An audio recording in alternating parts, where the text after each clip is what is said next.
Live from the 2026 NFL Draft, Day 3 coverage with Vikings First and SKOL. SKOL Nation, it's Day 3. The big boards have been shredded. The trades are flying, and now the real fun begins. Where the Vikings turn mid-round picks into future stars and late round gems into roster mainstays. We're live as round 4 gets underway here shortly. The Purple Faithful are locked in after 2 days of big swings and roster building moves. Brzezinski and the front office have more ammunition to keep reloading the Vikings squad. We'll grab the edge rusher that we've been eyeing, the wide receiver, the corner, the running back. Who knows? Or maybe steal some more offensive line to keep Dave happy. Who knows? We'll find out. From the war room in Minnesota to the floor in Pittsburgh, we've got you covered with real-time reactions, instant breakdowns, and everything unfiltered and the energy that only you can get on Vikings First and SKOL. So let's start off this special event, Draft Day 3.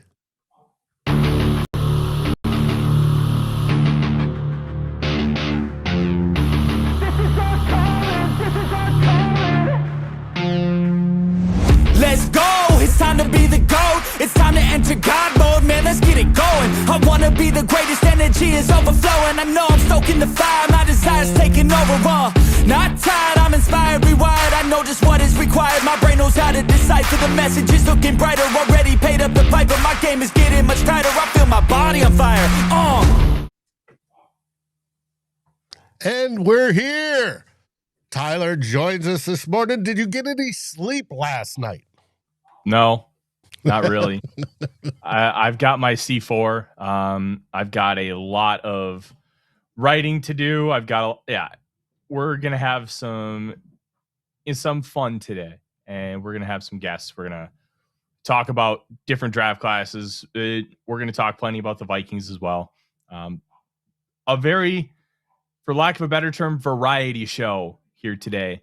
And well, the Vikings obviously have 4 picks, and they're grouped together, 159 and 163 and 234, 235. So going to be a lot of no Vikings picks, and then, the Vikings pick a bunch. So a lot of interesting constructs here today. I wonder if there's going to be another trade or two. Maybe the Vikings see a player that they want to move up for and decide that, hey, one player that we love is better than just 2 players that we like. And considering the Vikings already have made 5 picks, there's a non-zero chance of that happening, especially with a weaker draft board where the Vikings may see a 3rd round value on their board available in late round 4 and they want to move up for him. So we'll kind of see how that navigates.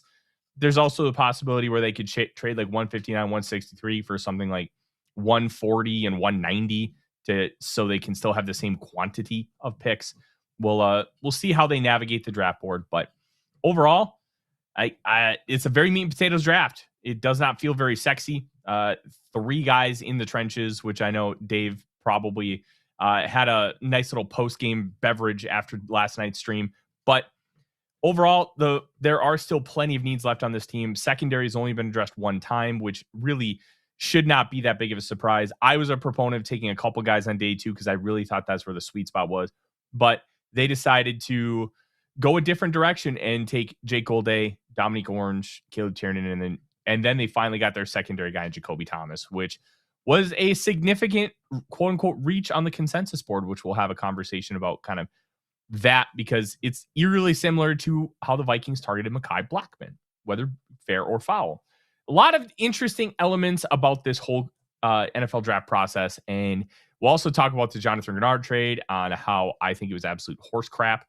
But they got at least a round 3 pick in 2027. Hopefully there's not offset language written in the contract where that's a compensatory pick. That's the only real concern I have, because as long as it's the Eagles' actual pick, then it'll probably be in the 80s or 90s, which I mean, is still not ideal for a top 10 edge rusher. But look, we didn't make those decisions. We're just having to live with them, which in itself kind of sucks. But alas, the Vikings are going to make a couple picks today. They're going to improve their football team, and hopefully a lot of our rivals make bad picks. That's what we're hoping for. I agree. Now I'm curious on the Brzezinski comments on the Greenard swap trade, because they sounded strange. At least to me. They were strange.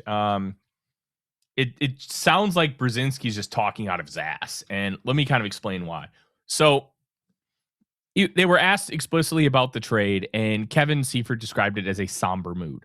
So here, when Brzezinski was straight up asked about the trade, the question was, curious in terms of value of the trade, like with all the dynamics in play, how tough was it determining a requisite value? And right before that, they're like determining that value. I think they bombed it, but that's a whole nother discussion. Why not a new contract, or why couldn't you? This quote to me is a major, major red flag for a multitude of reasons. So we want to make it perfectly clear that this has nothing to do with us or the Wolves not wanting to spend money or cutting back in any way, pulling back the reins on our spending. Red flag number one. We have just spent so much money the last several years that it's not sustainable. Red flag number two. For us to move forward, our salary cap situation has been very, very challenging. And Jonathan had 2 years left on his contract, and that's not an easy situation to navigate either. And so, like we said, there's just a lot of factors involved. No decision is just made in a vacuum regarding just Jonathan Greenard and his situation. You have to look at all the aspects and what we think is best for the team. And that's red flag number three. So let's break it down from the first red flag, which is the Wilfs not wanting to spend money. This is like the fact that you feel you have to come out and say that, to me, is a problem. The Wilfs have never been afraid to spend money, and there's a difference between salary cap money and actual cash spent. The Wilfs have never been afraid to fork over cash. They extended Rick Spielman and Mike Zimmer and then fired them the next year. They have invested millions and millions of dollars into TCO Performance Center. They are the number 2 or number 1 organization in the NFL per the NFLPA survey over the last 4 years. They've never been afraid to spend money. So the fact that they have to come out and say, hey, the Wilfs haven't cut us off, no shit, Sherlock. You have to spend a certain amount of cash via the salary cap. But when you have a situation where you're essentially dumping a top 5 player on this team, a fringe top 10 edge rusher, for 2 third-round picks because you didn't want to give him an honestly very fair raise. Jonathan Greenard's new raise on an average annual value perspective is half of what Will Anderson Jr. is getting. Half. And I promise you, he gives you more than half of the performance Will Anderson does. So even by that theory, by the top of the market, you are getting a value. And if you want to talk about salary cap situation, let me explain a beautiful, beautiful reason how you can fix the salary cap. You adjust Greenard's contract. This is not rocket science. And the fact that the Vikings are going this path tells you, one, that they really do believe in Dallas Turner, which is completely fair. But 2, you have Andrew Van Ginkel on an expiring contract, and now you have 0 depth at edge rusher. 0. You can take some free agent swings, and I'm sure we'll talk about that, but it's a bunch of horse manure that we're being served right now from Brzezinski. And let's use that to transition red flag number 2, that it's not sustainable. Yeah, what you did last year is not sustainable. Having a healthy contract for a player who's a top 5 player on your roster and a top 10 edge rusher long-term is sustainable. It's very easily sustainable. You can drop his cap hit from about $22 million, drop it to $10 million this year.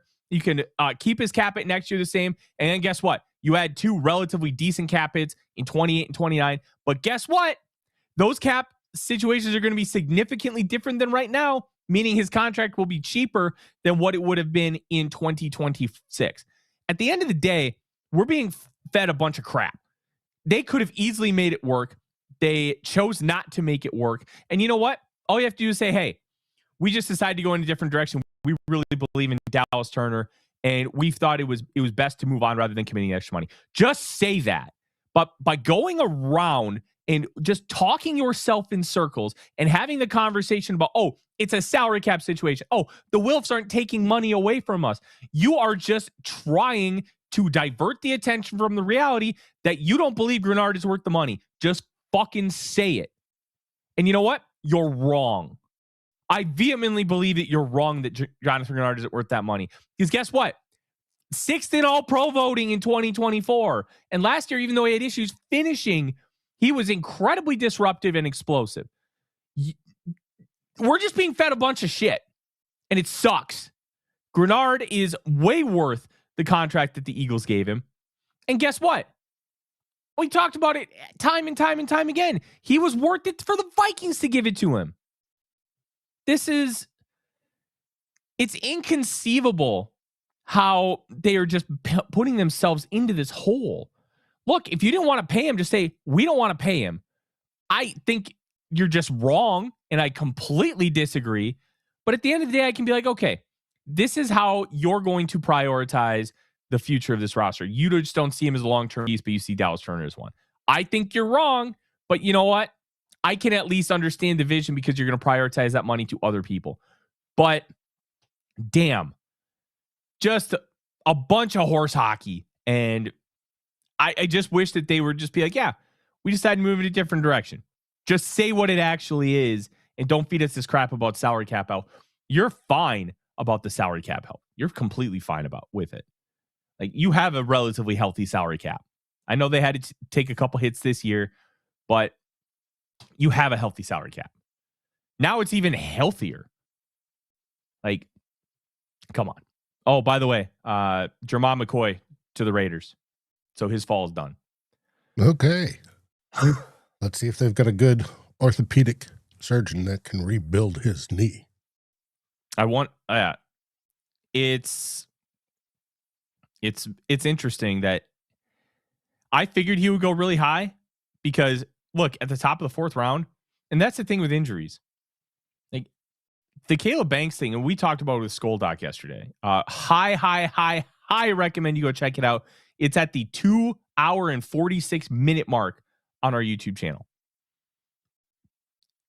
The idea of Banks was, without the injuries, I think people would have been a lot more excited. But without the injuries, he doesn't make it 18. And that's a top 10 pick. That's an absolute disruptor.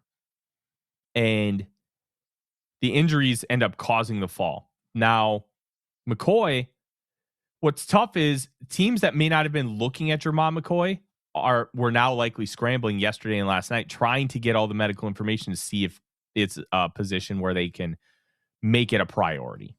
Now, he goes to the Raiders. We'll see if he ends up doing much of anything within his NFL career. But if he ends up being healthy, this is a top 10 caliber player that you're getting at top of round 4. I want to address this, though. Robert, so they were supposed to sit Dallas Turner another year and spend money on sometime player, almost that guy. Quit whining. Okay. No. Here's the thing. It's edge rusher. You need 3 of them. You need to have 3. Every good defense has 3. So guess what? Andrew Van Ginkel, Dallas Turner, and Jonathan Greenard, let's say they have to split 2,100 snaps. 750 for Greenard, 750 for Van Ginkel, and 600 for Turner. Nobody's complaining about that. There's nothing wrong with that. And it keeps those guys fresher. And one of the big reasons why the Vikings defense wasn't able to do much against the Rams in that playoff game, Greenard and Van Ginkel played almost 1,000 regular season snaps each. They were kaput. There was juice lost there. You need 3 edge rushers. Every good defense has 3 guys. So Dallas Turner's still on a rookie deal. Plus, here's the thing. Van Ginkel, he's probably not coming back after the year. So now you have 2 edge rusher spots that you need to be replaced with any kind of long-term vision. That's not good team building. Have I heard of Bo Richter? Yeah, he's not an edge rusher. He's a special teamer. And there's nothing wrong with that. He's a good special teamer. But I don't want that guy rushing the passer 30 times a game. That's not what his role is. That's not what he should be doing. And like, if they end up filling the hole relatively quickly and they have a better plan that we're just not privy to, we'll have another conversation then. But based on everything we know and how things are projecting, this is really poor process. Very poor process. Well, like I said, I heard yesterday from one of the beat writers or something, and I'll have to look it up to find the exact quote, but it was something to the effect, the Vikings were going to give him that extension and for the same amount of money as the Philadelphia Eagles gave him. But what decided not to do that is when he didn't show up to OTAs. Yes, they're voluntary. But the fact that he did not show up, did not show a willingness or a want to, they let him go. And as some of you may have heard, he was in Philadelphia yesterday. He went to the Sixers game last night. He knew. And that was the thing. We talked about it on this show that Greenard trade was likely close to done. It was widely reported that it was coming. And this has been something that's been rumored since the beginning of March. Greenard knew. Mm-hmm. My personal belief here is if all that is true, where the Vikings were set to give him the exact amount that he wanted, Greenard not showing up for OTAs was his way of saying, no, I just want to go to Philly. I want to be out. And you got to remember, he's in the equation too. Mm-hmm. It's not just the Vikings. Look, he's part of the decision making. And you know what? If that ends up being the case, just say that. Don't beat around the bush and give us this bullshit. Look, if it'd be like, hey, Greenard wanted out, and we decided to accommodate him. Look, that's like Greenard's going to take a little bit of crap for it, but you're just being honest. And Greenard kind of gets to write his own narrative based on that. And it's not this he said, she said bullshit. Look, I don't want to spend time, like a lot of time, complaining about the Greenard thing. It's just incredibly poor process all across the board. The messaging about it has been really poor. The process of dumping a fringe top 10 edge rusher was really poor, and not even getting a second round pick. Like, I thought he was worth a first based on talent, production, projection, and historical precedent based on edge rusher trades. So just a tough pill to swallow overall. They do have a third round pick next year, and it's a strong draft class, and you need day 2 picks to really build the depth of the roster, which will continue to be good for enhancing what the Minnesota Vikings need to have at that spot. Let's answer a couple questions here in the chat. Vikes fan 9230 asks what Jake Golday's role is going to be. Think Eric Wilson, but he can actually set an edge and be strong. That's what we're talking about. And I need to get Marzipan to stop chewing her bed. What a little goober. Want to thank Tim Lyons for the $5 super chat. He liked our pick yesterday of Golday. Yeah. It was an awesome pick. Look, CJ Allen was higher on my board, but from a fit perspective, it's honestly better than CJ Allen, because what Golday can bring from that versatility standpoint, being fluid in coverage as an overhang, but being a former edge rusher who can set an edge and have that strength profile while being a great linear mover. Yeah, it's tremendous. It's excellent. And I'm very excited for the Vikings to have that kind of player, because look, they kept asking Eric Wilson to do things he can't. He can't set an edge, but he was being asked to do it consistently. So now you have a guy who's not going to play a lot right away and can learn. And Golday, I wouldn't compare him to Barr. But what's interesting about Golday is he just needs to learn how to do middle linebacker things. He was never really asked to be a traditional middle linebacker. So there's going to be a slight learning curve. But with Eric Wilson, Blake Cashman, and you have Ivan Pace Jr. still in the room. But what's interesting about Pace, his contract isn't guaranteed, so he still has to make the roster. So something to be cognizant of from that perspective. I'm a fan of the Golday pick. I'm a really big fan of the fit. I wish it was CJ Allen, because I think Allen would have been a 1-to-1 replacement for Cashman like immediately. I had Allen higher on my board. But from a fit perspective, I think Golday is a better one. And when you have guys on the board, fit matters just as much as pure talent. because we've seen so many players go to bad situations and flame out. You have to have a good fit. And the Vikings got a great one with Gouldet. He's tall, he's long, he's physical, he's very comfortable in open space and coverage, and all of those things are going to translate. Plus, very linear and dynamic blitzer. Like, this is what like a better version of Eric Wilson. Yeah, it's a better version of Eric Wilson. I like it a lot. Let's get some more questions, because quite frankly, there's not a lot to talk about in the meantime, because the Vikings don't pick for another 60 picks. The Bills took offensive tackle Jude Bowery. The Jets went on to take defensive lineman Darrell Jackson. Arizona. Good upside pick for the Jets. They don't really need him, so because they have Tavondre Sweat, but he can be a little bit more of an explosive 3 tech and also play nose. Let's see. Blood Eagles Smeagol. Can I introduce Will Lee III? I like Will Lee III. And guess what? Will Lee was one of the few players who got a SKOL search this year. I recommend you check that out. Good football player. Marzipan, stop eating your bed. Vikes fan asks, do you guys think Tiernan is an insurance policy for Will Fries or Darrison O'Neal? I think he's just a new Blake Brandel. He's just your versatile offensive lineman who's the first guy off the bench. I think that's the vision for him. I think insurance.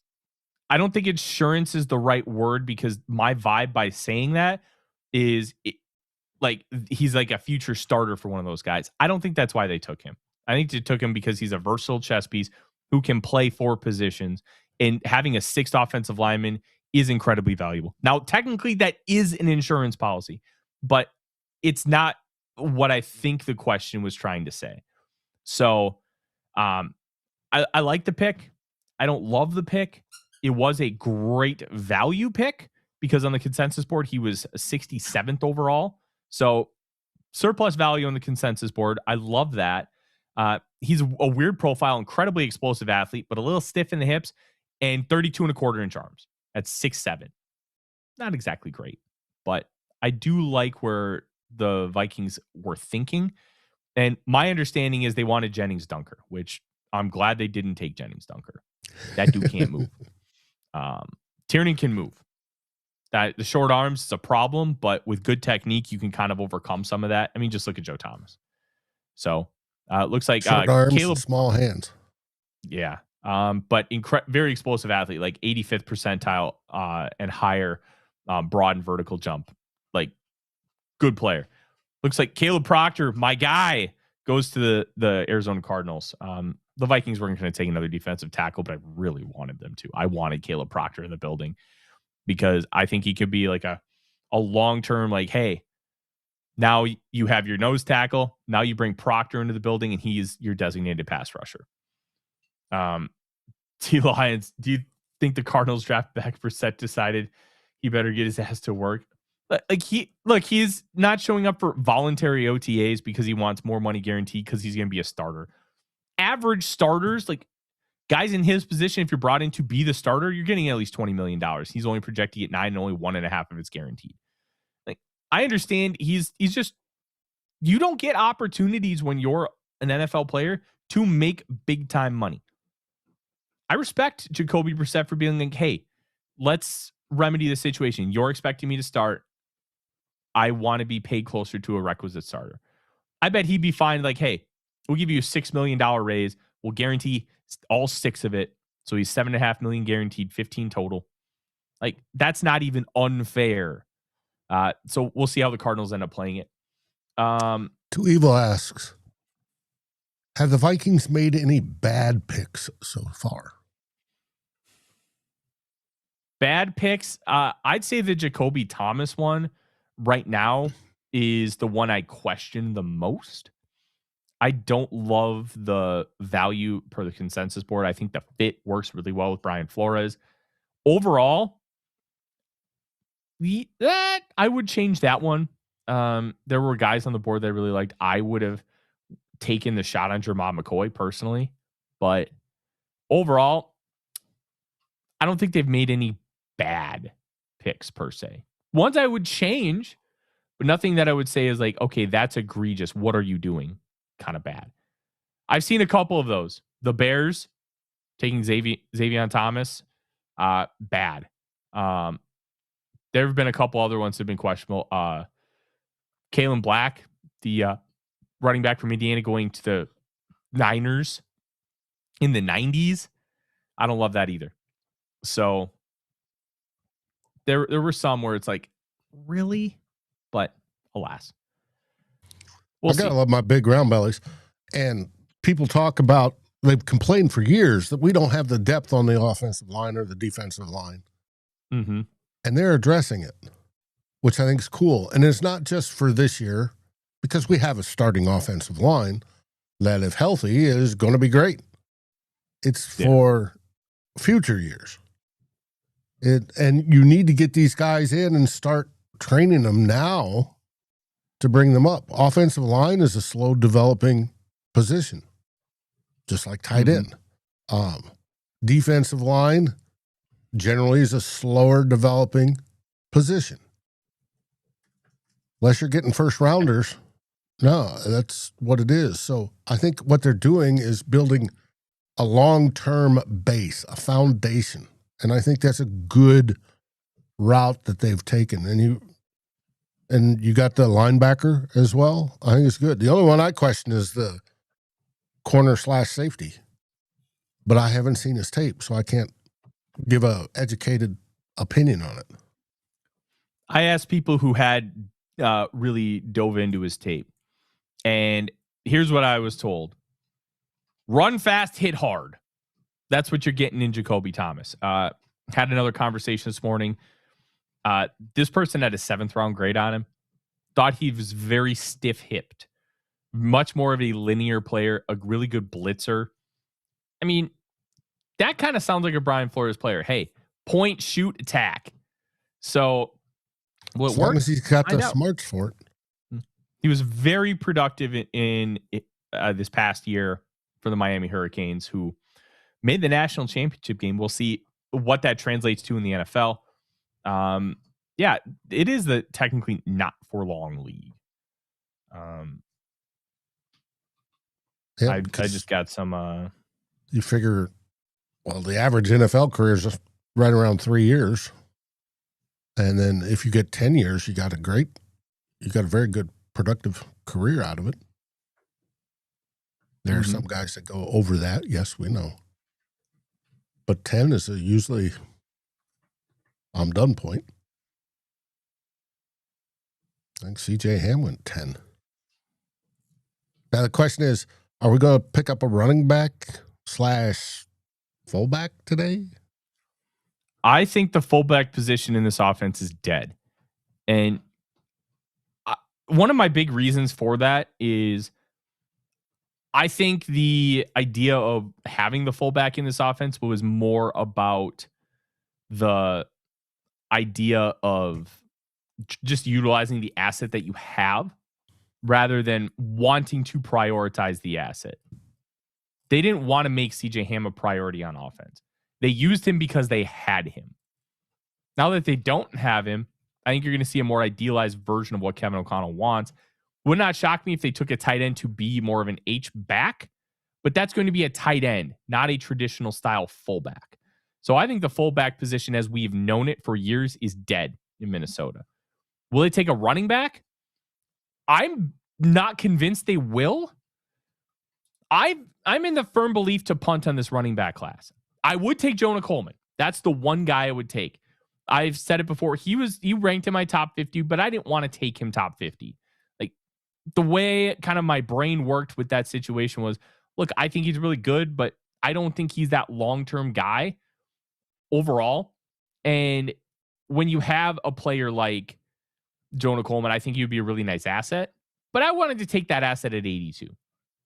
They did not take him at 82, 97, or 98. I would take him at 159. I don't like Emmett Johnson. I think he's a gap scheme player who is not going to be somebody who can be maximized in a wide zone. I also don't think he's got great burst, and he has no long speed. And there's some limitations in the pass game as well. I don't love a lot of other players here. Look, I'm just not a fan of this running back class. And if I don't think you're going to make the roster, I don't want to take you.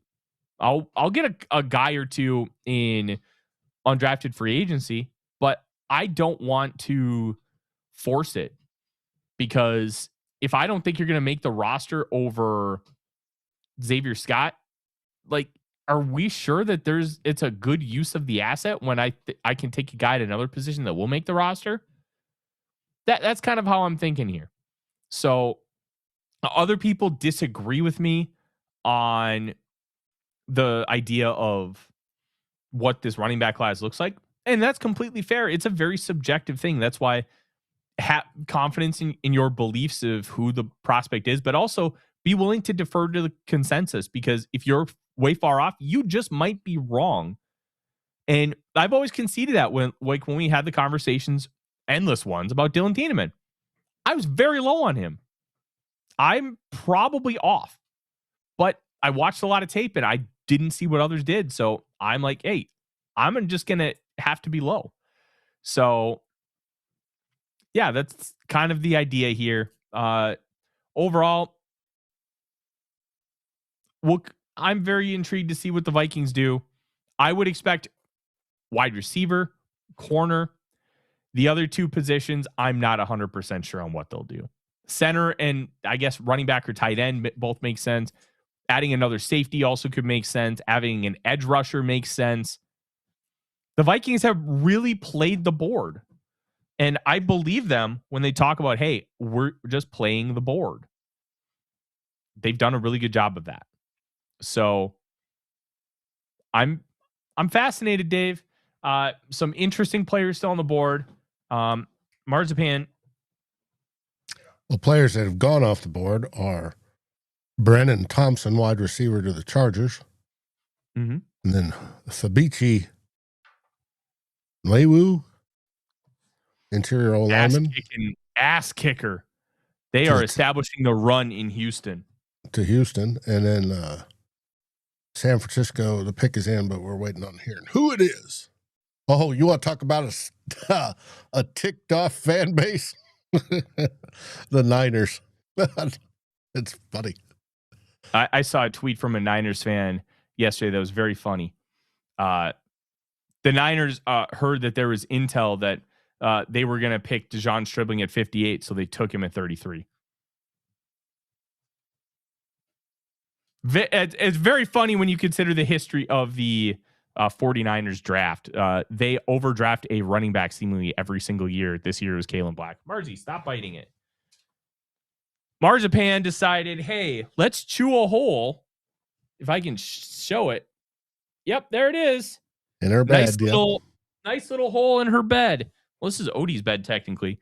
So Jerry says we're going to sign Hollywood Brown. I don't think he's a free agent anymore. I don't know. Yeah. Oh, yeah. According to Over the Cap, Ivan Pace Jr.'s contract, no fully guaranteed money. So he's got to make the roster. Let's talk about some free agents. Let's talk about wide receiver. I think Hollywood Brown is signed, but I have been wrong before. I'll be wrong again. What was was it a wide receiver or defensive back that said he was going to Minnesota? And we've heard nothing more about it, basically. I'm going to be honest. I don't know what you're talking about. It was on K-Fan. Somebody fan had sent in. He was sitting in an airport in Florida. Oh, I don't buy any of that bullshit. Okay. Okay, so some free agent wide receivers, and I'm just going to list names. I'm not going to say that these are linked. We're just going to talk names for a minute. Tyreek Hill. Obviously, that leg injury and off the field stuff clouds everything.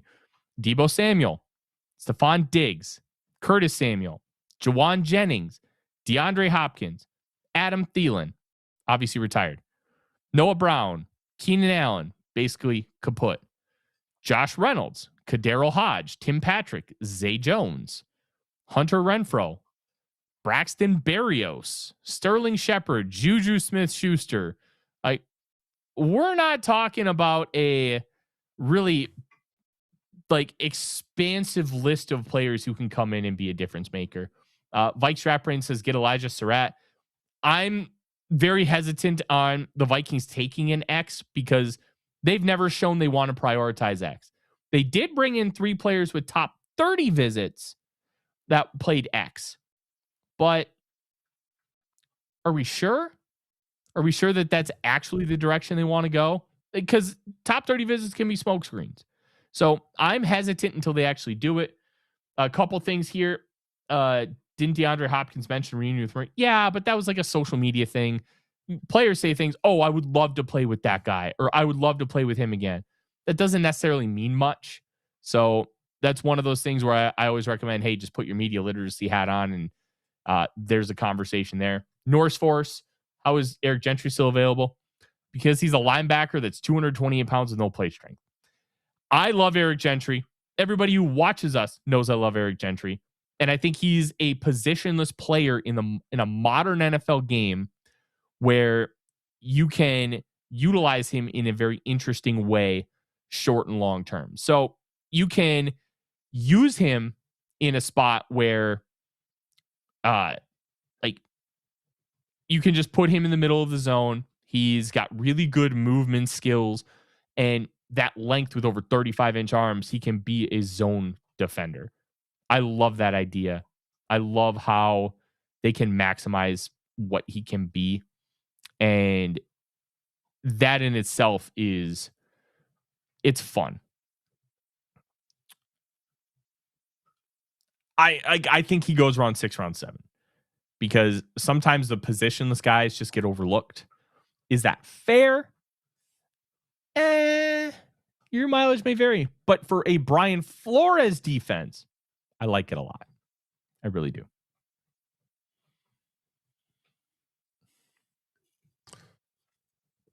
It is what it is.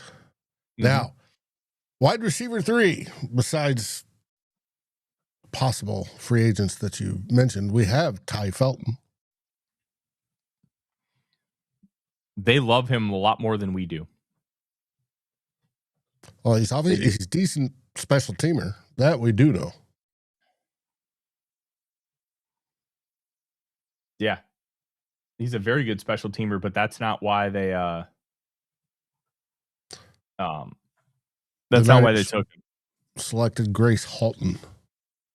Grayson Halton. That's Grayson if you Halton. Wanted a guy like Jalen Redmond, obviously the Oklahoma connection, but the idea of what Jalen Redmond is, that's what Grayson Halton is. He's a gap shooting 3 tech.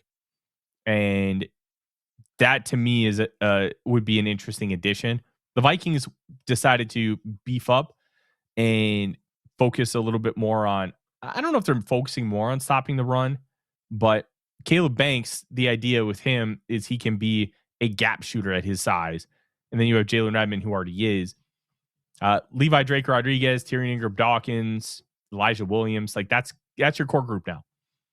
And I don't think that like you can still make investments in that group to where you don't have to force it with Tyrion Ingram Dawkins or Levi Drake. You can replace them. Like we're not talking about guys who are so good that they're irreplaceable. We're talking about depth pieces at this point. And there's a non-zero chance that they end up trying to make that work. So I will say, we got over 220 of you in here. Thank you very much for joining, guys.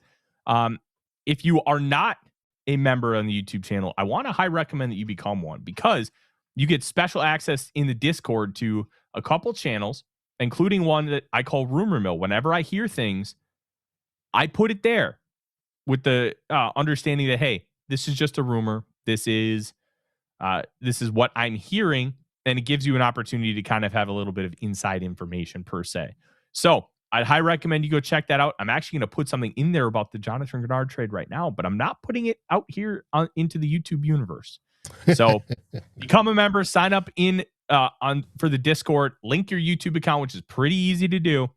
And Dave, I believe, has the Discord link in the show notes. So it is. Go check it out. I'm going to put that in there right now. Well, I don't know if it is in this one, but it should be. Giatano asked, what did SKOL Doc say about Banks' foot? Let's put it this way. I'm going to keep it short and sweet. If you want to go watch it, the 2:46 mark, 2 hours and 46 minutes in last night's day 2 stream, go watch it, because I think he was going to do a better job of explaining it than I ever could. I'm going to be real. The basic gist of it is the 2 foot injuries are not linked, and there's really no reason to believe that they're going to reoccur. That's the general idea of it.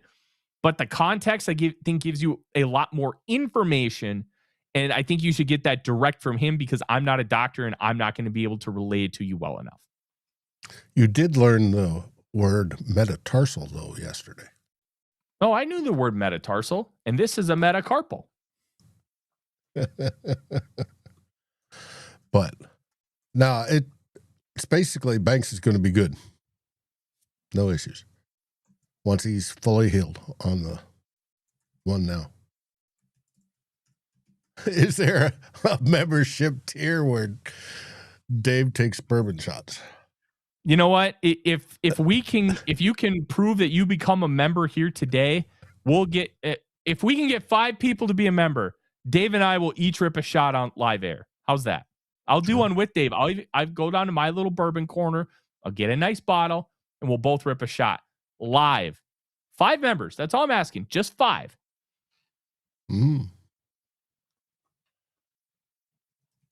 I would love to see it. I haven't started drinking yet today, other than my coffee, which I need to refill it.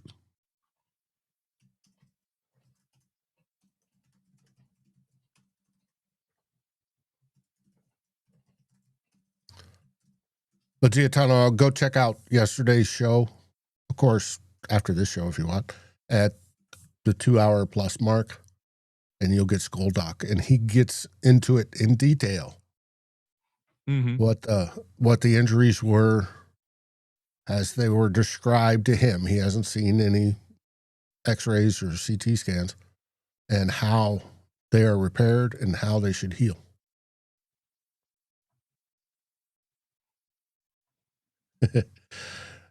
Drinking for money. Is there a name for that? I don't know, but I'll take it.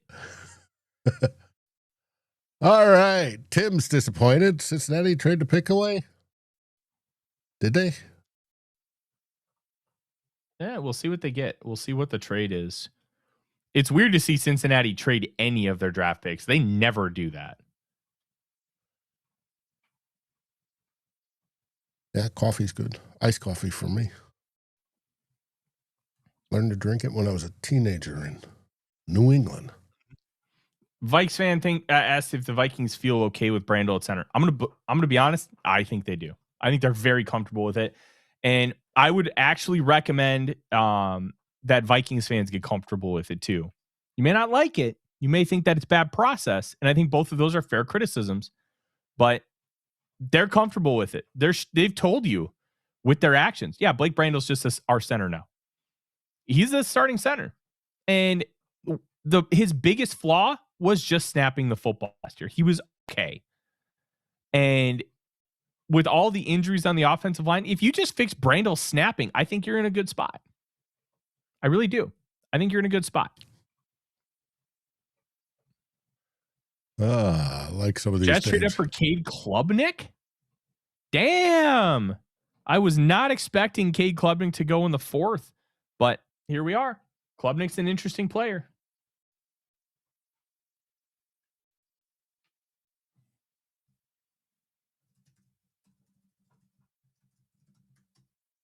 I'm curious to see the Cincy trade. What did they trade?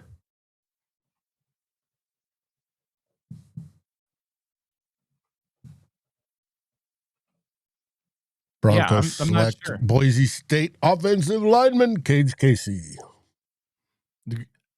Casey's an interesting player. I think there's upside. There's some talk that maybe he could be a center.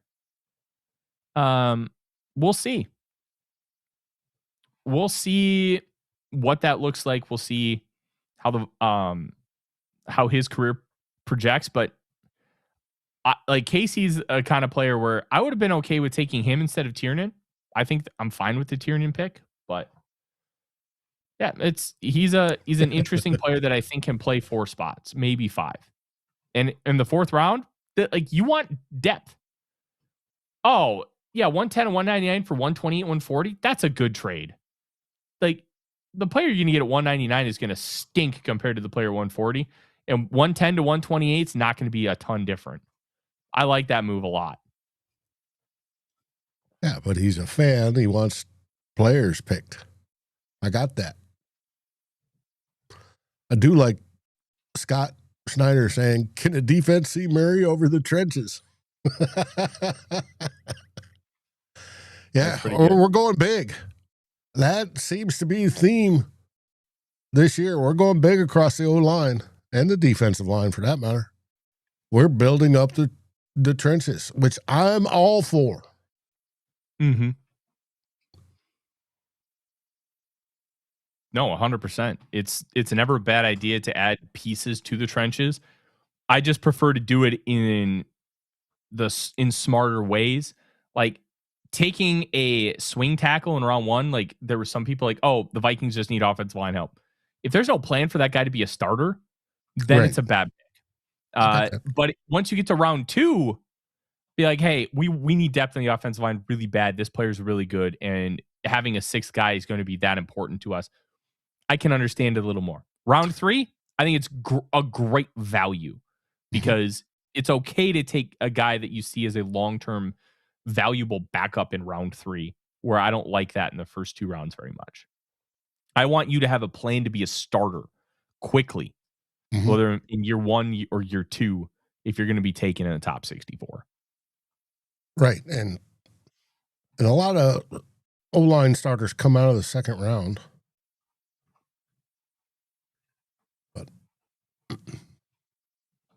But they usually don't start immediately. But who knows? Tim says, have a good show. Got to run, get a beer, get in a bourbon. Yeah, you do that. And be back later, Tim. All right. Forno, can you speak to all the hate and negativity in Vikings Nation regarding day 1 and 2? Easy. I thought it was about building for the future. So one of the big things here with the NFL draft, and I've experienced this, I experience it when I kind of like highlight a player after doing a lot of film study on a guy where I think that this is just a better player. Look, if teams don't take the players that you want or the players that you like or the players that you know, there's an immediate lack of enthusiasm for that. So if it's an unknown, there's fear in the unknown. And that's not to be insulting, but it's a situation where with the Vikings picks, people didn't know Jake Golday. If you listened to us, you knew about Jake Golday. You knew plenty about him. But not everybody is as hardcore as a lot of people that watch us, which we're very grateful for. And especially they're not as hardcore as I am, because not only is this my job, but it's my passion.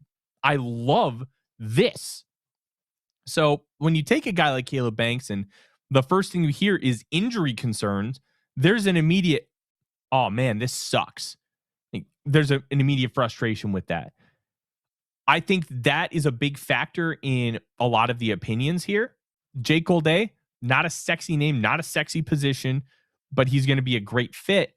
And the fact that he was, in my opinion, mostly unknown to a lot of fans, there's frustration there too. There's names that they see and names that they know. And if those guys don't go when the Vikings pick, there can be an immediate frustration there. I think after it's all said and done and we give it a couple weeks, those people get a little bit more information on these guys. I think there's going to be a lot more optimism because there's going to be a lot more knowledge. And none of that is to say that it's like we're not insulting anybody, but if you don't know, there can be a frustration because I know that guy. That guy's going to be good. I want that guy. We all have those people. So I think that's where that's coming from versus anything else. I like what the Vikings have done so far. It's not my ideal scenario, but I see a generalized idea of what they're looking for, what they want, and how they're prioritizing talent. Hard to really be upset with that. So I think it's just a lack of information, and how some of the information has been portrayed hasn't been ideal. Because the first thing most people heard about Banks is he's injured. That's not exactly going to inspire any kind of confidence or enthusiasm. So, and Paul said it. The knowledge is he broke his foot at the combine, coming off a broken foot. Like, most people don't know the idealized version of what Caleb Banks is. And I think the next couple of weeks, they're going to get a lot of that. Monday's show is going to be us talking explicitly about what Caleb Banks is as a player and how he's going to project any Brian Flores defense. And I think people will be a lot more excited. Hell, when we talked about him yesterday on our noon show, people were a lot more excited about what Caleb Banks was going to bring to the Vikings because they started to get more information. And the more information you have, the less worried you are, the less upset you often get. And that just comes with all facts of life. And I don't blame anybody for not having all the information on these guys, because not everybody's like me. Not everybody's like the people that love watching us, because we like to give a lot of information. We like to get you as informed as possible. But some people just want to turn on football on Sundays, enjoy the Vikings game, and then turn it off. And you know what? Kudos to them, because that sounds like an actual pretty good way to live life. Yes. But I'm just going to boil it down to one thing, and I've already said it a couple times. The lack of information is a big reason why I believe that Vikings fans did not like what the Vikings did. And I think they'll change their tune once they get more of it.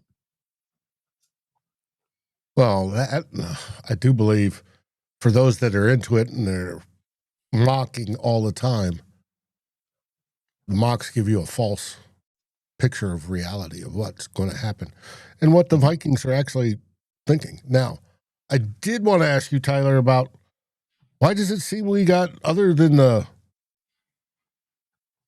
Tierman, the O-line guy off the bench, why are all the picks defense?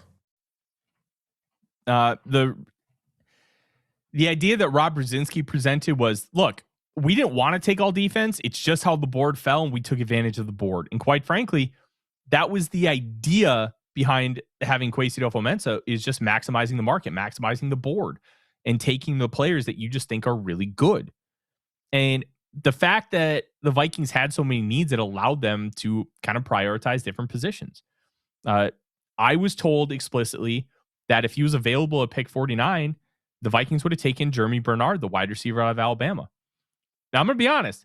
That is a big win for me, specifically, because I called it a month ago, and I wrote like 1,000 words on why Jeremy Bernard is the perfect Minnesota Vikings pick.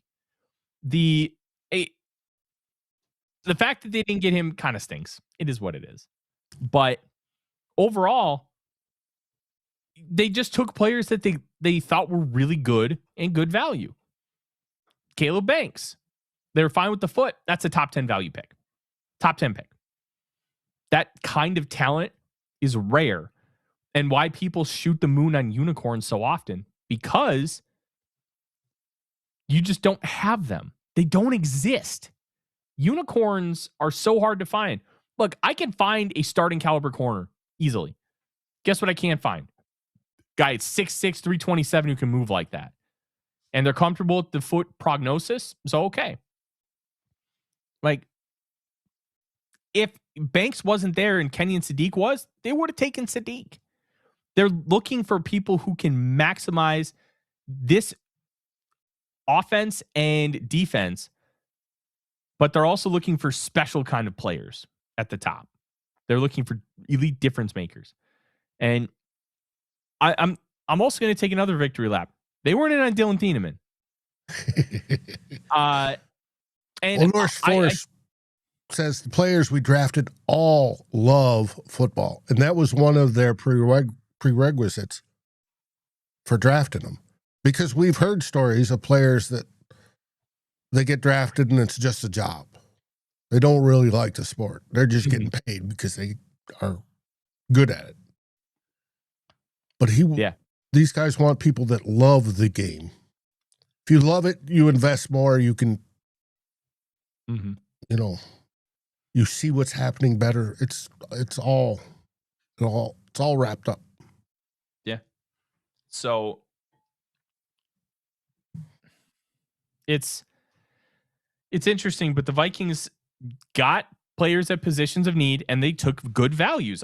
Jacoby Thomas, that's a Brian Flores selection. Marzi, stop.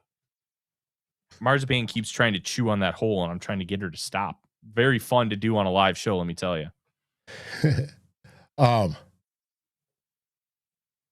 Cowboys took Drew Shelton, offensive tackle out of Penn State, and the Colts took Jalen Farmer, interior lineman. Stezo in the chat said that Elijah Surratt is going to Baltimore, which taking Elijah Surratt after Jacoby Lane, very funny process. I want to address something that and I'm trying to find it. Let me see if I can find it. Paul asks, can you name one person who's up and coming on the offense that KOC has constructed over the past 5 years? So that's an interesting one. They haven't put in a ton of assets on the offense on an overall scale. Obviously, the quarterback hasn't worked out. Jordan Addison has worked out. That's 100% like, hey, KOC. You can argue Blake Brandel, developing him into a starter on the interior is a win. Christian Darrison, how they've developed him and made him into a really, really good football player, even though they didn't draft him. Jalen Naylor is a big success story. And now he's not with the team anymore, but they developed him into a very quality player. It's look, we would like to be able to sit here and say that Kevin O'Connell's developed 3 more Justin Jeffersons, but I think they've done a relatively solid job overall of identifying some talent and then trying to develop them within. It's just not as stark in contrast as we would have hoped, especially with how people talk about Kevin O'Connell. People talk about Kevin O'Connell like he's God.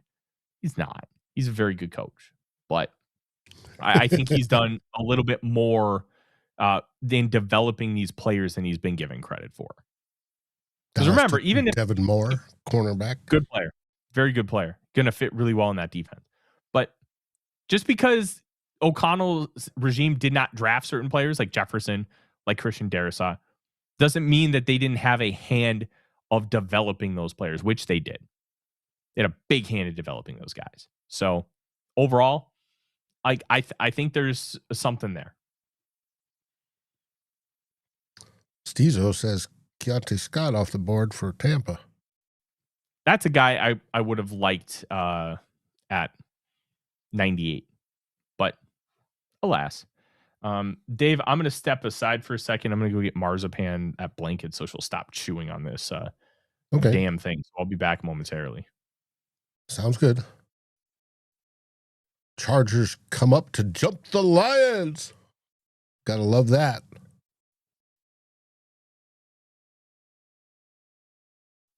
Anytime the NFC North gets pushed down, other than the Vikings, I'm all for.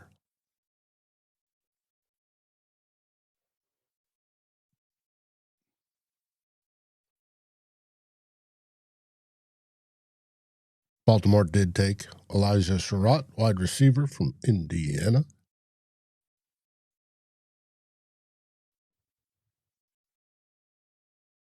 Houston should be on the board. Now, I do want to thank everybody for joining us today. You guys absolutely rock. We have all sorts of people in the chat, and you guys make it so we love what we're doing. And absolutely, you guys deserve a round of applause for yourselves. Cause and effect, Dave, what would you like to see on the final day by the Vikings? Cause and effect, I'm a more general guy. I've watched this team for too long to be, we specifically need a punter. No. I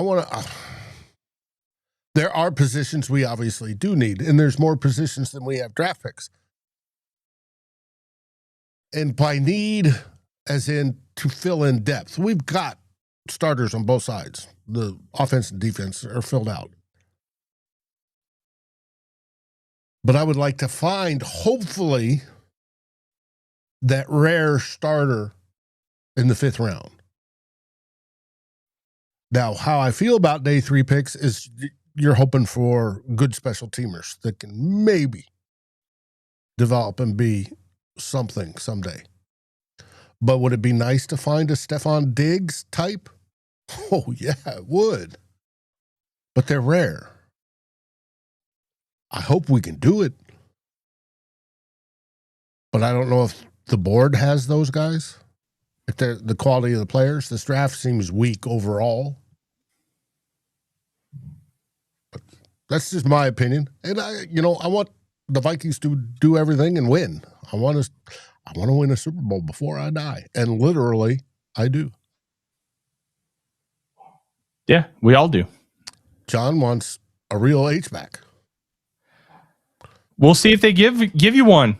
I think they're going to do an H-back over a traditional fullback. I don't think a traditional fullback makes a lot of sense for how Kevin O'Connell's idealized version of what this offense is, because he's never really shown the want to use a fullback, where an H-back is just another tight end, and you're going to be a lot more versatile with that player. Well, I'm about to say we got one last year, I thought. Don't we have 3 developmental tight ends behind Hopkins? Yeah, Gavin Bartholomew didn't end up playing. He hurt his back. He Bartholomew, Yursek, and Nesbitt.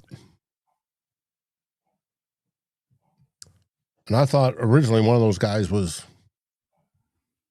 had a fullback number, but none of them are showing that. They're all in the 80s now.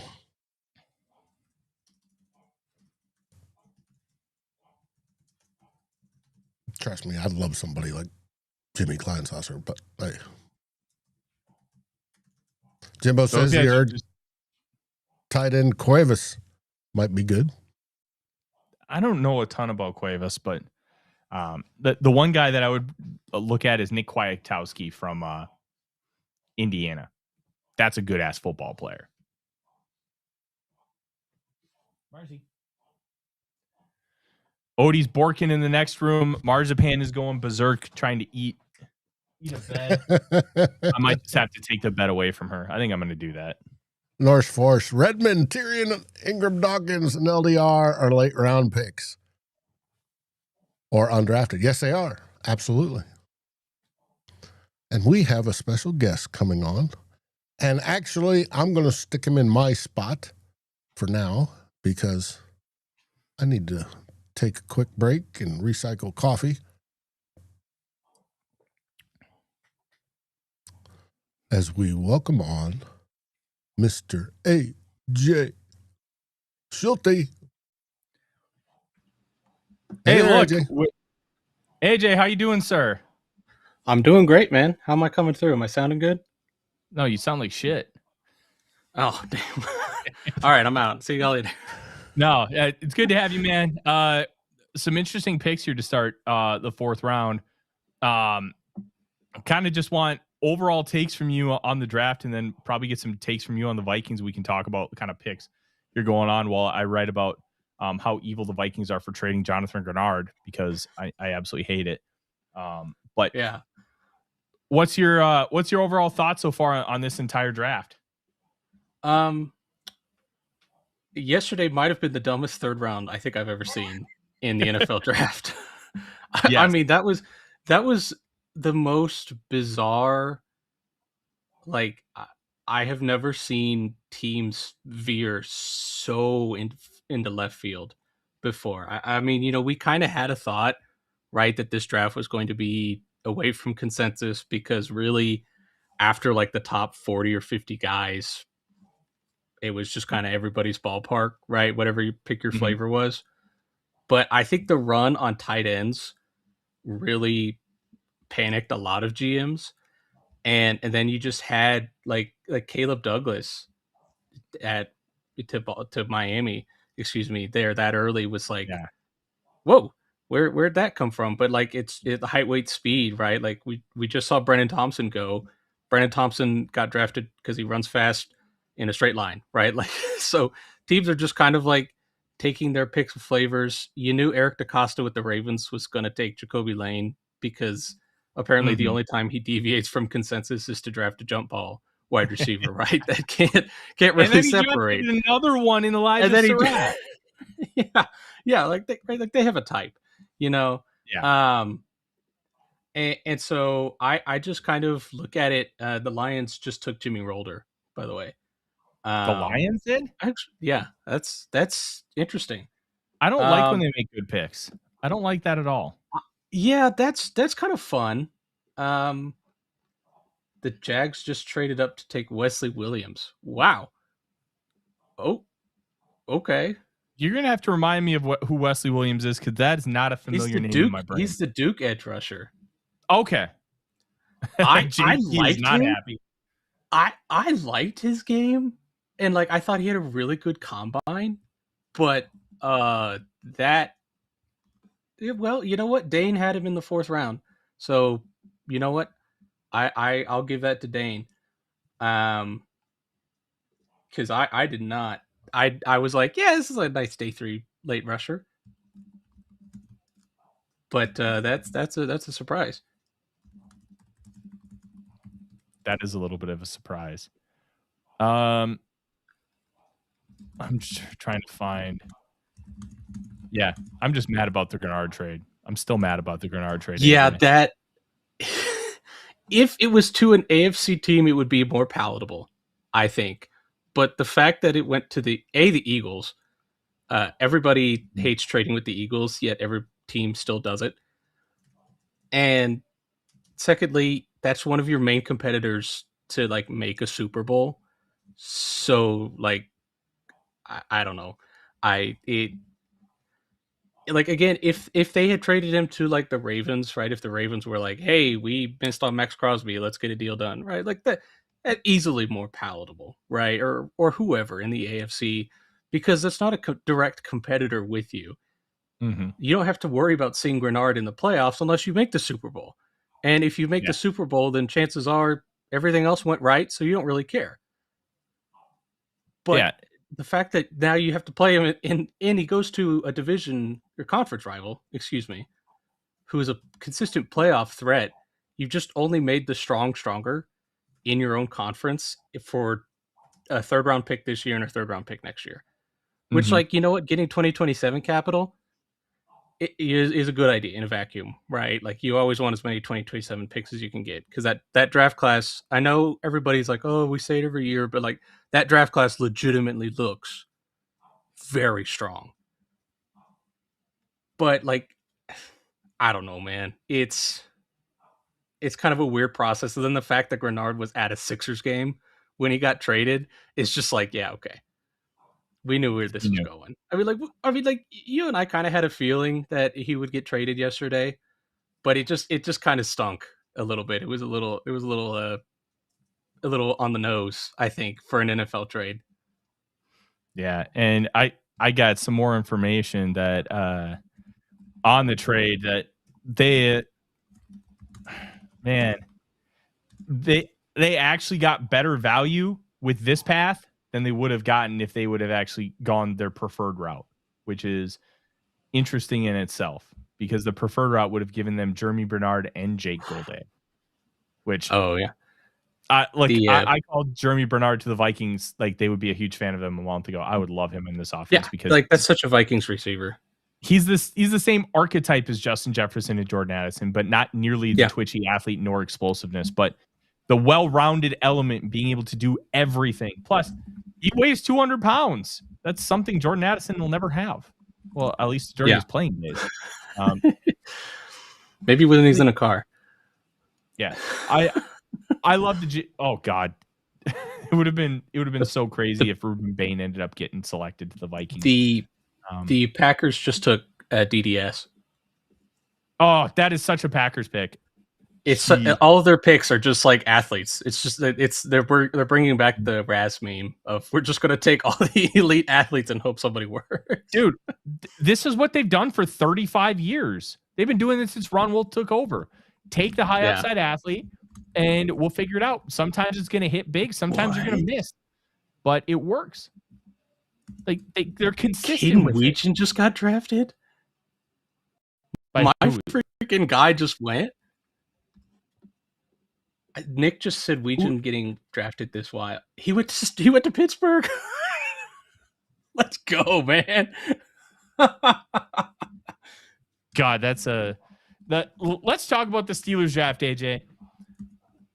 Do you want sucks. to? Yeah. That is. Yeah. So I think it's funny that they had to rebound after the Lemon situation unfolded, right? Because that went over like a disaster with Steelers fans, because every Steelers fan went, what the heck just happened? I even think Rob was interviewing fans in Pittsburgh, and they were like, the Steelers, it felt like a panic move. Yeah. And like, Max isn't a bad player. He's not a bad tackle. He's a first round caliber talent, but the whole process of it with the Lemon phone call to Philly felt like they were like, oh, on day 2, they were like, oh crap, we need to like rebound quick. And so I think they overspent to trade up for Bernard. And again, another good player, but it felt like they kind of had to like panic a little bit to make sure that they got a guy instead of let the board kind of fall to them. And then they take the PR stunt in Drew Aller because they wanted the local Pennsylvania kid while the draft is in Pittsburgh. So it's and then now Weechen. Like, I love Weechen. I think Weechen is fun as heck, right? One of the most electric players in the draft. But like, it's a kick returner, right? Like, he is probably the best punt returner prospect I've seen in a while.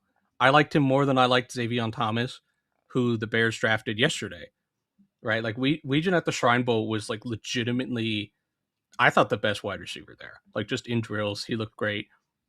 But again, like in the NFL, this is a gadget returner guy. Do you really trust the Steelers to be like, yeah, this is the perfect spot to maximize him as a 4th rounder? I don't really see that. And so it's tough to say. Yeah. Hey, you know what? They needed a Calvin Austin replacement, so good for them. My Iowa buddy, who we call Magic, FU Iowa Northeast. Tremendous bit. Tremendous gambit. Masterful gambit, sir. The Bernard pick to me is the only good pick that the Steelers have made. I thought Jennings Dunker, stinky. Obviously Aller. Ian Achor, good player, but you're taking a guy who's only really played right tackle to maybe be your left tackle. I think your process could have been a little cleaner with that. I would have just taken Caleb Lomu if you wanted a nice left tackle, but the upside is really nice. And technically, Fautanu is a left tackle by trade, and you could just kick him over there and theoretically be okay with the Broderick Jones uncertainty. And I really like them not buying into the sunk cost fallacy there. But Bernard, they would have had to jump the Vikings, and they did. And I think they knew that. So, yeah, that one, it definitely felt like, again, the Steelers could not afford to have the board fall to them. After the Lemon thing, they were scared that somebody was going to snipe Bernard off of them. And so, like, in a vacuum, you can just say, like, yeah, you know what? They wanted to go up and get their guy, which is entirely possible and is certainly the defense I would use. But it does kind of feel like that they were like, oh crap, like we have to get this guy, because I mean, and then we did see the wide receiver board fell very weirdly after that, right? I mean, Ted Hurst, we all kind of thought would be end of the 2nd round, and he falls all the way to 84 to the Bucs. So, who's to say that what the rest of their board looked like, especially if Bernard was gone? Mm-hmm. Yeah. The wide receiver board has been interesting. I got to think, like, Chris Bell falling to the end of round 3. Like, Yeah. Is his knee just Swiss cheese or something? It has to be bad. Even with an ACL injury, that like his college tape is 2018 AJ Brown. Like that's what you're looking at here. Yeah. Size profile is almost identical. Like if you want a guy who can idealize as AJ Brown in the NFL, which everybody should want in AJ Brown, take Chris Bell. The Dolphins got to steal, and they don't have to worry about year one because they don't care about year one. Yeah. They just need players and inexpensive contracts. I mean, their wide receiver depth chart right now, I think, is Jalen Tolbert, Tutu Atwell, and Taj Washington. Or is it Malik Washington? It's one, or is it both? No, they have both. They have both. Yeah, so I'm technically right either way. And so, like, if you can get Chris Bell and he's healthy and motivate, ready to go, that's your wide receiver one that you build the rest of the team around, right? Like, he has that caliber of upside. And so, like, for me, when I see that pick, it's like, if you're the Dolphins, like, there is no loss here. Like, oh, he's not healthy. We took a gambit at the end of the third round in an awful draft class. Like, nobody's going to kill you for that, right? Like, you need bodies and you need upside. And like you and I said, he has the upside of an AJ Brown caliber wide receiver.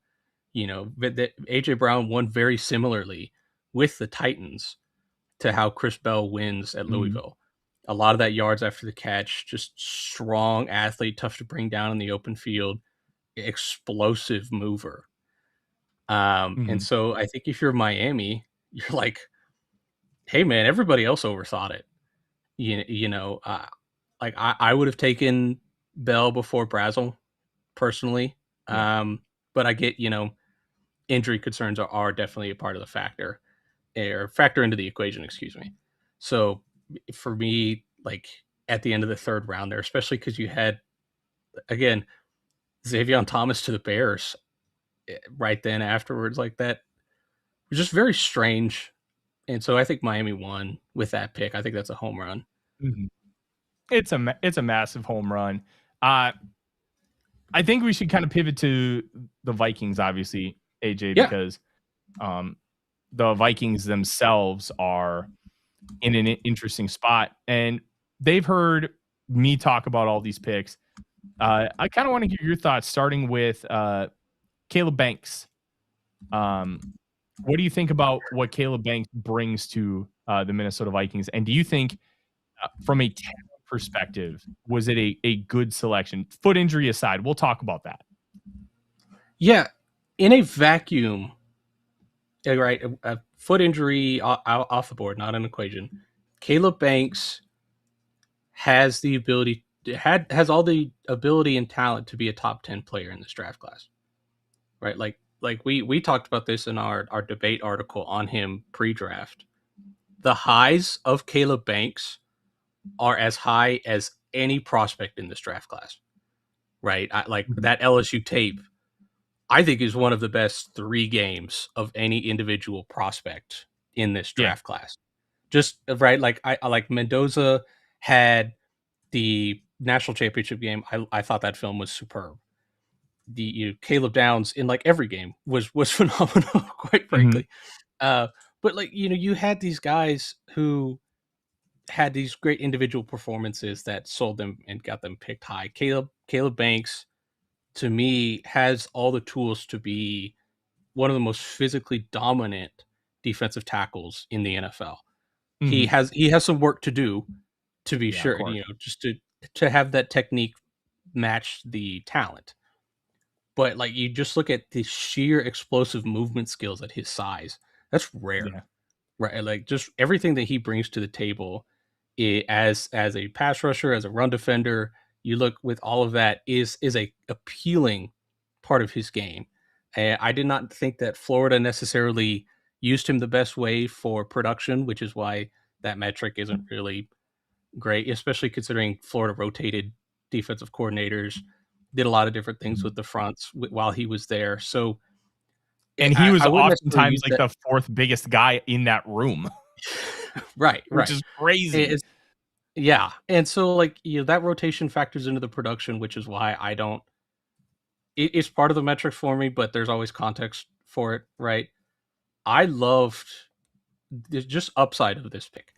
And if you look at it just from a bird's eye point of view and you look at the rest of the draft and you're like, hey, man, this defensive tackle class just doesn't have guys like this anywhere else. All of the defensive tackles that went afterwards are just nose tackles. They're all run. Mm-hmm. They were just all run stuffers, right? And then we started seeing a little bit of the pass rushers here in the top of the 4th round with Caleb Proctor and Grayson Halton going here in the beginning. But none of those guys have the size and the traits that Caleb Banks has. And so if you just look at it in that lens, I think the pick becomes that much more appealing because you could turn around and say, hey, we have the ability to have drafted the guy who it could be the best player out of this entire draft class, period. And so I love it just from that pure lens of all the talent. Obviously, the injuries are the only thing that I think is really holding him back.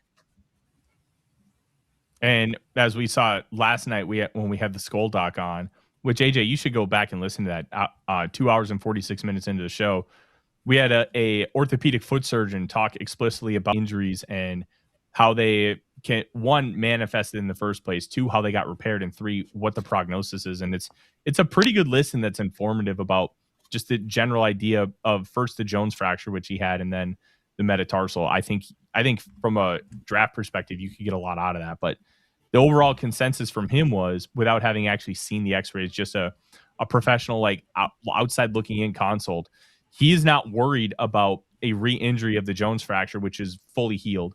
And the metatarsal just seems to be a separate incident that was just a freak accident. And honestly, Banks made it sound like it was because he was wearing track shoes, which a guy like that probably should never wear track shoes. So it one of those things where it's kind of weird overall. But yeah, I want your take on this as we welcome Dave back and Jonas into the show. I see Banks as this archetype where the Vikings can use him like Bill Belichick deployed Richard Seymour for years. Would you agree with that idea? Not saying Banks is Richard Seymour, but just from a general. I see your vision. I see your vision, because especially with the pick of Orange later on, like Orange is your 0. He's your 0-1 tag, right? Banks has that, like we talked about with the movement skills and the athleticism. He has the ability to handle. I mean, you're not going to go stick him at wide 9, right? Right, but pretty much anywhere from 5 to 0, Banks can play, right? And so I feel like it's kind of what they wanted Jonathan Allen to be, just in an actual younger body that still had a lot of the juice left. And so I like your vision. I see that with them, and obviously Brian Flores is the guy to figure that out, right? Out of every defensive coordinator in the NFL, it's like Mike McDonald and Brian Flores are the two that I would trust the most to have the guys in the right spots to play to their strengths. Yeah, I'm really excited to see it. Banks did reveal, I don't know if I told you, AJ, he's going to play that defensive end role. So he's going to be a 3-tech, 4-eye, 5-tech, depending on the formation itself. I love that. I do too. And it's weird that a 327-pounder is a gap shooter. But that's exactly what Banks is. He's just a big-ass gap shooter. And I'm not going to lie. I'm pretty excited about that, to have a 327-pound gap shooter where you have to theoretically put 2 bodies on him. And then with how Flores likes to utilize his blitz packages to use those guys to then fill in behind and be able to maximize things like wide zone and how you fit runs and stuff. Banks opens up so many possibilities for you. And I'm really excited about where that can lead.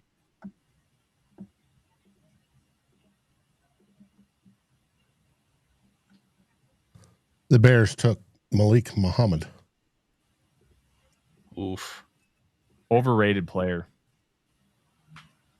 And purple Tears since 61 says, get pay on the screen. I have a few words for him. I actually think the way more interesting pick right now is that the Bills just took Skylar Bell. You know what? The Bills could use another slot receiver. I've always said this, AJ. More slots in Buffalo. All slots. Oops. All slot receivers. I would love to see Josh Allen with an oops all slot receiver offense. That would be interesting. Hey, you can only win with two-way goes. Just stack the 10 personnel with all four guys in the slot. I think that would be a lot of fun. Yeah. I mean, every third down is mesh. So you just need guys that can win on a drag route and get upfield. So it's a good question here. Will the presence of Big Citrus rejuvenate Pace's impact at all? Pace has to get on the field first. So no, I don't think so. I don't even know if Pace makes the roster. We talked about it. He's on that tender contract. It's $3.52 million. None of it's guaranteed. So if they were to theoretically draft a 5th round linebacker who played well in the preseason, Pace is probably gone because it saves you $2.5 million on the salary cap. Pace is a very specialized player, and what he does is very good.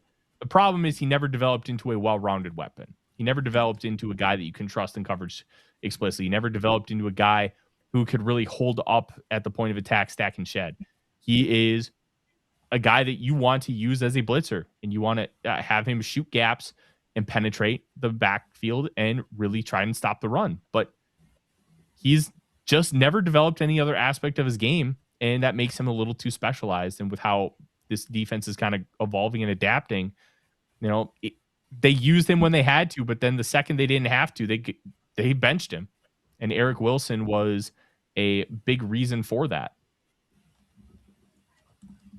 Yeah, not to like dominate the conversation here, but I kind of feel like that was part of why the Gold-A pick, right? Like that's your Pace replacement. I feel like just in terms of like early role as the blitzer, because Jake Gold-A is a converted edge, and he has that, I think, really explosive. When he plants and goes, he covers ground in a hurry, and so I feel like that is a more like a higher upside swing of like the vision for what Pace could have been with Gold-A, and Orange should free up Gold-A. That would I would imagine that would be kind of the thought process there. But I actually think that, especially with the fact that Gold-A was an edge, I think they are probably looking at him more as a guy who can play the role that Eric Wilson played. And Eric Wilson played very differently to what Ivan Pace did. And I think Gold-A was mainly drafted for that role. And therefore, I'm not sure if he was meant as a replacement for Ivan Pace.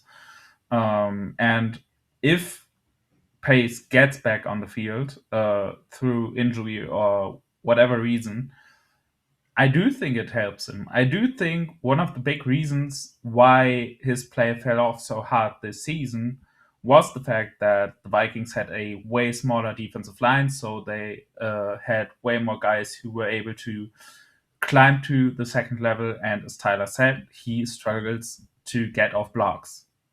And when the Vikings had a defensive line that consisted more of run defenders and space eaters like Harrison Phillips and Jonathan Bullard, Pace played much better. So if he gets on the field, I do think it helps him.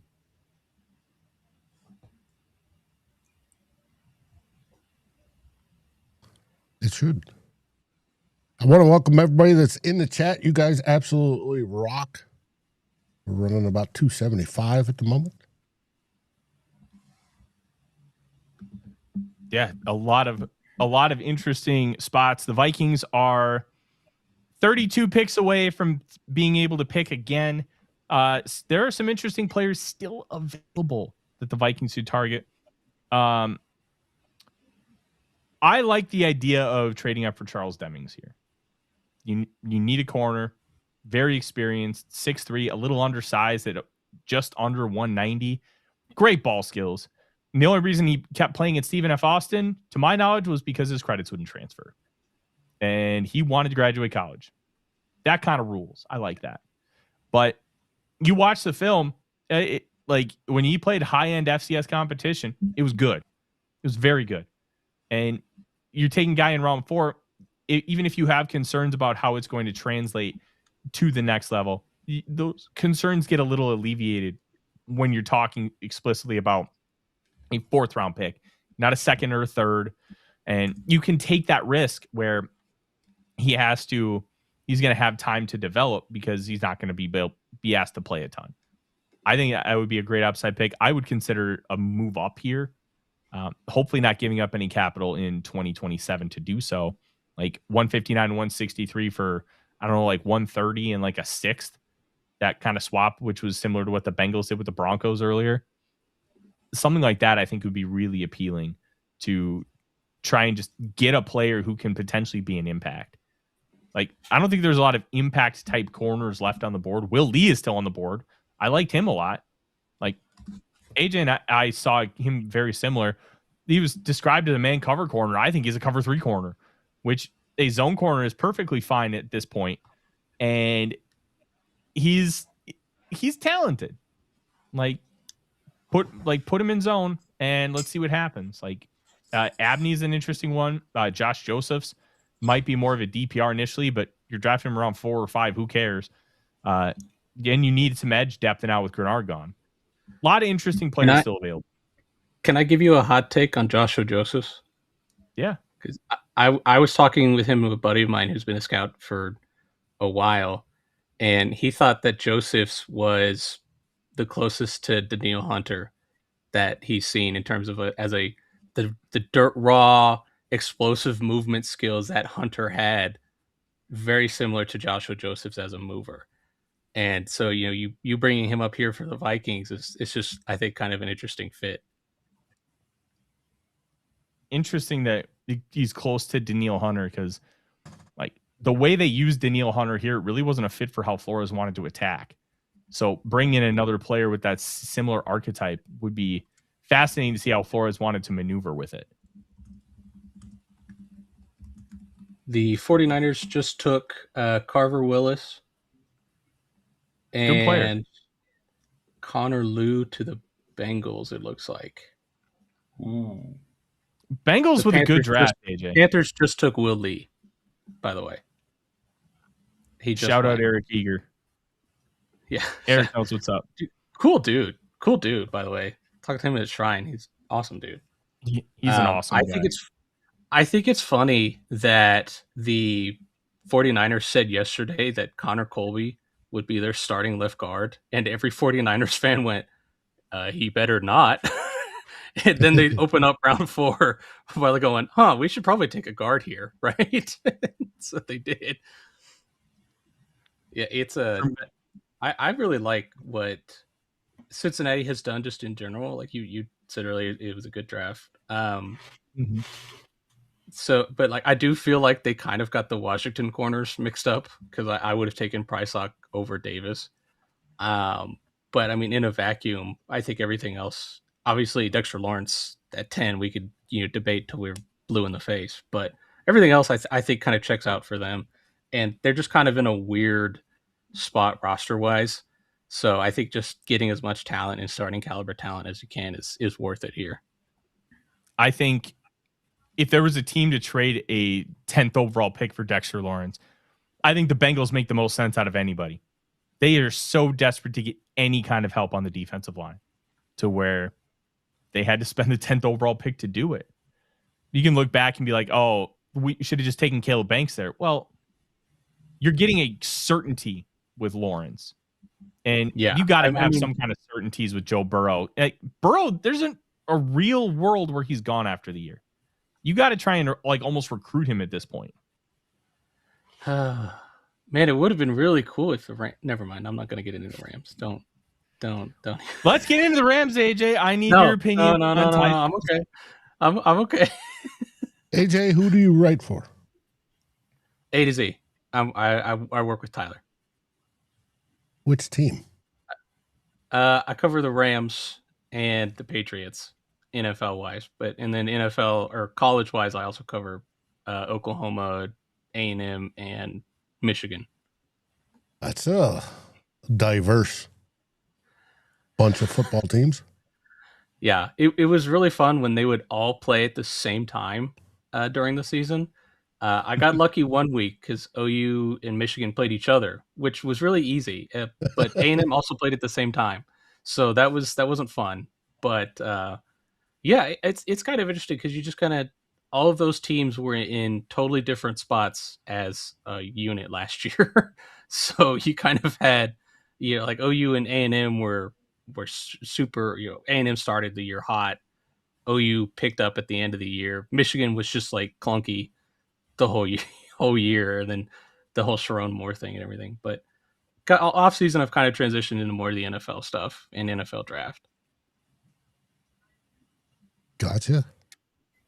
You need one of those big TV walls like Tyler has. Yeah, I wish I could. I have all this space up here in my room, but it's just like trying to find time to actually settle down and get all this stuff right now. It's so crazy. Mm-hmm. Yeah, it's pretty nice to have a 65-inch and 255 inches in the basement, but it took a while to kind of build up all the stuff to be able to have it. Hey, you can thank my job with NBC where I used that. I leveraged that to be able to get that big screen in the middle because it was just 2. And I'm over here with like a 16-inch laptop screen.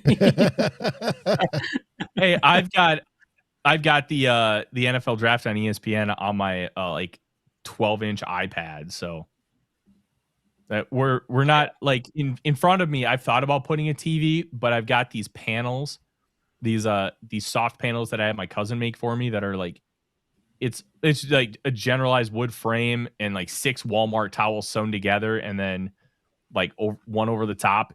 They're pretty nice and they absorb sound. Dave actually recommended that I have them made and they absorb sound really well. That's what they're designed for. Yeah. And they do a lot better than the foam. Have the Dolphins made their pick yet? No, they have not. Okay. I just want to make sure I didn't miss anything. It was Will Lee. We talked about Will Lee like 5 minutes ago, and they're just now announcing it. Yeah, that sounds about right. I like Will Lee. I don't think he's that man cover corner. We kind of talked about that already, but I think he's somebody who can be really good in zone, and quite frankly, good value in round 4. I had a solid 3rd round grade on him. Yeah. Oklahoma Sooners are the Dallas Cowboys of college football.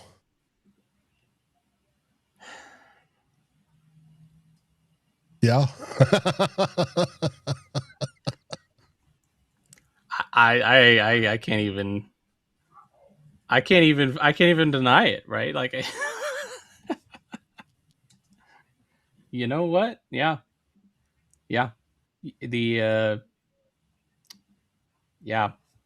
Their legend years, or at least in the 90s or earlier. We still talk about that 2000 a national championship. That was pretty cool. Funniest score of all time, 13-2. Yeah, 13-2. Yeah.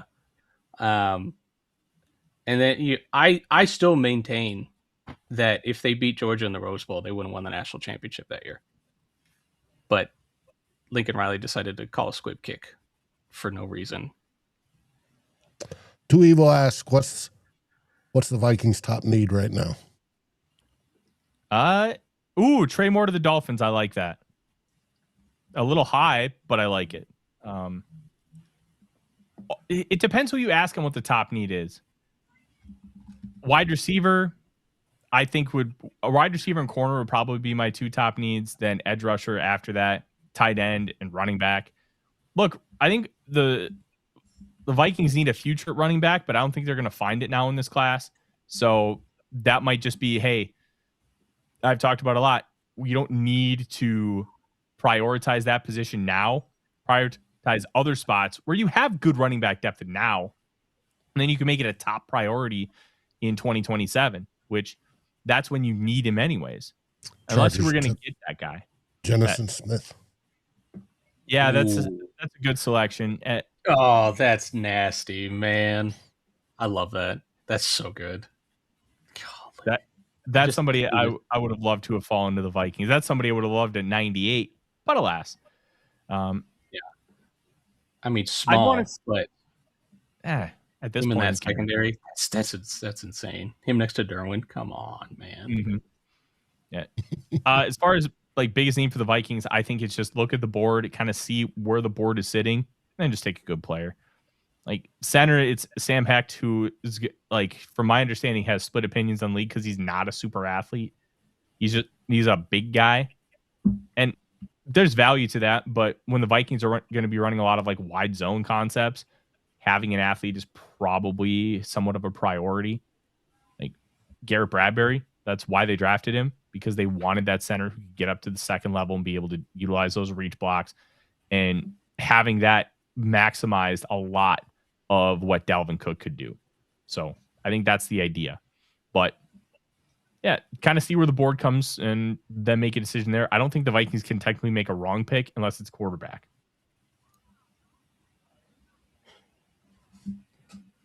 You're giving me PTSD, Tyler.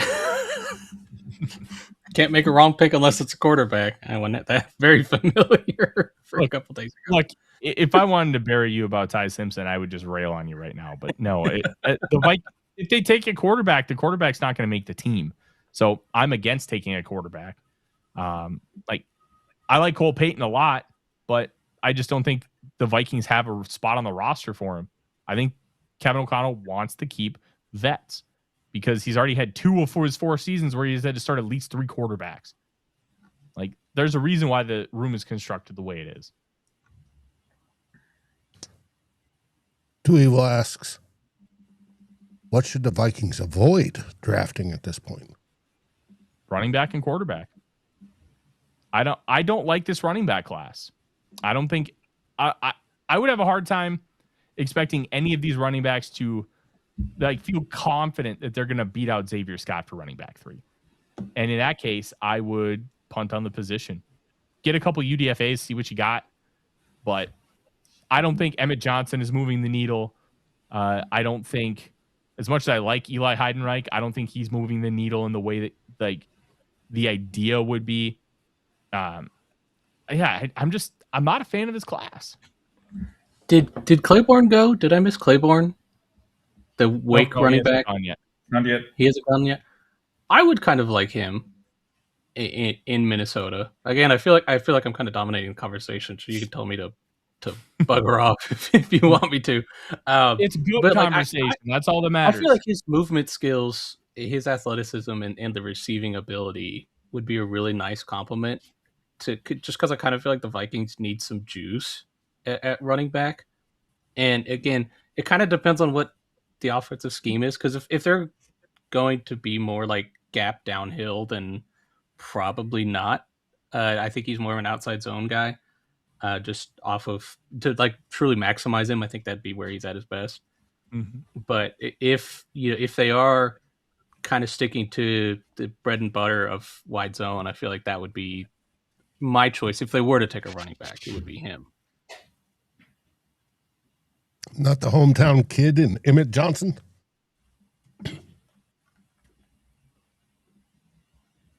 I'm not a fan. I thought he was fine.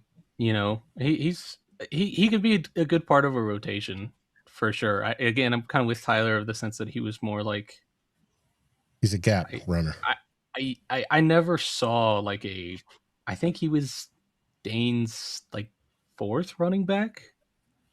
I want to say, if I'm remembering it right, I didn't really see that kind of a player, just because like I think that the high end speed was closer to average. He only really played like 1 year of consistent film, and so for me, like I was just kind of the pass pro was rough.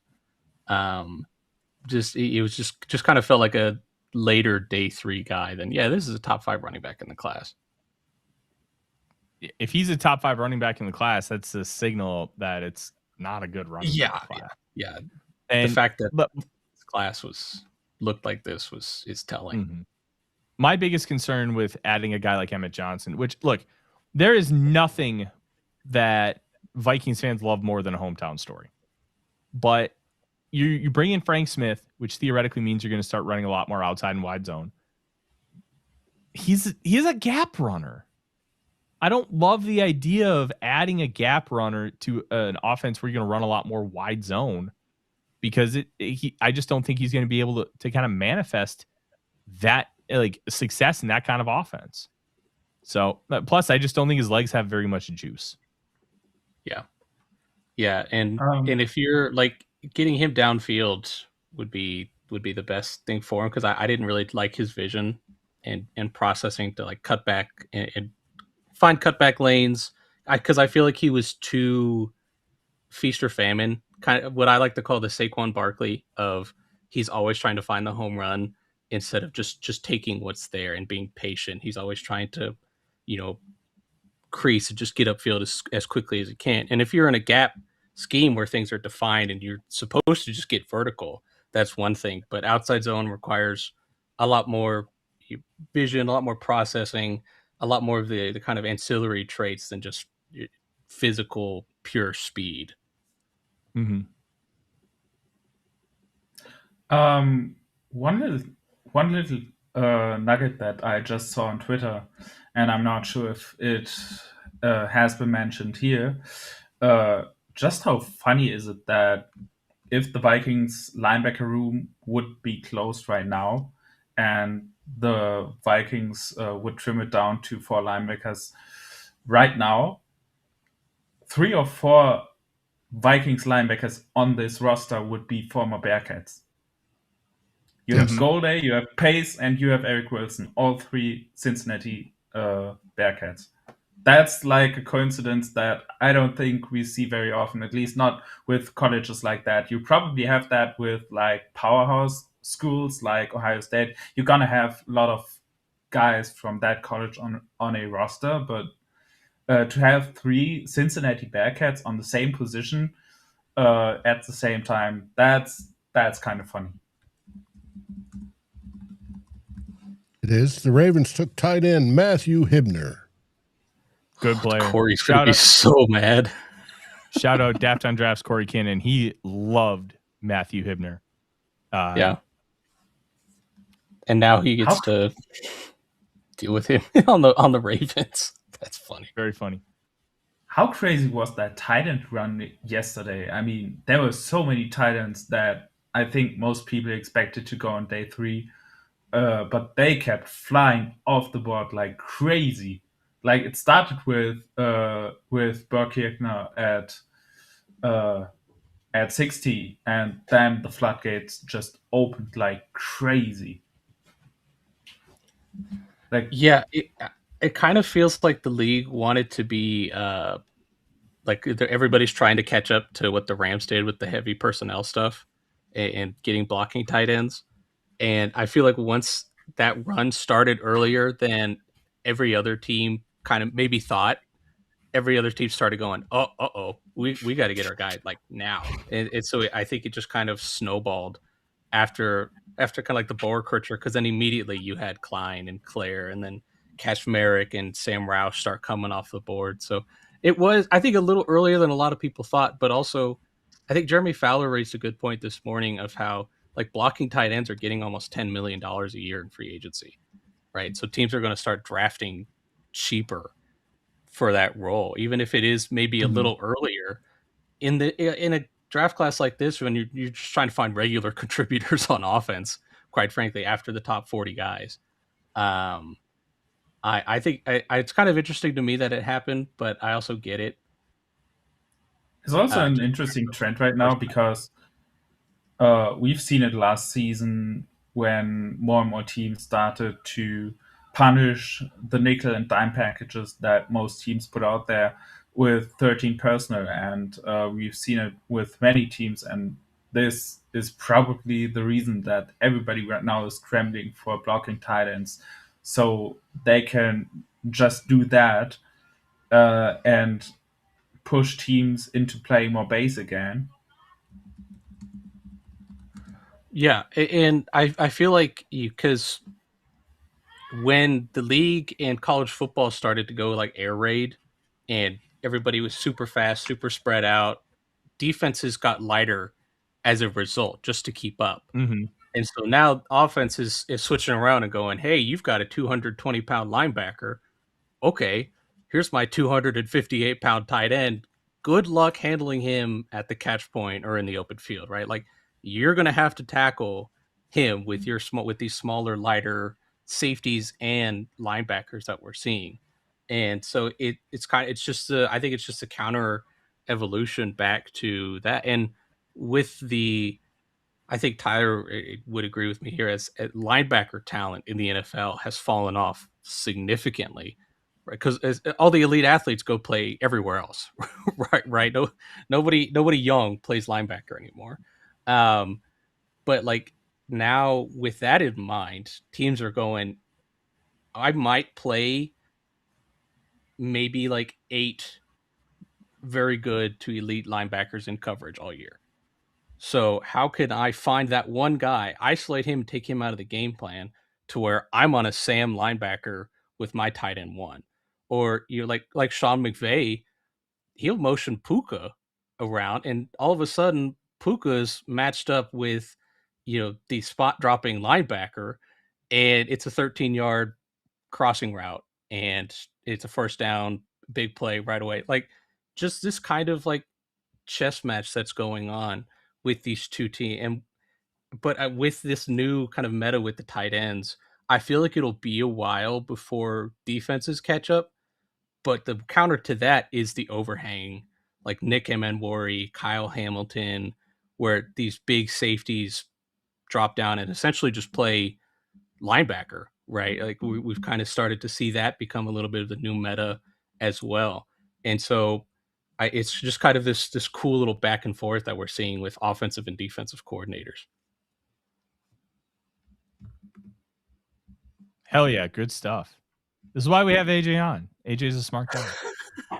Well, I mean, we've seen it with the Vikings too. I mean, that's basically the role that Josh Metellus got, and that allowed him to play himself into the regular lineup. I mean, he was much more of a traditional safety last year, probably mainly because the Vikings couldn't play Harrison Smith deep that much anymore because Harry just didn't have that juice anymore. But I think, and that's why I was hoping for a guy who can play deep a little bit more in this draft. So this would allow Josh Metellus to get back to the box and get back to the cool role that he used to play a couple of years ago, where he was so good at. Possibly. Let's hope. No, but you talk about football is cyclical, AJ. And we're going back to the power, the big guys. Minnesota Vikings are getting bigger on the offense and defensive line. Why? Because the little squatty guys, fast guys, aren't needed. They're going back to more power style. And I suspect at some point in time we'll get a 6'2", 6'3", 6'4" running back, i.e. Adrian Peterson, that weighs over 220 pounds to go against that 220-pound linebacker and is going to bowl him over. Oh, my guy Kendall Daniels just went to Atlanta. I love that. I love that fit, man. Kendall Daniels with Jeff Ulbrich. That's such a fun. Yeah, I love it, man. And Kendall Daniels, I feel like it's really underrated, this draft process. And it's just kind of because he was like is he a safety? Is he a linebacker? Because they played him at what they call cheetah, which is just basically like a glorified safety nickel player. And like I still think the highlight of him just turning and staring the screen down as he just bowls the Ole Miss runner over. Like that's one of like the coolest moments on draft film all year long. him and R. Mason Thomas with the Auburn safety. Those are two plays that just stick out in my head of like, that was some of the coolest film I saw all offseason long. Purple Tear since 61 says, looking at B-Flow's going with 7-man NASCAR package and 4 rovers to create the number 1D. He does like positionless players. He does like to move them around. That's for sure.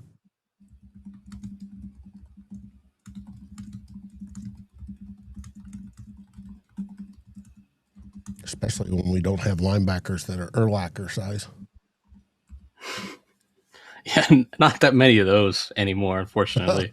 No. It is kind of interesting that Detroit is like tripling down on that, right? Because they took Rodriguez, a little on the smaller side, but Jack Campbell and Jimmy Rolder are all kind of like traditional Mike linebackers, right? And so it's kind of interesting that Detroit, of all teams, which it was been like against a lot of the new age stuff, and it's just like, we're just going to draft good players. We don't care about the positions, whatever. It's kind of interesting that Detroit is like, hey, no, we want these old school throwback players. And so in a way, they are kind of ahead of the meta instead of kind of, which is interesting to me that they kind of, I feel like they maybe didn't start it with the Campbell pick, but they got ahead of it with that. I mean, I even think, Tyler, we had talked about this back on the SNPT pod about how that pick was years ahead of where it should be. Because typically linebackers take about 2 or 3 years to hit that like elite wave, right? And by that 3-year mark, we're going to see teams probably get into more heavy looks, right? That was kind of a thing that had started happening, right? Shanahan had, George Kittle and Juszczyk stuff. Everybody was kind of going, okay, wait a sec, hang on. This could be something. And so now everybody else is trying to play catch up to it. Yeah. I remember in real time, everybody, including myself, buried the shit out of the Lions for taking Jahmyr Gibbs and Jack Campbell. Well, they'd end up looking pretty good. Those first 4 picks with Sam Laporta and then Brian Branch ended up being a really, really, really nice haul for them. Bryce Lance to the Saints. That's fun. Interesting. They are completely remaking that wide receiver room. Interesting. Wow. They're all in on Shuck. I mean, they should be, but like it's very interesting. Year, yeah. Tyler Shuck proving himself to be any kind of good at all was a nice development. The Cowboys took LT Overton. That's an interesting. They announced him as a defensive tackle, which makes sense. Actually, he should be a DT. I like him as because they're going to do the Fangio stuff. It's more of a 3-4 base, right? Yeah, I think they said they wanted to like primarily be a penny team with the 5-1 front, but I think if he is playing, because currently, who is there? I think it's Ogbonnia from the Chargers is like their 5 tech, which is not what I would call a good fit. Not a player I would be consistently starting. And so like if he's a defensive tackle and that's his role, I really like that.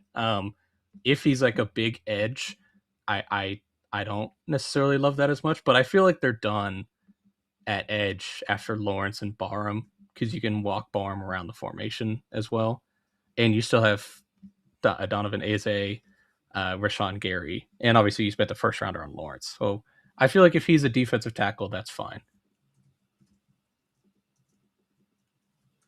I just had a Rams fan comment to me that Ty Simpson is Joe Burrow trade fodder, which, you know what? If they really galaxy brained that to get to that point, you know what? I'll bow down at the feet of Les Snead and be like, hey, man, like, you know what? You got it. Ty Simpson. You know what? Ty Simpson and 2 more first-round picks. Let's do it. Yeah, we're right. Les Snead is going back to old school. F them picks, man. That would be. That's so funny. That's just a random comment. He was like, "Ty Simpson trade fodder, cool," with the saluting emoji. Like, kudos to you, man. I love it. We're down to 22 picks left until the Vikings select. AJ, we've all talked about kind of guys we like. Who do you like for the Vikings that they could potentially take at 159 and 163? So I'm gonna pull up my board here really quickly. Kind of just depends on obviously the way everything else goes. But if you're talking corner, you know, I liked your earlier suggestion of Charles Demings as well. I think, is Chandler Rivers still on the board? Has he been taken? I feel like he has. Kyle Lewis just went, by the way. Dolphins. Chandler Rivers is still there. I've been monitoring him because I have mentioned the group mock draft that I did with some friends here in Germany, and he was one of the guys I took for the Vikings. I took him in round 3. I really like him, and I like his fit for the Vikings. So yeah, if he's still there, absolutely, I would be very excited about that one. Yeah, and I love the fluidity that he has in press coverage. He's a little smaller, but I just think his overall physicality is much bigger than he plays. I love his processing ability as well. And you obviously look at the production is incredible. He's played inside and outside, probably a nickel, but I think Brian Flores could get away with him on the outside because with them, the blitz is the coverage call. And so if, quarterbacks just have to be fast just in general. And so like you don't need a guy that can necessarily cover for 8 seconds down the field, right? You need a guy who's going to drive on the quick throws. You need a guy who's going to be productive on the ball when it gets there. And I think he has like 30 pass breakups in his career. Super productive. I think downhill, some of his reps against screens are incredible. And so I would say Rivers. If they want a little bigger, Demings. I know Latrell McCutcheon has some hype as well, so like that could be another target for them. It just kind of depends on how the board goes for them at corner. Everywhere else is kind of just because I feel like the Vikings are in best player available mode right now. They've been that the whole draft, technically. Yeah. It really feels like they're done on O-line. So I won't go there, but if they do go receiver, Deion Burks is still on the board, right? That feels like a really classic Vikings route runner, explosive ability. Let's talk about Burks for a second, AJ, because you obviously know Burks probably better than anybody because you cover Oklahoma. You are very plugged into the program. One of the big knocks against Burks from a draft perspective is the fact that he does not have any production. It's non-existent across his entire profile. He's never had more than 700 yards in a year. He's a fifth-year player. How do you quantify that with everything that he's had to deal with during the course of his college career? And why does or doesn't that matter when you're trying to project him to the next level? Yeah, it's tough because every quarterback he played with was bad. At Purdue, they were catastrophically bad. At Oklahoma, they were bad relative to the competition. And so like Deion Burks at Oklahoma, 2024, everything went wrong for the offense at Oklahoma, right? The offensive scheme, nobody had any idea what was going on. They fired the offensive coordinator midway through and then basically just played like spread option. Afterwards, Jackson Arnold became Haynes King, and they just ran the ball, and they managed to make a bowl game with it.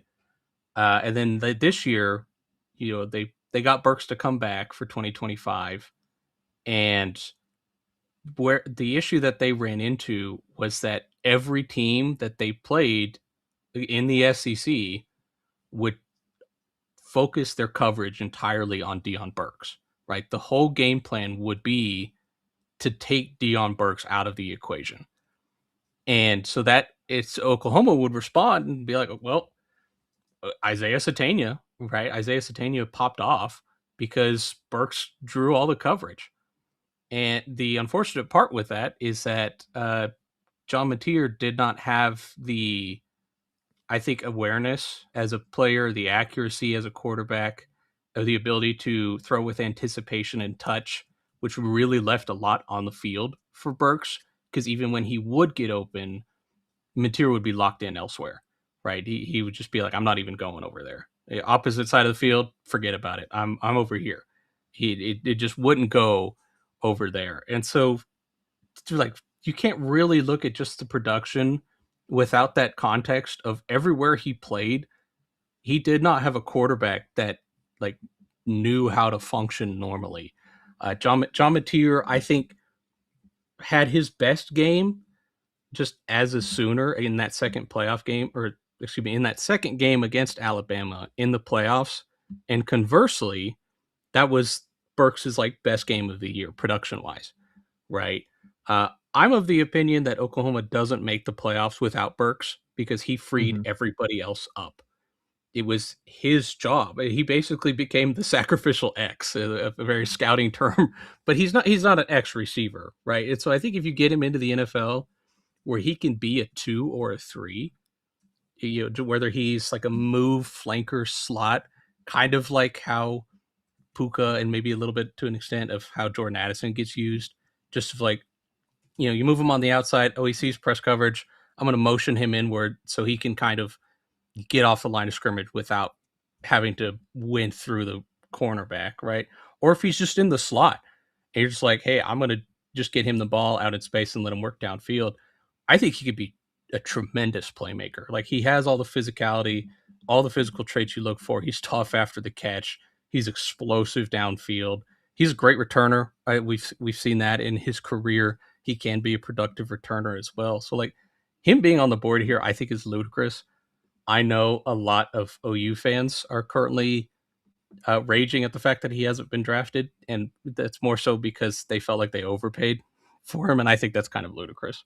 I think Deion Burks is a tremendous player, and the NFL, I don't know what the holdup is here because I would have drafted him like a round earlier, at least. All these wide receivers going off the board, it's very strange.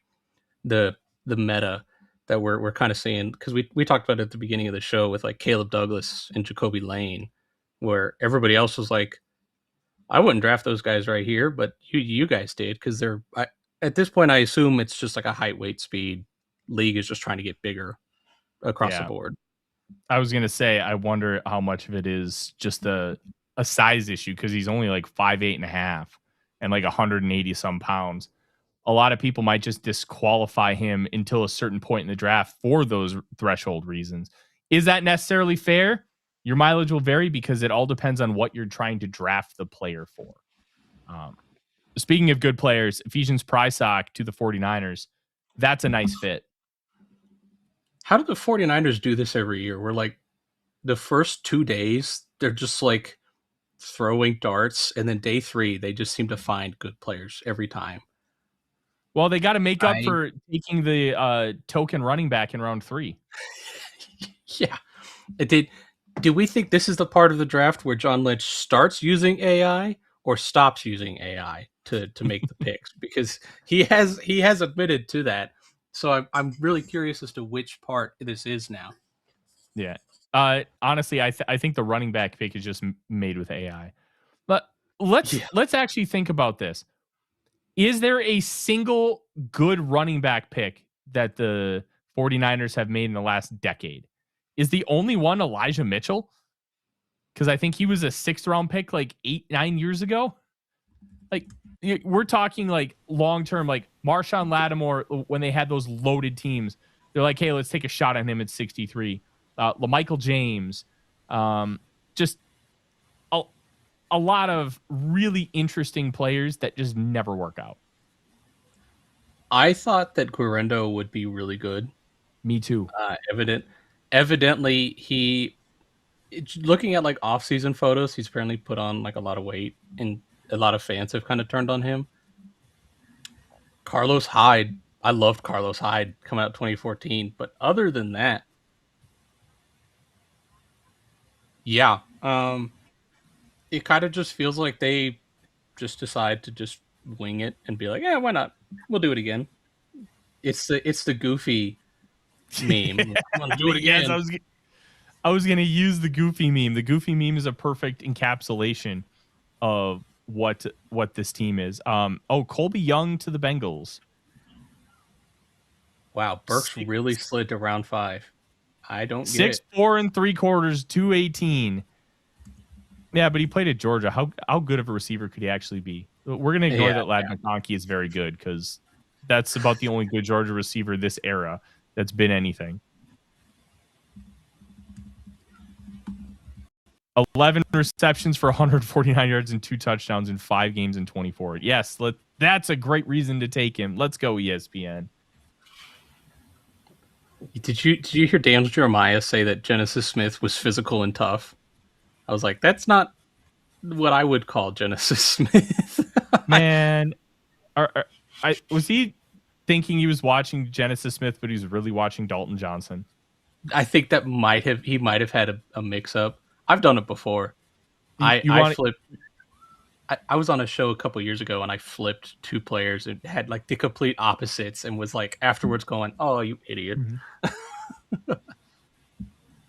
You'll love this. Why is Kyle Brandt on ESPN? Oh man, I don't like that. Anyways, he's just yelling. I had a really funny one. I think it was the 2021 class. I spent in like a whole 3 games watching Spencer Brown, but I was actually watching Trevor Penning. Oh, I missed that Spencer Brown was the right tackle and Trevor Penning was basically the same size, and I didn't realize it until I was done. I'm like, man, this guy's pretty good. I'd take him like back round 2, early round 3. Then I realized, wait, that's Trevor Penning. Because it was 76 versus 78, so even the number was close. Yeah. It's like, oh. And I mean, those FCS all 22 cams. But I would have had a late round 2, early round 3 grade on Penning, and the Saints took him in 18. Dude, the Texans just took Kamari Ramsey. God, dude, that defense is just disgusting. That defense is going to be nasty. That defense rules so hard, man.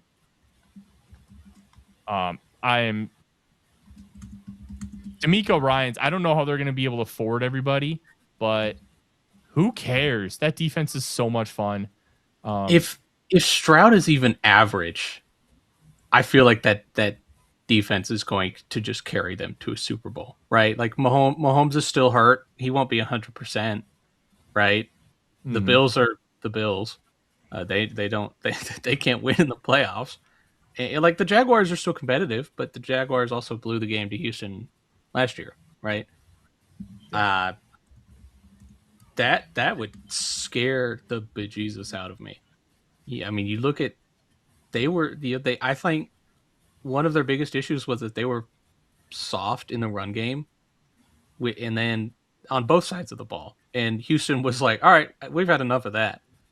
And so I feel like they are just locked in, ready to go. I love that they doubled up with Rutledge and Wee-Woo. I think that is like 2 of the best maulers in this class. And Wee-Woo, as a pass protector, I don't know if any single offensive lineman improved from 2024 to 2025 as much as he did, right?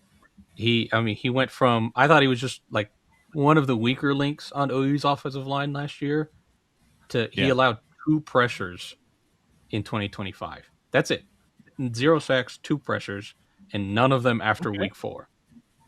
Like that is tremendous production. His film improved, high character guy. And then the defensive side of the ball, Houston has just decided that we're going to just punch you in the mouth and not ever stop. we're just going to just keep hitting you over and over and over again. Adding Caden McDonald to that front is just disgusting. Who do you double team? Right? Who do you double team on that front? Because like even Tommy Togiai, I thought was a very quietly disruptive player for them as well. And so like, and then now on the back end, I think Wade Woodaz, who they just took earlier, I think he's a really good coverage linebacker. You add Kamari Ramsey, add a little bit more physicality to that secondary. Because Bullock, as good as he is, Bullock's more of like just a ball hawk center fielder. He's not going to come up and fill the run to that degree. And I think Ramsey can provide that, especially here in round 5, dude.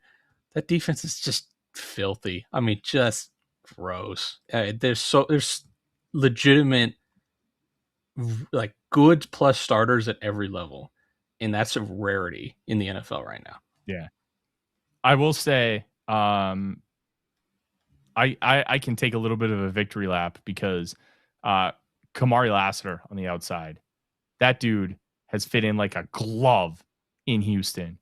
Oh, that defense, like, I don't have a lot of time to watch all 22 from everybody, like all the teams. Too many responsibilities at A to Z Sports, which I'm very grateful for. But if there's one unit I really like watching, it's that Houston unit, because it's no nonsense. Four down linemen. We're just going to F you up. And we're going to do it consistently. And we're going to hit you. And we're going to play coverage. And we can do all these base packages because you can't do anything on us. It's very reminiscent, not stylistically, but also stylistically, of Mike Zimmer 2017. I don't have to blitz because our front is just so good. We're going to whip your ass. Like, that unit is so much fun, man. So, I just saw this pop up because we're starting round 5 here, but Sean McVay is currently on ESPN, and he said, if Stafford tells me he wants to play 3 more years, nobody would be more excited about it than me. Dog, he did not. Of course. I don't want to say publicly, but I have my doubts about how that one went down. Did we announce that Texans selected Kamari Ramsey, safety? Yeah. Oh, yeah. We've been talking about the Texans defense for like 3 minutes. And that unit is just so much fun.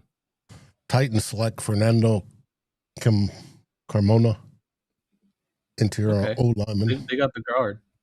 They finally got a guard. I like Carmona. He was solid.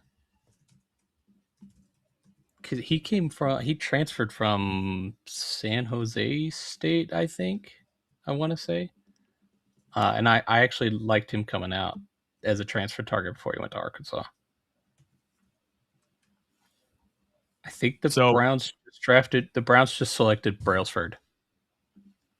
Okay. God, so there's one center off the board. Is Monken going to go back to more wide zone kind of stuff? It looks like it, just based on their offensive line. I mean, that's a light unit. I just wonder how much of the gap-oriented stuff that they ran in Baltimore was strictly because they had Lamar and wanting to maximize some of those elements, which you can argue that a gap scheme is better for a player like him to maximize his running ability versus like a wide zone.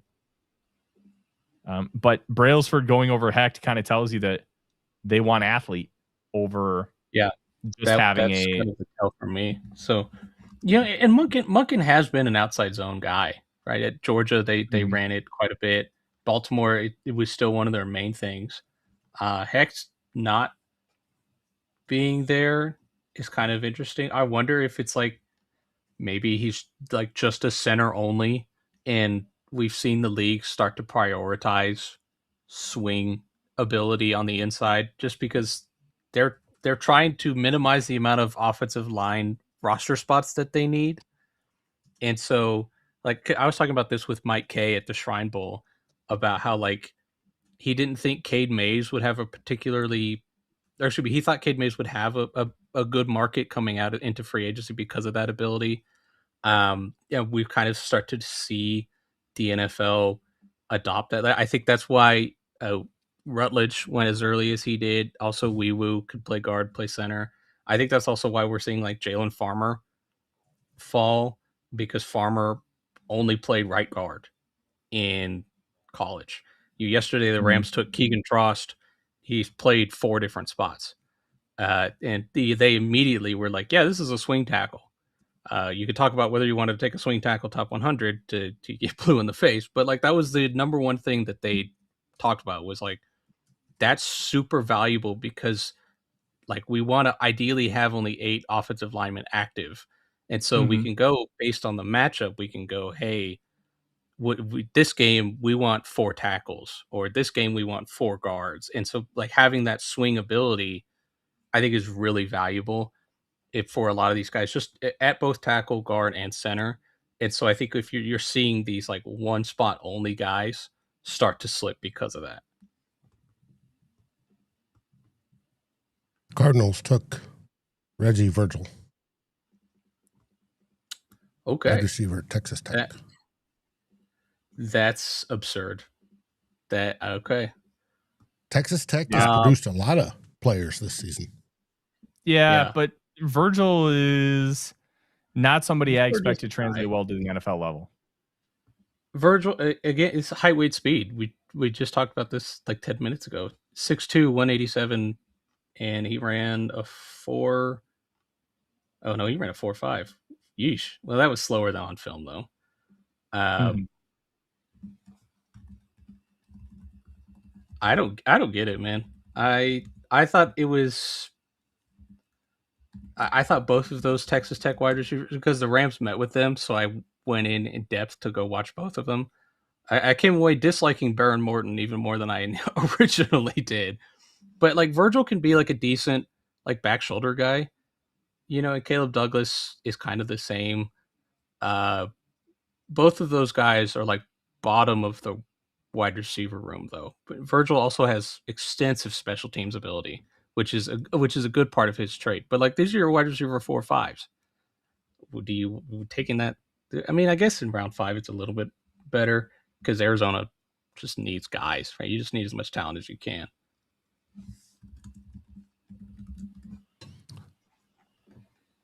Skull Pad asks, is Dylan Bell a good pick? I'll defer to AJ on that one. I'm going to be honest. I didn't watch Dylan Bell, but my vibe is meh.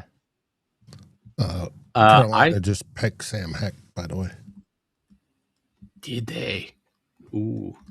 I did not think Dylan Bell was a draftable player. I think he could be a decent UDFA upside swing, but I did not see a draftable player personally.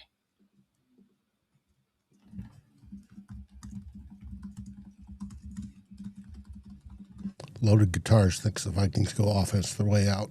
We'll see. I think it's just going to be whatever the board presents, and then they'll take a guy that they really like based on the board. That's what they said they did the first 3 rounds. And honestly, it really kind of showcased that. Like consensus board wise, look, Banks was so low on the consensus board at 37 strictly because of the foot.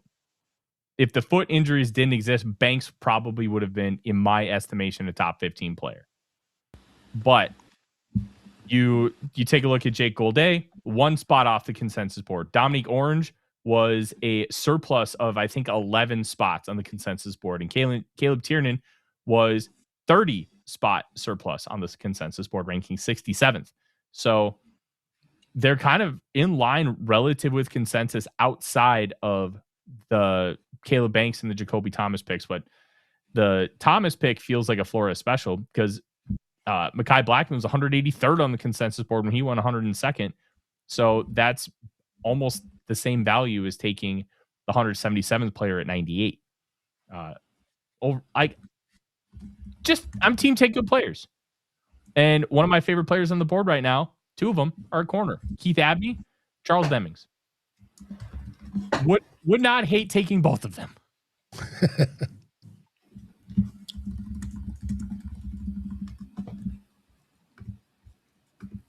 Nick Barrett, defensive line to the Chargers.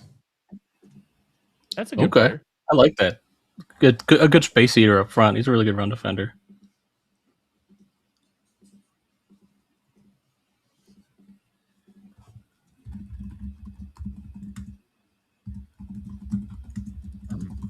I got to make my pick in our way too early mock draft, AJ.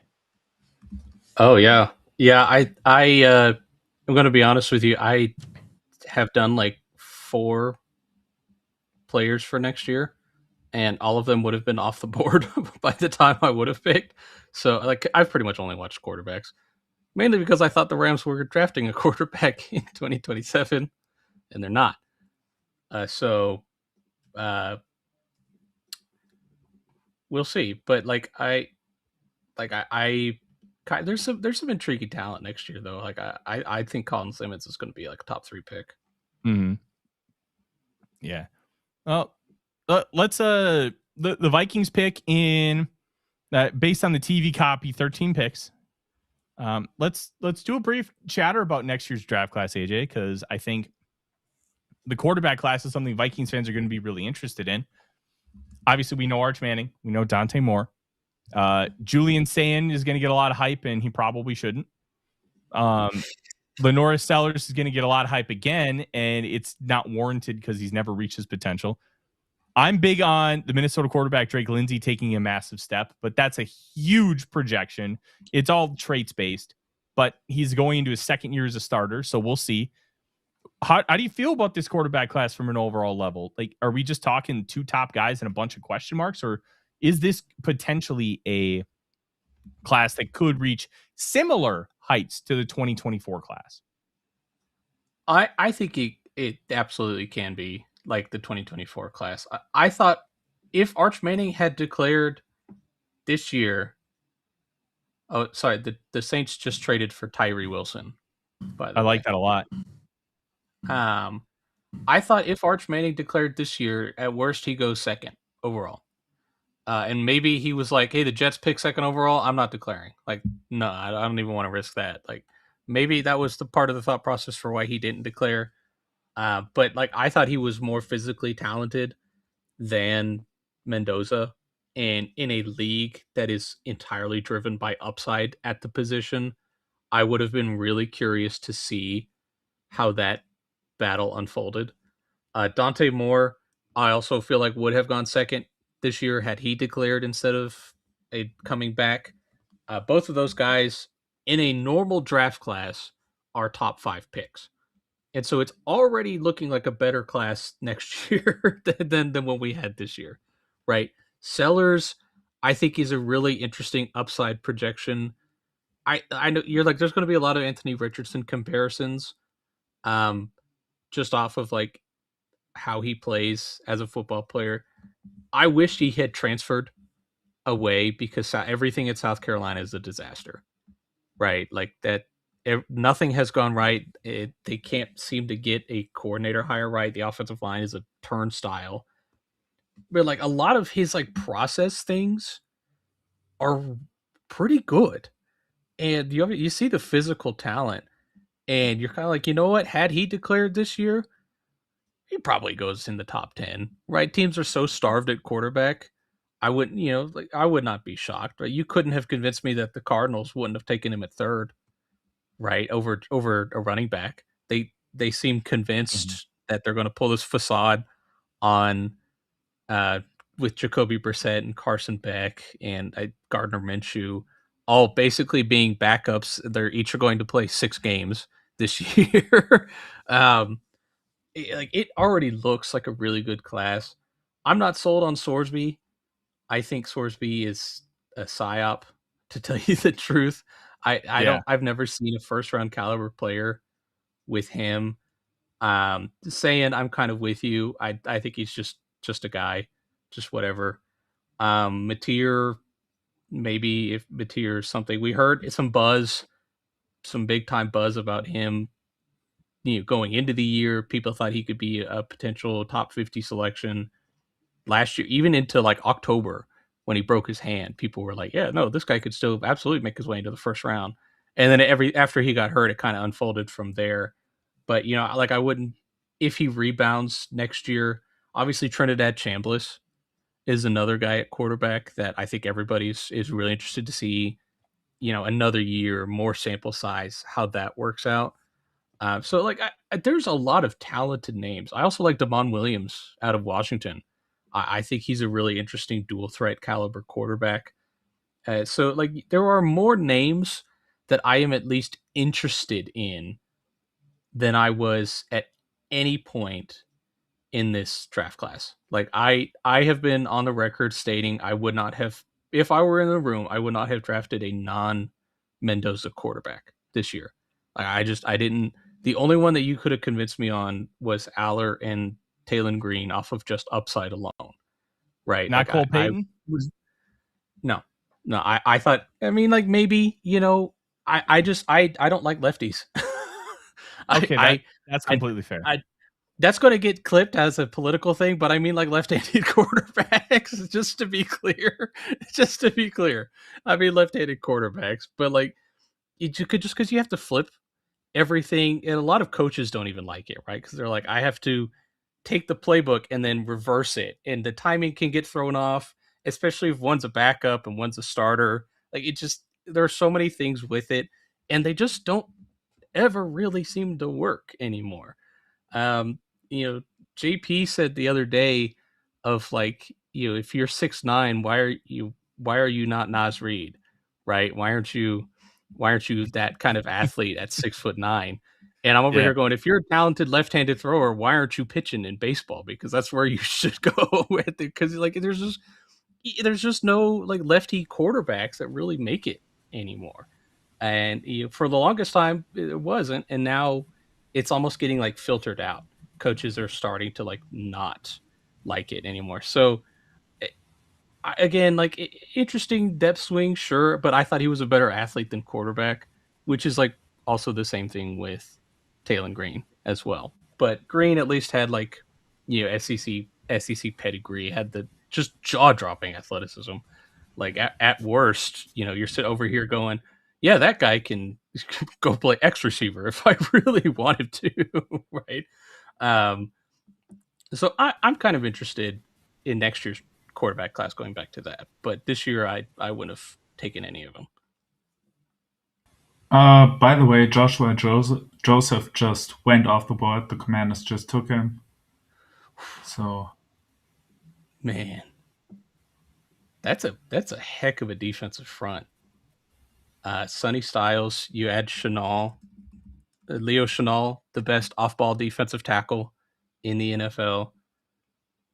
You've got Charles Omenihu, who I've loved, Owe, Chason, and now you add Josephs to that. That's a strong pass rush group. It is a strong pass rush Frankie group. Frankie Lavu, like another guy that's just really good coming downhill as a blitzer. Like he was awesome in 2024 in that role. Yeah, he was.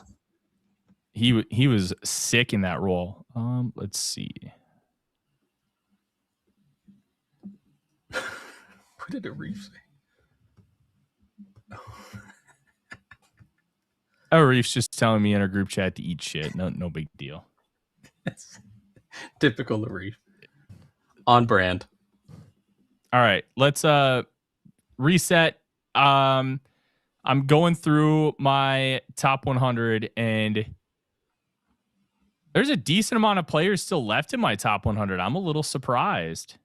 I thought I would have had so weird. Mm-hmm. 10 players left in my top 100. 2 of them are quarterbacks. 99 and 100 were Nussmeier and Peyton. But here's what I got. Only one guy left in my top 50, and that was number 50, and quarterback Keith Abney from Arizona State. I don't know why I end up so high on Katrin Allen, because I don't even like him that much, but he was 54th on my board. That's just a signal of this class in a nutshell. Katrin Allen is the most boring running back I watched. He's just going to be like a solid number 2 for like a decade and just have an okay career. And that's all he's ever going to be. Amari Harvey, highest in the industry. I always have that one guy. Last year was Quincy Riley. This year it's Amari Harvey. Actually, last year I think I was highest on like 8 guys. And I think I ended up doing okay there. Amari Harvey at 65, the Georgia Tech corner. Chandler Rivers, the Duke corner at 83. Brian Parker, the Duke center at 72. Deion Burks, the Oklahoma wide receiver we talked about earlier at 87. Tyreek Sapp, the Florida edge rusher at 91. Zaki Wheatley, the Penn State safety at 93. And then the quarterbacks, Nussmeier at 99 and Cole Payton at 100. If there's one quarterback that I would take the bet on, I know AJ doesn't like lefties, which is a completely valid reason. I would take Cole Payton, because he was only a 1-year starter after 5 years in college, but he sat behind a 2-time national champion quarterback in Cam Miller, who was a 6th-round pick. And then he flashed some really high-level stuff at NDSU, including a dynamic arm that can hit all 3 levels of the field, a plus athlete with over 2,000 rushing yards in his career. A really interesting player from that perspective. I don't know if he's ever going to be good. 1-year starter is a really, really tough bet when it comes to quarterback. But you're talking about now taking that guy in round 5, where you can make that bet and feel really comfortable about it. If he fails, it's like writing it off on a tax return. It's whatever. But even if he fails at quarterback, you could maybe use him as a gadget guy. People have talked about him with the Taysom Hill comp. He's not as fast as Taysom Hill. Peyton, I believe, ran a 4.54, and Hill ran in like the 4.3s, I think. But you have a hyper athlete who you can do multiple things with. I just think there's something there at quarterback that's worth trying to develop. We'll see if anybody is actually willing to do so in the draft.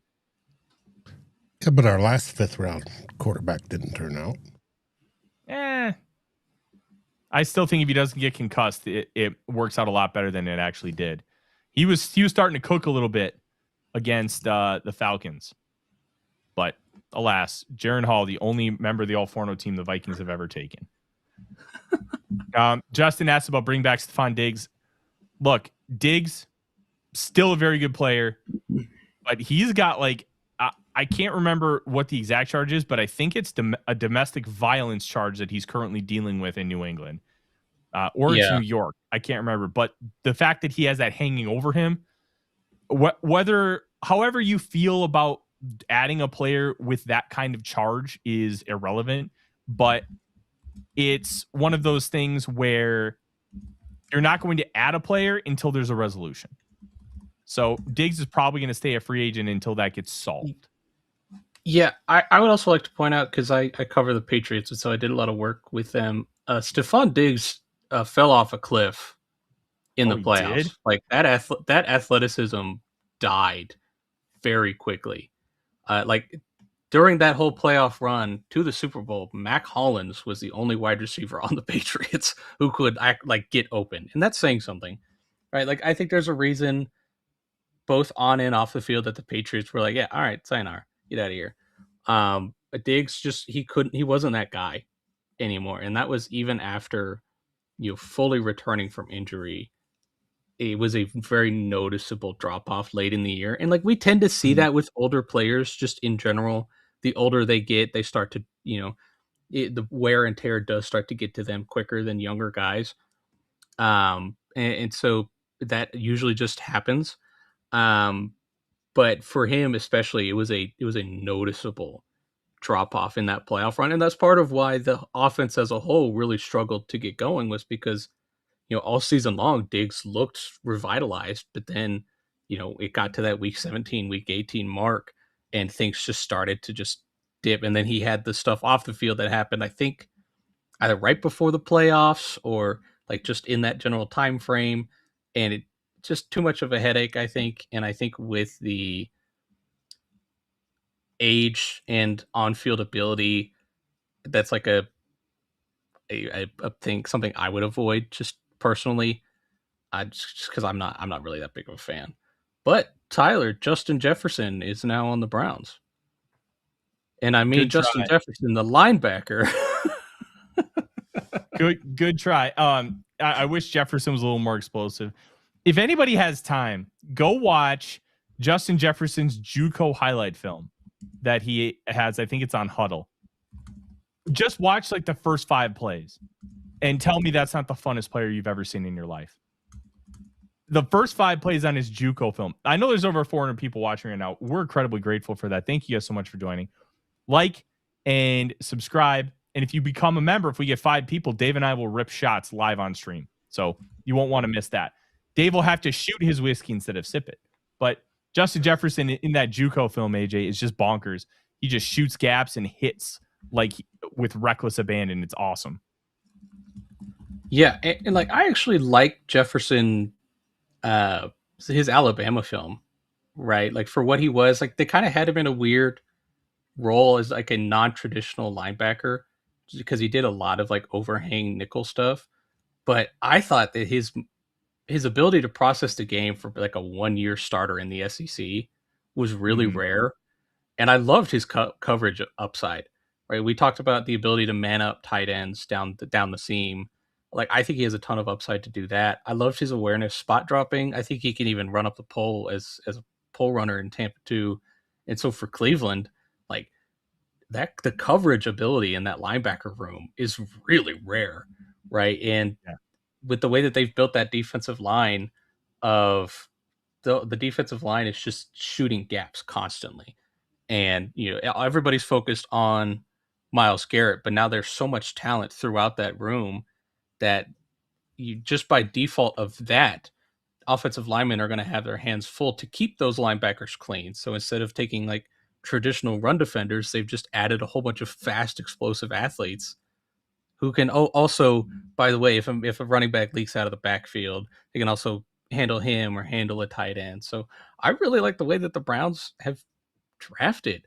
I think the Browns have probably had one of my 3 favorite drafts. Andrew Berry knows what he's doing. Yeah. And really, besides really when it comes to the QB room. Yeah. That's like, on one hand, I feel bad because I feel like the Deshaun Watson thing was forced on him by ownership, right? Like the more details that come out, the more it kind of feels like he got forced into that. But then like everything else they've tried since has been bad as well. So it's like there's just like a really blind eye in that room. I think it was also like very notable, especially last year, that Kevin Stefanski like all the way checked out. He was so fucking pissed at everything that went on in this QB room. And I think it was last year, it was the year before. The year before, I think, was the year when he gave that infamous presser where you just knew that the things he had to say, he just didn't want to say about the Watson situation. And I think he was more than happy to be out of there right now. Now, the QB situation in Atlanta isn't that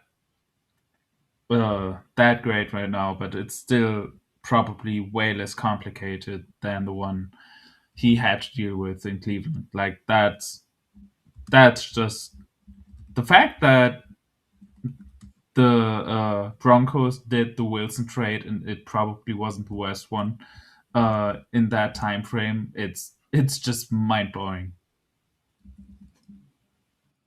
Yeah, it was because I was covering the Broncos at that point with the Russell Wilson trade, and everybody we all kind of thought that everybody was sold on Rodgers, right? That was why they hired Nathaniel Hackett, because everybody thought Rodgers was coming, and then Rodgers was like, "I'm not going to Denver, like that's not happening," and so they had to pivot to Russell Wilson, and that aged, I think, probably the quickest and most horrible I think I've ever seen, like on the field, just pure on field alone, aged the most horrible I've ever seen a quarterback trade go.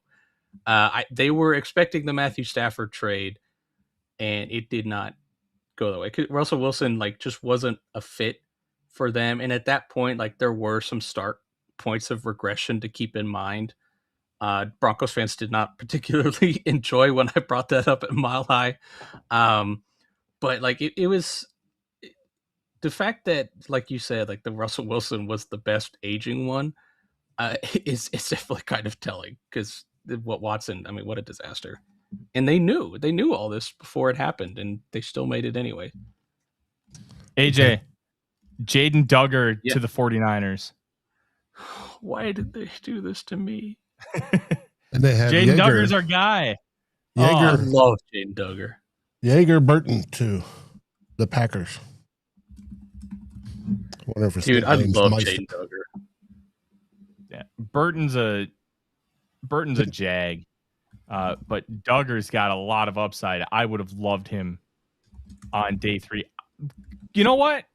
I love the fact that he gets to learn from Fred Warner. That rules. And I think Drake Greenlaw's back there too now. Yes. Yeah, that's a really good group for Duggar to learn from. Like the thing with Duggar is he is, I thought, the most physically gifted linebacker prospect. I mean, the longest guy we've ever seen in the combine. The former safety, just unreal athleticism.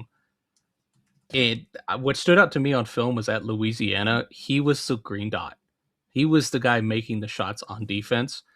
And it just, you watch him fly around. He was the best athlete in any game that they were playing. And then he goes to the Shrine Bowl, and I thought he was one of the best players there. He looked noticeably better than everybody else. So I think, like, when I did the draft sleeper stuff with Sam Teets that came out a couple of weeks ago, he was my pick as my day 3 sleeper, because the coverage upside and ability at his size, I could keep him clean in the run game and teach him, develop him reading the triangle. We're 3 spots away. K part to the Bucks is interesting. Who? Devontae Capehart, Clemson DT. Oh, okay. Yeah, that's a typical Bulls D line. He could play the Golston stuff. Yeah. Tyler, who's on your big board that you think is going to go? Well, we broke it down just a few minutes ago. Let me pull that back up. You had like 20 people. Yeah, it was only 10. Okay. Of the guys on here that I would really want to target: Keith Abney, the Arizona State corner; Amari Harvey, the Georgia Tech corner; Brian Parker, the Duke left tackle, who's going to kick inside to center long term. And then also Charles Demings, the Stephen F. Austin cornerback. Oh, George Gums Jr. goes 156. I love that. I was just about to say that. Yeah. Good for him, man. I like Gums a lot. He's an interesting player because he was a wide receiver recruit at Northern Illinois at 180 pounds before bulking up to tight end and then kicking over to edge. There's some really good movement skills with Gums, and I think getting him in a room where you can develop some of the edge technique stuff, I think you could maybe get a starter. It's a long-term project. Vikings are on the clock. Gums is a long-term project, but I like him a lot. The Lions just took Keith Abney. Oh, fuck. Yep. I don't know if you just saw my reaction when I saw the pick, but yeah, the Vikings are on the clock. I don't know what the Dolphins picked, so I don't know who's still there. Let me take a look. The 50th player on my board is now off the board. Also, Zakee Wheatley went. I don't know if you noticed that he went to the Carolina Panthers, right? Yeah. Abney is, to me, fell because he's small, but he was one of the best players in this class on handling in-breaking routes, like just an absolute vulture attacking those in-breakers. And in a league that loves to run a lot of those in-breakers, being able to have that would be really nice to have. And the Vikings have never been afraid to not have size. They love corners who are just feisty, who can attack the football and be versatile. Like Isaiah Rodgers, 5'10", 175. I think they might have learned their lesson there because he just couldn't tackle. Byron Murphy's 5'10", 5'11", slightly under 200, but he can tackle. Abney, I think, would have been a really, really nice fit, but alas, that's probably not going to happen at this point. Well, no, it's not going to happen. He's a Detroit Lion, which that really fits their room. They love those small guys who can stick up and play man, and they're okay with it. I mean, like Meek Robertson, like they are willing to take those kind of chances on day 3. And they were in need of corners that can stay healthy. Mm-hmm.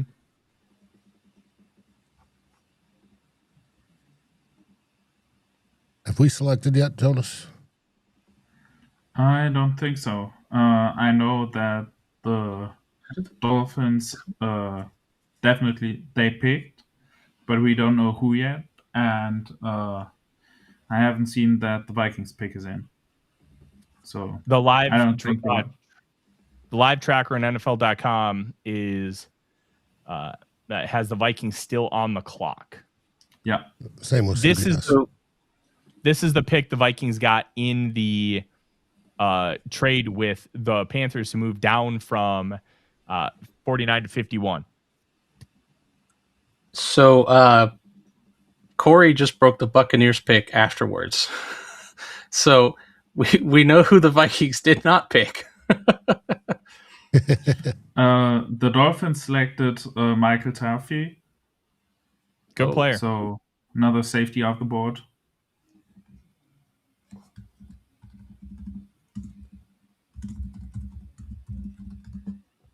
Not sure if the But he's Vikings hopping would on like the the watch. safety.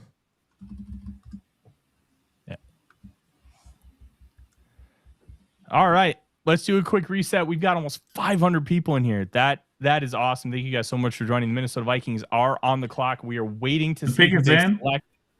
The pick is in, but no idea who it is yet. Yeah, we'll find out. I'm hoping for a corner. Would not be shocked if it's what's his name, Emmett Johnson from Nebraska. Even though I vehemently don't like it, but they did a lot of work on him. Obviously, he's a local. Round 5. Yeah, he's a local player. This would actually be the proper value, I think, for a guy like Johnson. I thought he was a round 5 guy. Overall, they did a lot of work on this running back class, and that tells you one of two things. One, they had a lot of questions about it, or two, they really did like it. We just don't know what direction that's going to be until we start to see the results. Either they take a guy or they completely ignore it. But we're just waiting on what the pick is, and we'll break down the pick right away. Almost 525 viewers right now, which is woohoo. Come on. Who's the pick? Why is it taking so long? It's honestly just to make you mad, Dave. That's the only reason. Well, it's because the networks had commercials. Well, nobody's tipped it yet either. Well, they delayed. They're actually pretty good this year to prevent the guys from tipping picks. Well, no, I'm not talking. I'm not talking like national insiders. I'm talking nobody has done That's it. what I meant. That's what I meant. That's not what I mean. I'm saying not like guys like Pelissero. I'm talking like all my sources, like guys in scouting departments. I already know who the Bucs are picking. AJ does too, but it's the Vikings one that we don't know yet, which is kind of not how things have gone over the course of the last couple of days. Here we go. Viking selection is in. It's being announced right now. It's Max Bredesen, the fullback from Michigan. So my theory about fullback has been kaput. This is an interesting one. I don't know how to feel about it. I think that's a bit early, and I also think that if they wanted to go fullback, I probably would have favored Nowakowski, because he just can do a little bit more athletically, especially in the passing game. But yeah, that's your big blocking fullback, and yeah, I mean, okay, I guess he's gonna contribute, and he's probably also your solution as a pass blocker on third down, and they definitely needed that solution. So, okay, I guess. It's interesting that he was explicitly announced as a tight end, not a fullback. So that distinction, especially after he won the nation's top fullback award, that tells me that the Vikings probably plan on using him more as an H-back role instead of a CJ Ham specifically role. Right. I don't love the pick, but I also kind of get it, I guess. I like what Jonas mentioned about the pass protection kind of stuff, because the Vikings really don't have anybody that can do that. You don't want Aaron Jones doing that regularly, but having a player explicitly just for pass protection on third downs really sucks. I hate that. Like, that's not a good use of resources, in my opinion. But if you don't have anybody, you have to have somebody who can do it. But AJ, you watched a lot of Bredesen. Sell us on him from an overall standpoint. What are we getting? So Bredesen is one of the highest character guys in this whole draft class. Everybody at Michigan loved Bredesen. He was the team captain, like the voice in the room when everything would go wrong. When he got hurt before the bowl game, and due to all of their coaching shuffling, they fired the offensive coordinator. Steve Kasula moved over. Bredesen was the tight ends coach in their bowl game prep. Bredesen was the coach on the sideline for that whole room to take over for that. And so I think that really speaks to his both leadership, intangibles, and the just kind of like character of him. On the field, I love Bredesen. I thought he was like a real tone setter of that entire room that had Colston Loveland, that had Marlon Klein, who went second round, excuse me. Bredesen was their best blocker, like comfortably, and he has been their best blocker. I think you could get him really creative with him, moving him around the formation as a lead blocker. I think the way he just smash mouths guy, like, he's a bit of a throwback fullback, but I do agree that he's probably going to play H-back, do a lot of special team stuff. I think he's a strong catcher when he did get the ball. I thought he looked good. Again, fullback is always going to be kind of a pick your flavor. What do you want? Like Jonas said earlier, Nowakowski, I thought was probably going to be the first one selected. Mm-hmm. But with Bredesen's character, with the way that you could deploy him around the formation, I think his special teams upside as well. He did a lot this year for them on special teams, especially on punt duties. When he was on the field, Michigan was noticeably better than when he was off. And again, I feel like I'm saying a lot of platitudes, right? Of just like, okay, well, that doesn't really tell me anything. But for a fullback, like, you're looking for things like that, right? These are ancillary players who are meant to boost other players and not necessarily for themselves. But I think he is a really strong player overall. I like him at the point of attack, and I think he can be kind of a good overall, like, just a high impact. I think everybody's going to love him just in the building. I think fans are going to love him once they start to talk. Like, he starts to get exposed to the media, just because he's such a raw football guy, a high character leader as well. And so I feel like he'll be a fan favorite. Also, I feel like a lot of fans like fullbacks. Just it's kind of like a humor me kind of thing with fullbacks. But he's genuinely, I think he'd be a good player. And if he is a long-term CJ Ham hair, then I think that's fine value here. Also, if people hope for the hometown pick at running back, they're going to be disappointed because Emmett Johnson just went to the Chiefs. Good. I didn't like him as a fit for the Vikings anyways. So that's one less player that I just did not care for the fit, which is, good for me. We'll just leave it at that. I think corner, wide receiver make a lot of sense here.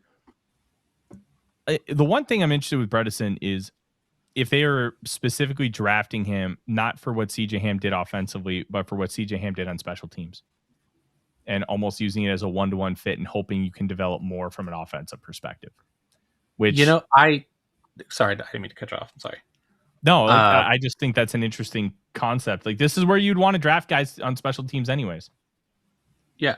Frank, and I forgot, Frank Smith was in Miami, right? Mm-hmm. Like, you think about how they got creative and deployed guys like Alec Ingold, right? They did a ton of 21 and 22 personnel in Miami. And so, if the Vikings evolution is to get more creative in their personnel. You know, especially with his ability in run blocking. I think as a pass protector, he's also really good. So like he has ability on passing downs. I think it's a really interesting fit. I think he could do a lot, and especially if that's the wave that they're going with this. You know, here again, you can always debate the value of a fullback in the draft. You know, we kind of up to you to tell you. Like I think it's fine, but I'm an old school guy who's like, yeah, I want to run power 35 times and give me that fullback. So like, I'm not maybe the best person to ask in this. So I think that would be just kind of a fan by fan kind of take. But I like the pick. So that's be H-back, fullback, tight end. Yeah. All three. Now, I'm seeing a lot in the chat where he could be brought in for J.J. McCarthy's emotional support. If you draft him for your quarterback's emotional support, fire him. That's so dumb. Like, look, you obviously are going to talk to McCarthy like, hey, what is this guy like in the locker room? Like, the Vikings have drafted a significant amount of people where players on the team were teammates or they hosted other guys on visits from the same school to get a sense of who they are. But emotional support, no. The Vikings are back on the clock. Cool. They didn't say exactly that. I added they were saying he's JJ's buddy. Oh yeah, they're buddies, but I just said emotional support. But the Vikings are back on the clock, so let's see. And we'll probably wait 15 minutes because the TV will go to commercial. They haven't even announced the Baltimore selection yet, where the pick is in, so we probably have to wait a bit.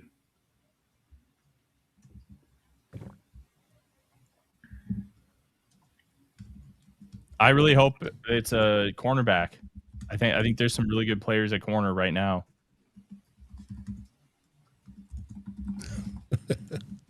JJ's new cuddle buddy. That's so funny. Did you see? I love the idea of a H-back type of player. Hey, yeah. My favorite one's right behind my shoulder. So, an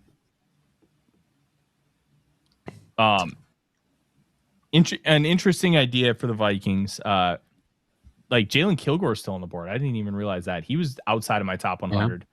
But there's a lot of love for him within NFL draft circles. The Ravens just took Chandler Rivers, so he's off the board. Oh, fuck. I like Rivers as a player, but I wasn't sure if, like, actually how good of a fit he would be for Flores because he is kind of a slot-only guy. I know you guys talked about him potentially playing outside, but I'm not sold on that. Pick is in. So they pick, they aren't trading back. Just don't know who yet. I think it's funny that the Ravens keep sniping all of Corey's guys. It's tremendously funny. Bredesen is the first player not on the top 300 consensus board to be selected. Interesting. Pick is in. It is Charles Demings. Yeah, I am a big fan. Way to go, Tyler. Way to go, Tyler. I'm very happy with the pick. Really good, like man cover corner FCS player, but tall, long, fast. How tall? Is 6'3.5". What's he weigh? 187. Oh, is this your tube guy? No, that's Eric Gentry. He came in at combine at 6'0", 193 with 32 arms and 77 3/4 wings. I thought he was taller than 6'0", Even so, that's a guy with size. It's a guy with athleticism. He's got ball production. And this is another 30 visit. So I would have been comfortable taking Demings at 97 or 98. So getting him at 163 for me feels like really nice value. On the consensus board, let's take a look at where Demings is. I don't know how to search on here, so I'm just scrolling, trying to find him. Control F. Well, it's a different sheet. Oh, here we go. Grateful Dead. Bredesen over Singleton. Demings is 151st on the consensus board, lower than I thought. 160th by forecasters, so they were almost spot on. 149th by evaluators. AJ, Kevin in our group chat says Tyler doesn't deserve Demings. Look, I'm a big fan. Dude, I think he's awesome. I think this is like, I thought he was one of the traitsiest man cover corners in this draft. Super explosive, tremendous ball skills. Some of his awareness in zone, he's Stephen F. Austin at his level. They were just like, just take that guy and make sure that he doesn't get the ball. And that's what he did. He had like 30 career pass breakups because teams would throw to their top wide receivers and he'd be all over them. And so he would just break them up. He's fantastic at the catch point. I think he knows how to use his length well. The traits are there. Explosive mover. Obviously, there's a development curve that comes from playing in the FCS. But I think as a pure upside selection and man coverage ability, I think Demings should have gone much earlier than this. He feels like he feels like a very like old New England Patriots corner. You know how they just had like man cover guys everywhere. That's very much what he feels like. Like I thought he could be like a Carlton Davis type of player. Oh yeah, I can see that. And like as his long-term trajectory, and so like I would have taken him much earlier. And the fact that they can get him here is awesome. Yeah, I agree. As Marzipan makes her NFL draft show debut, look, I think this is a great process. I was okay waiting on corner because I thought that there was a lot of depth in this class, and there is. And the fact that you're able to get Demings at 163 really signifies how much depth there is. So I know a lot of people were really upset not taking a secondary player in the first round and then not in the second, and then waiting until the third pick in the third round in order to do it. But man, you got to feel really good about this. Getting Demings at 163, and now you have to wait until 234 and 235, which that kind of stinks. But big fan. I think he can play, and I don't really care that he played FCS football. He was dominant in the FCS. Playing against top competition in the FCS was very, very good. His playoff run, I watched a lot of it and AJ in the group chat makes fun of me for how much FCS football I like to watch because it's a really good brand of football. But I watched all their playoff games and Alex a lot of great stuff. How old is he? I think he's only 22. Demings is he just turned 23. Yeah. His birthday he has an April birthday. Which I think Jaguars just took Tanner Koziol. So it's funny because that's arguably a better tight end than they took in the second round. Are they moving Brenton Strange? Maybe. Well, who's their other tight end? Well, they took Borkircher yesterday, who they thought was the dream pick, and then it's Strange, Quentin Morris, Hunter Long. Hunter Long. The pick you got remember when he got traded for Jalen Ramsey? Yes, that's very funny. That worked out well. I think either Morris or Hunter Long are odd guys out. I wouldn't be shocked if the Jags keep 4 tight ends. By the way, doesn't always have to say much, but the Vikings social media announced Brzezinski as a fullback, so that's that. Interesting that they announced as a fullback, but the broadcast and how he was announced at the draft is tight end, and that usually is a signal. No, I'm not. That might have doubting just been Jonas, his. but I'm saying that he was announced at the draft as a tight end, which usually how you announce players at the draft is a signal for how they're going to be used. Oftentimes you'll see corners announced as Ds or edge rushers announced as defensive linemen, that kind of thing. Sometimes offensive linemen are announced as centers when they don't play center. I found that tidbit peculiar that he was announced specifically as a tight end, even if the social media might be doing it a little bit differently. Well, I think he could do whatever, and typically, like, some rosters only have like specific, like where this guy will be. Typically, they go into running back, but he was technically listed as a tight end coming out of Michigan, so it might just be like a formality. It was on the card, and that's just how it got announced. Tired Travis Hunter at wide receiver, wired Tanner Koziol at wide receiver. Look, Koziol's interesting because he's Singleton to the Titans. I like that. Okay, that's a really good upside play. And the Bills are coming up back to back, I think. Yeah, 167, 168. The Bears pick is in. We're waiting on it. And then 2 Bills.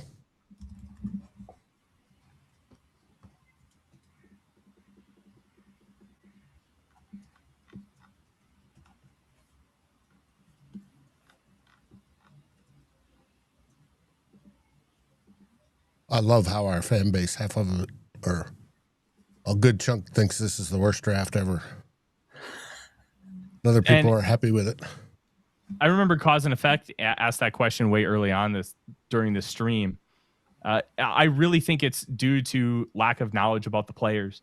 And I think that will change once we really get into our breakdowns of these players on the Real Forno Show and Tool Bloggers, and starting to read more about who these players are.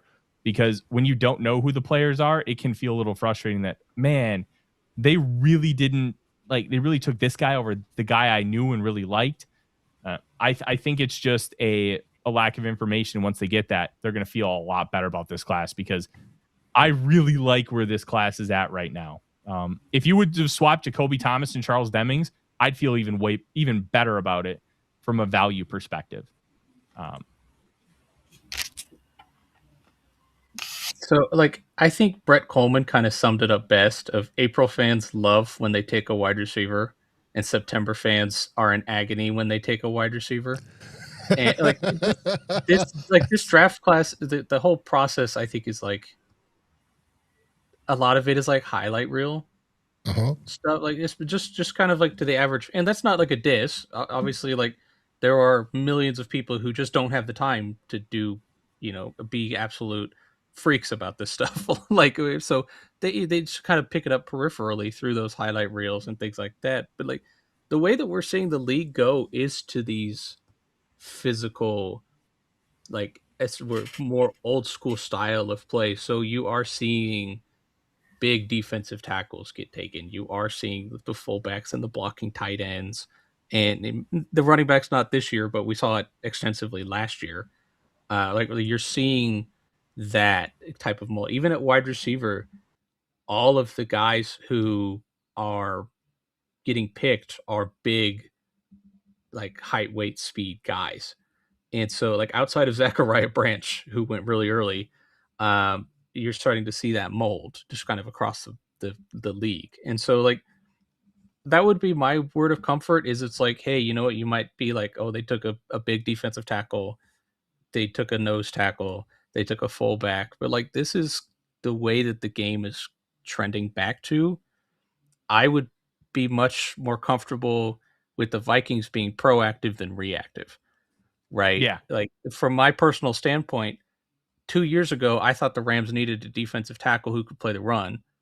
They traded up for Braden Fisk, who can't play the run. And then what happened in the playoff run was they got absolutely crushed by Saquon Barkley and the Eagles. And then they had to go out of their way to overinvest at defensive tackle the following year, right? They bringing in Puna Ford and all those guys. So like that, to me, I would much rather my team get ahead of all of this and be proactive than simply just saying, oh, we're smarter. We don't need to do that. Like we have the guys. We trust this, or we can avoid that by doing this, because most of the time it's a big man's game, and if you don't have big men, you're just not. Especially we talk a lot about like it being the cold weather stuff, but like late in the season when wear and tear hits, it's about that physicality, and it's about those moments, and like how much of that do you have on your roster is a big. I think the Jaguars last year lost in the playoffs because they didn't have that kind of a physical edge, right? Buffalo had the experience, but their offensive line just wore down the Jaguars because they're incredibly physical at the point of attack. And they had Reggie Gilliam, who was one of the best fullbacks in the league, who they could get really creative with. And so like at this stage of the draft, and in this draft class where day 3 is extraordinarily thin compared to normal. I mean, we've talked about this extensively pre-draft of how thin it is this late. I think it's good. I think this is good process overall. I understand that you want a wide receiver. I get it. I certainly understand wanting one, and I think they do have a real need there. But with everything else going on in the league, I also think what they're doing is a good strategy overall. Yeah. I want to address a comment. I think it was from Eric earlier on while I was getting my stuff set up, because I'll have to bounce for about 10, 15 minutes just to do, just to get my work done for A to Z. But Eric Larson says, Tyler, you can't fix everything in one draft. Yeah, absolutely. You can't fix everything in one draft. I think that's something I've been preaching the entire process, and why one of the reasons why I say just punt on running back.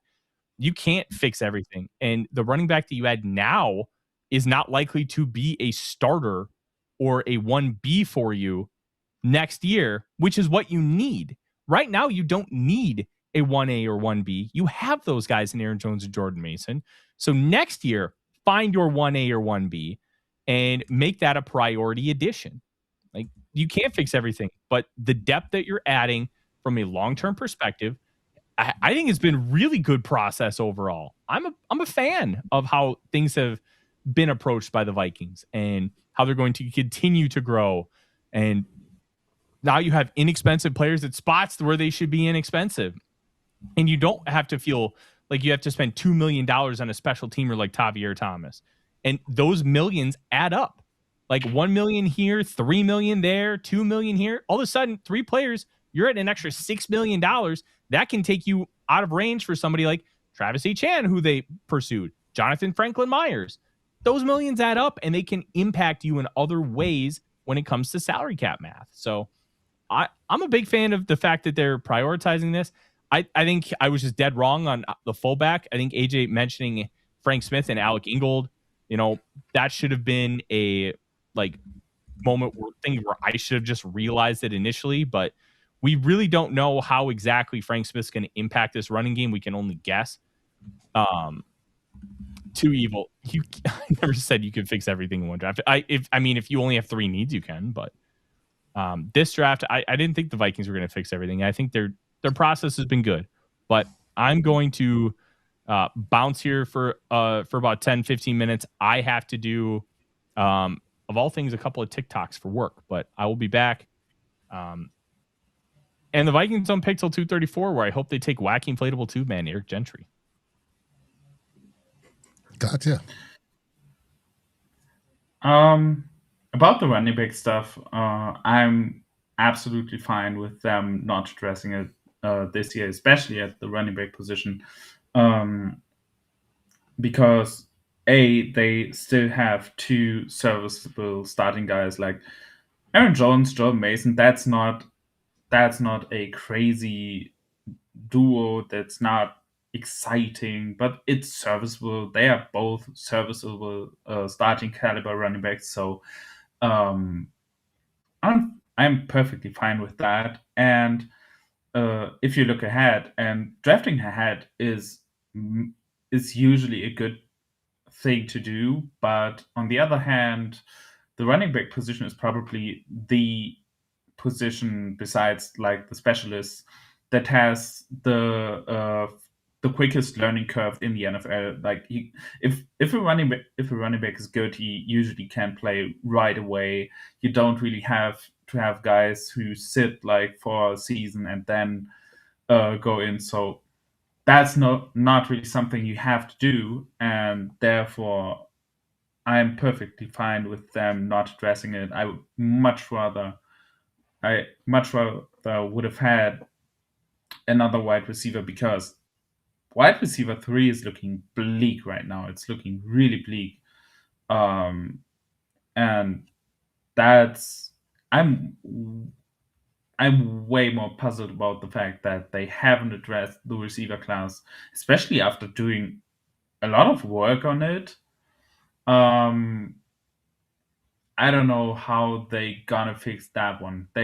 That's the one position where I think they have to go back and tap into free agency. I think edge is another position where they should do it, because they basically just have two guys who can rush the passer right now with any kind of consistency. The rest are like UDFA special teamers, and at least at edge rusher you should have at least a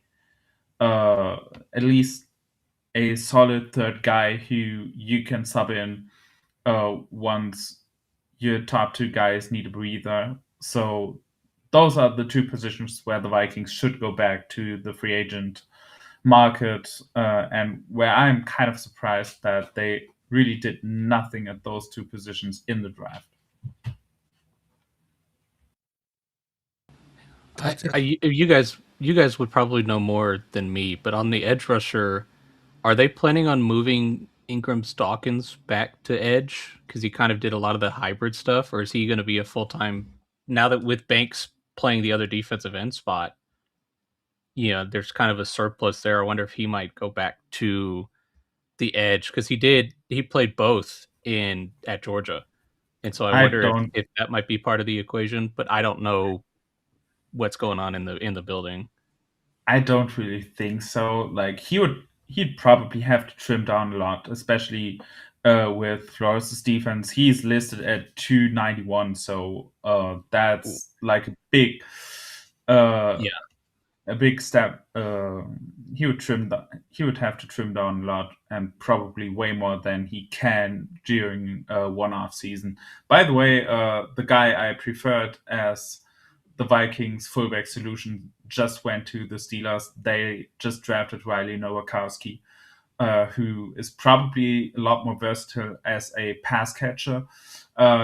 He's announced as a tight end, which at his size, I don't know about that. 6'2", 250. Yeah. Their social team did announce him as a fullback. Okay, that's where I see him. He played fullback at Wisconsin, so probably would have preferred him, because he just can do a little bit more stuff besides just the run blocking thing. But in the end, I'm fine with both, and they both went higher than I thought they would. And the tight end run is still going. The next tight end just went to the Cleveland Browns, so yeah, it's very obvious that like the whole league is trying to get bigger at this moment. Mm-hmm. No wee widow people, except for a quarterback. It wouldn't be a Patriots draft if they didn't take a player I've never heard of, and they took Wake Forest cornerback Karan Prunty, who was Dane Brugler's 57th cornerback in this class. Wow. Okay. I've never heard of him, so I can't give any analysis on that one. It would, the Patriots are very, they do this every year. But I like with the, like we've talked about with the Nowakowski versus Bredesen thing. I don't know what the difference in the whether they liked one guy off the field more, et cetera, but I don't think either one would have been wrong. I do agree with you though that I think Nowakowski could do a little bit more as a receiver, but if they are wanting it for the blocking, and that H-back, like pure H-back versatility, I kind of wonder, with Bredesen's ability as a blocker in the pass game and in the run game, I wonder how that equation worked out. I don't think you could have gone wrong with either one of them, to tell you the truth. But I do think there are going to be some fans who go, okay, well, a fullback didn't go until later. Why couldn't we have waited a little bit? But with how close together the picks were, I think that's kind of silly. Right. And the only difference between Nowakowski and Bredesen, they're both 6'2". Nowakowski's listed as 250, Bredesen's 252. So whopping 2 pounds.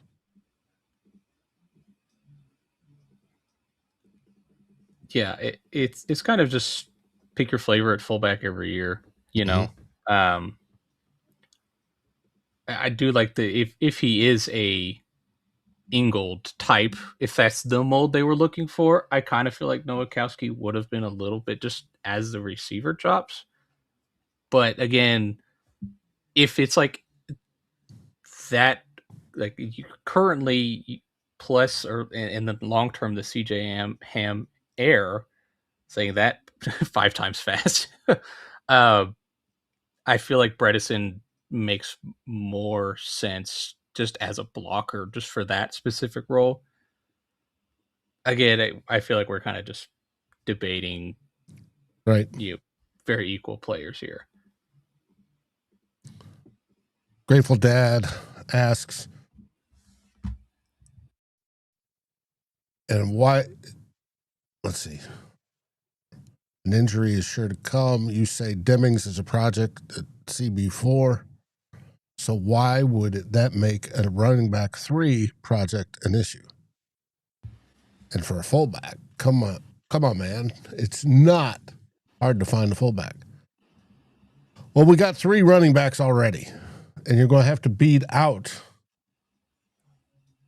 all 3 of them to start.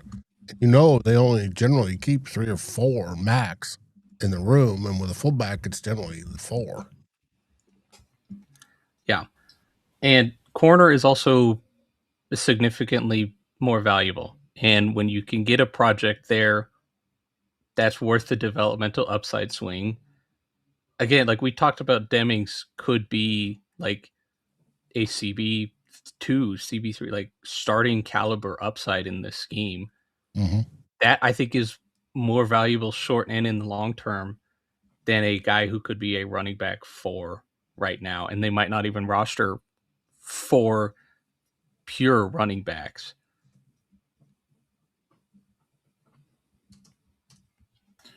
Then I think your internet just went tank there, Jonas. Okay.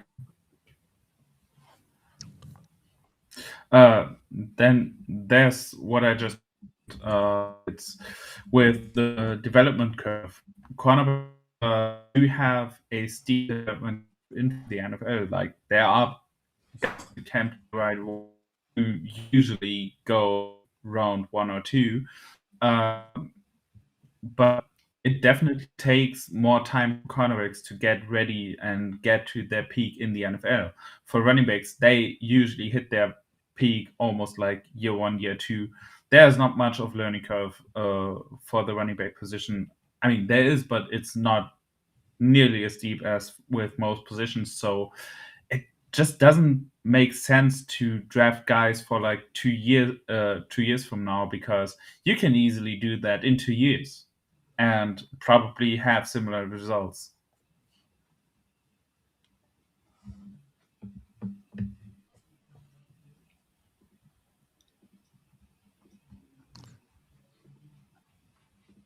Okay, God says, why are you acting like our backs are not injury prone? How many backs would you want to keep on the roster? Okay, God. Yeah, well, I mean, yeah, Aaron Jones is injury prone. Jordan Mason hasn't shown to be, and neither is Xavier Scott. Like, it's one of those things where if you add too many running backs, it's like trying to have your cake and eat it too. Like, Jones is not long for the Vikings. He's going to be here this year, and then he's going to be gone. Essentially, the Vikings are only paying him $4.3 million to be here versus not be here from a salary cap perspective, which $4.3 million for what Jones can bring you when he's healthy, I think is completely a great price. Overall, the Vikings want to upgrade a running back, but they really haven't had an opportunity to actually upgrade at running back. And that's due to the sheer lack of depth in this class. Jeremiah Love went at 3rd overall. They were never going to have a chance at him. Jadarian Price went at 32, which I have predicted multiple times throughout the process, but I thought that was too high for Price. And a guy like Jonah Coleman, you could have taken at 82, 97, or 98, and that would have been fine value. They prioritize other players, which I think they were right to do, because Coleman is honestly too similar to Jordan Mason, and you want a little bit more of a home run hitter to complement him. So as much as we'd love to improve running back, I've said it all cycle, I really didn't think this was a good class to actually improve running back. And the Vikings process so far has really shown that.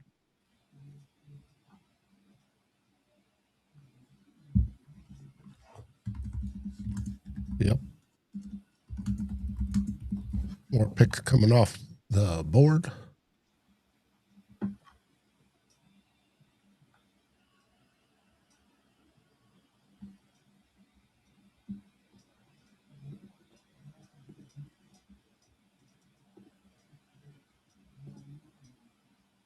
Yeah, and also just to wrap that point up, running back is also like the one position that you can plug and play pretty quickly. So, you know, if next year, if this comes back up, you don't need to have somebody in the room. It's not like quarterback or, you know, the O-line or at corner or pass rusher where like you need a guy who like can sit and learn and just kind of get adjusted to NFL speed.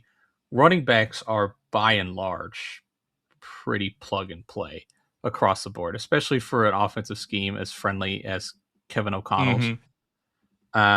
Yeah. If I were in the Vikings shoes, I would be more concerned about the wide receiver 3 than the running back 3 position. Yeah. But if the plan is for more heavy personnel stuff, that's your answer, right? Yeah. You know, you don't need if even if they drop from, because I don't know the exact percentages off the top of my head, but even if they drop to like 75% 11 personnel or 70% 11 personnel, like that's a significant number of snaps that are dipping off for another tight end or for a fullback or for, you know, however they're going to stack that room up. So it's just kind of interesting to see how that is going to change. But again, you know, and if they feel like Felton can take that next step as a player, then you know, they're also comfortable in the room. So again, I'm not trying to like cover for them, but like that, yeah, that's probably part of the equation here. So speaking of the heavy personnel, I've got the data up from Sumer Sports. 954 offensive plays in 2025. 609 of them, or 63.8%, were in 11 personnel. 202, or 21.717%, in 12 personnel. And then 22 personnel, 36 plays. 21, 74. So you're still looking at a Vikings team that was running almost 64% of the time they were running 11 personnel. And from a league-wide perspective, they were 10th in the league in percentage running 11 personnel. Titans were first at 69.8, and then right in front of them were the Bengals at 9th at 64.14. Also worth noting that even though you have a league that's going toward more heavy personnel, 31 of the top 32 personnel groups were 11 personnel. The only team that did not have a position group within the top 32 that was 11 was the Baltimore Ravens, and they were 12 personnel. Very heavy, but they also had Isaiah Likely and Mark Andrews, which makes it a little bit easier for them to run it. And it wasn't the Ravens, it was the Browns running 12 personnel at a 41% clip, and they ran 11 at 43%. Just a weird football team, the Browns.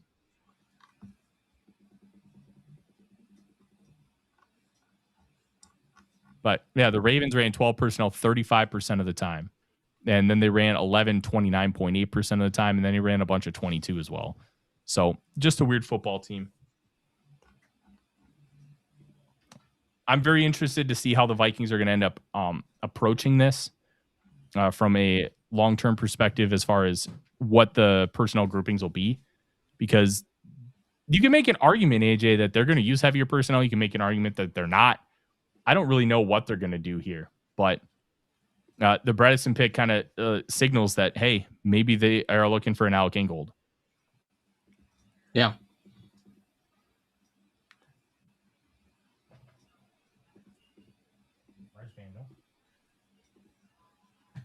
Can't trust you. Cannot trust the marzipan.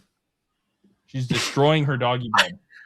I really thought you were just holding her up like a pizza there for a second. I was like, what is going on over there?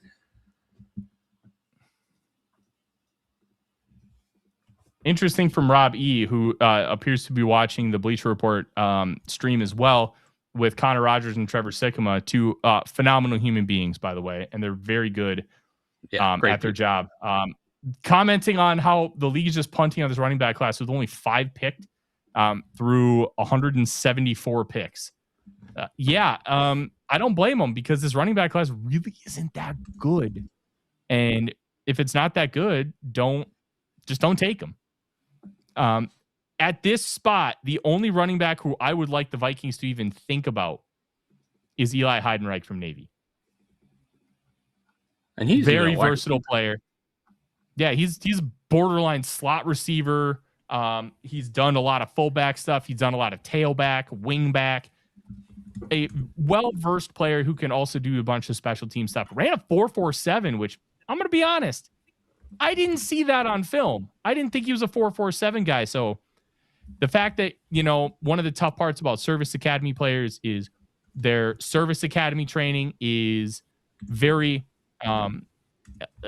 against. It's a counterintuitive to a football training, which is much more short explosion and burst, whereas service academy training is more about endurance.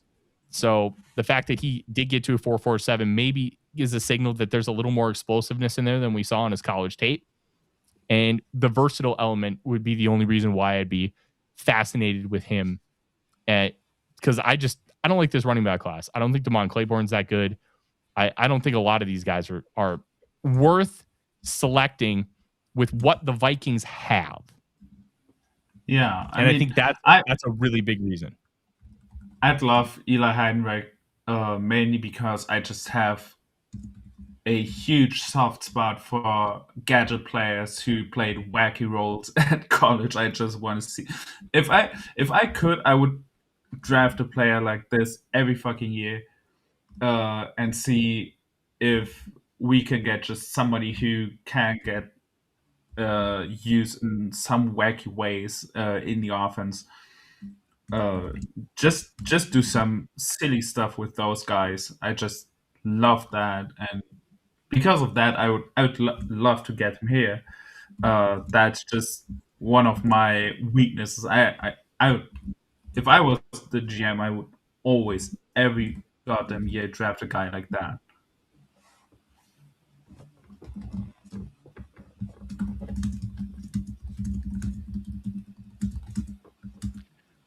let's reset. Topic on Mel Kiper's board: Brian Parker, Dion Burks, Garrett Nussmeier, punter Brett Thorson from Georgia. If the Vikings didn't give the veteran salary benefit to Johnny Hecker, that'd be an option. Katrin Allen, the Penn State running back. Harold Perkins, LSU linebacker. AJ, let's talk about Harold Perkins because it's somebody that many people had projected to be a top 10 pick at one point. He's been viewed as this versatile chess piece. He's been viewed as, hey, this guy should be an edge rusher, but he's 6'1", 220. Where does Harold Perkins fit in with this modern NFL? Is he somebody that can really be utilized long term? So at the Shrine Bowl, he had said that he was working out at will linebacker. But when I watched him, I really thought that the modern overhang big nickel stuff could have been where he would be at his best. I was a huge fan of his coverage upside in athleticism. But where the issue was in run defense. I was like, if I can have him the further downfield or detached from the line of scrimmage I can make him, the more encouraged I would be. And so, like, him being a will linebacker kind of in the box, whether it's stacked or not, I'm not necessarily a big fan of. So I'll be curious to see how he gets utilized. But in terms of just that sideline to sideline pursuit speed, I thought he was one of the fastest linebackers in this class. I love his coverage instincts. The LSU coaching staff raved about his work ethic. He had been using, while he was working to linebacker, he had been using the VR training stuff that they had used for Jaden Daniels, and to help with that acclimation down to linebacker when he was transitioning from being a pass rusher. I just think off of like sheer mass and size alone, he's not going to be like a traditional linebacker. So you do have to get creative with him. And I don't think he can be like a pass rusher on ball other than like an occasional blitzer. LSU would use him. However, I mean, some of the stuff that LSU would cook up with him was just like madhouse crazy stuff. But it's so like, I really like Perkins for what he is. And I think the upside is really intriguing as a coverage option and as a special teamer. At this late, I think is really good because I think there's a way you can carve out a role for him in the NFL and kind of tap into some hidden upside because I think he's super athletic. Yeah, it's that modern role. We talked about this personally, AJ, with Kyle Lewis, where Lewis is like 5'11", 220. That's not a linebacker size, but in this modern NFL where you have people playing multiple roles, it's an intrigue. There's ways to get guys like that on the field and maximize what you're able to do and how you're able to kind of go about it. I would love that kind of versatile player in a Brian Flores system where you can use some of that stuff as like a big nickel and then send him off the edge and maximize some of the pass rush stuff. Like that to me, there's a role for that here.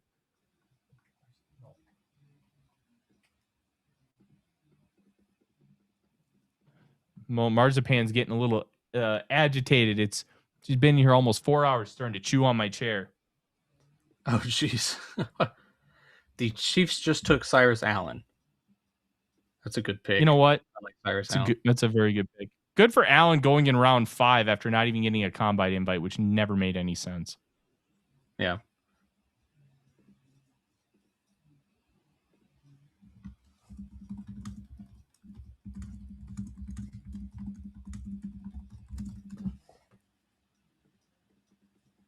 It's another wide receiver going over Burks. I don't get it. Where does he stop? That's enough. Get a bone. Yeah, especially because Allen is a slot only, and Burks might be a slot only too. So maybe the Chiefs' thinking is they already have a guy like Burks and Xavier Worthy. In terms of what they'll ask him to do. I don't know. It's weird, man. Burks is a damn good player. He made my top 100. I think 83. No, 87. Yeah, he was, I think, 68th for me.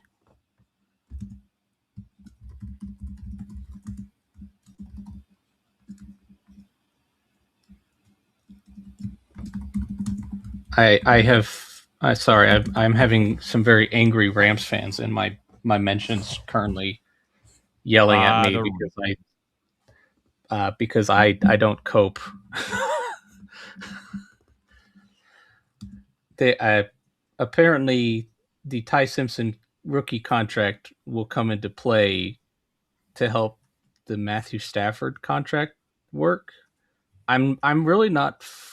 I'm really struggling to. Maybe I just haven't had enough coffee today, but I don't know how the math checks out on that one. I'm gonna step out for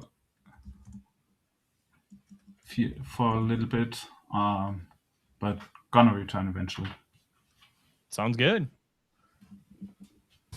See ya. All right.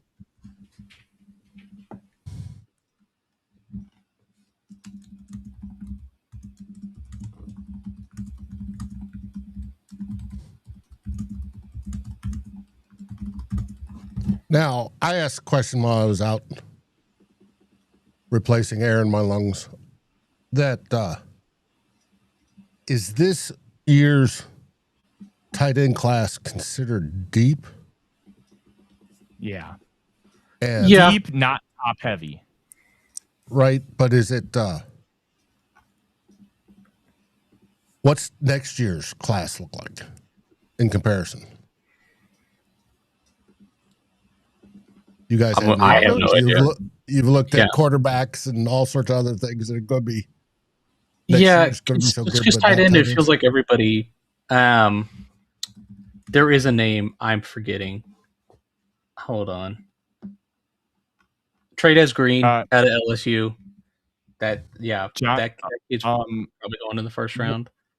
Who's the Oregon guy? Jamari Johnson, right? Jamari Johnson. Yeah, another first rounder. He probably would have been tight end 2 behind Sadiq if he declared this year, to tell you the truth. Maybe tight end 1. A lot of people like him more than Sadiq, which is crazy to think about. Yeah, that was part of that. I feel like it's him and Green are the only 2 names that are really coming to my head right now. Hang on. Kevin Coleman to the Dolphins, by the way. Kevin Coleman? Oh, that sucks. I don't like that for Kevin. Kevin doesn't deserve that. Kevin doesn't deserve anything. I'll fire back at him for you. Kevin Coleman rocks. Kevin Coleman's a great dude. I'm talking specifically about Kevin Fielder here. Just to be. I know there is. Georgia's got another tight end. I forgot. Lawson Lucky. He'll probably be another top 100 pick because that's just how Todd Hartley has those guys at Georgia. Who's the kid from Texas Tech, Tyler? He was a Group of 5 transfer. I feel like he came from like a Sun Belt school, and I can't remember who it was. Let's just hope our lads doesn't crash my computer. Terrence Carter. That's it. Yeah, I think he come from Louisiana. I'm looking right now. I think Louisiana. Yep. Nice. 55 catches, 624, and 5 touchdowns last year, including 2 rushes for 24 yards. Always fascinating to see a tight end get rushing yards, I got to say. At Texas Tech was just trying everything this year offensively to get stuff going. I really like Mac Leftwich as a play caller. I think he's interesting. Mm-hmm. Yeah. We're in a fun spot here. We're about to enter round 6. We're in the comp picks of round 5 right now. And there are just looks like the Eagles pick is in, so there's 3 picks left, the Niners, Dolphins, and Bills. Then we're on to round 6, which there is a small chance the Vikings could package both their 7s to move up to around, I don't know, pick 200, but I don't know if they want to do that. We're just in kind of a doldrum for the Vikings, but I think their class is looking pretty good so far. I'm a fan. I like where we're at. The Eagles took Cole Payton. Hey, we finally have a successor to Jalen Hurts. Let's go. I like that. You heard it here first. You heard it here first, folks. Tyler Forness thinks that Cole Payton will replace Jalen Hurts. You know what? If I wanted a rushing quarterback who doesn't know how to play quarterback, the drop off ain't too far. He's flashed how to play quarterback. There's no way to know how consistent he could or will be. That's the tough part. I think this is interesting because of Nussmeier, right? There's all those connections because with Kellen Moore being there in Philly, there's obviously a lot of respect there for Nussmeier, Doug Nussmeier in there. So the fact that the Eagles, who have taken Tanner McKee and some of these other pro style quarterbacks, quote unquote, previously, passing on Nussmeier, I think is a really big point of interest. It's a bit of a red flag too. Yeah. I'm not the biggest fan of Garrett Nussmeier, but even so, that's crazy. But even in this draft, I would have taken him before Carson Beck. That back must be way worse than we think it is. Because Beck's arm is dead, and they still took him at the beginning of the 3rd round. Taking a flyer. Yeah. It's not really Peyton, I guess, a flyer, but Beck definitely wasn't. Pick 65 is crazy. I thought it's funny that they were we're excited to show them the cafeteria. And I'm like, don't you guys charge for the food in your cafeteria? Wasn't that part of the NFLPA report? They're like, we saw his Miami NIL deal, and we're like, yeah, we need money. Please send some of that our way. I think it's fascinating. I wonder if the Eagles are wanting to reduce some of the rushing stress on Jalen Hurts as he starts to get older. And so Cole Payton is their short yardage guy. He comes in for the tush push, and he comes in for some of those goal line packages and things. I'm curious. 500 pounds or whatever it is that. Yeah. Hurts squats. I don't know. I don't know. I don't think he can. It doesn't look like that mass wise, but you just in terms of a stylistic player. Mm-hmm. Didn't he have 30 explosive runs this year as a quarterback, which was kind of nuts. Some absurd stat about him and Taylon Green had the most rushing, explosive rushes compared to the rest of the class. Mm-hmm. Let's pull up. No, go ahead. I was gonna say I'm gonna pull up the PFF data on Cole Payton because I looked this up for an article I wrote about Cole Payton for A to Z, calling him the most fascinating prospect in the class. In his career, he had this past year he had 29 yards of 29 rushes of 10 plus yards, 64 in his entire career out of just 274 attempts. So an explosive rush rate of nearly 25%. That's absurd for a quarterback. I get it. I get it's quarterback because it's a little easier to do it. But yeah, that's crazy. So they just I just saw this stat pop up for JP sent. The rookie cornerback that the Patriots drafted, Karan Prunty, is older than Christian Gonzalez, who is about to sign a contract extension.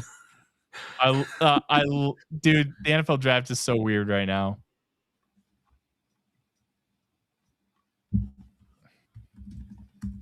Brian asked me why no military academy picks yet.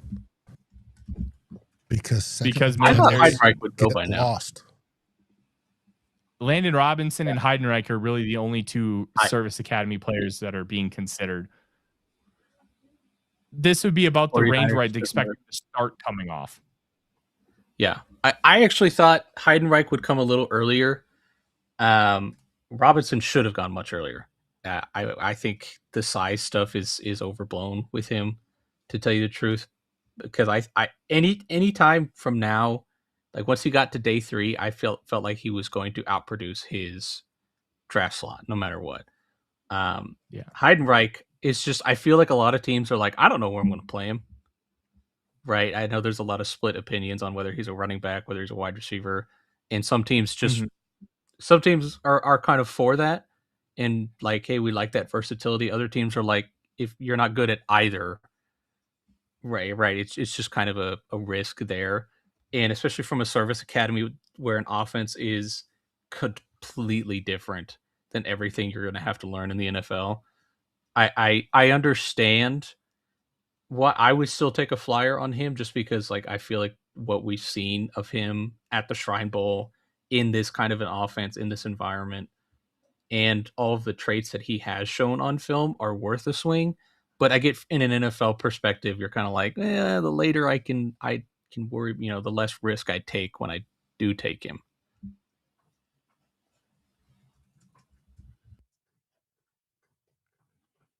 Yeah.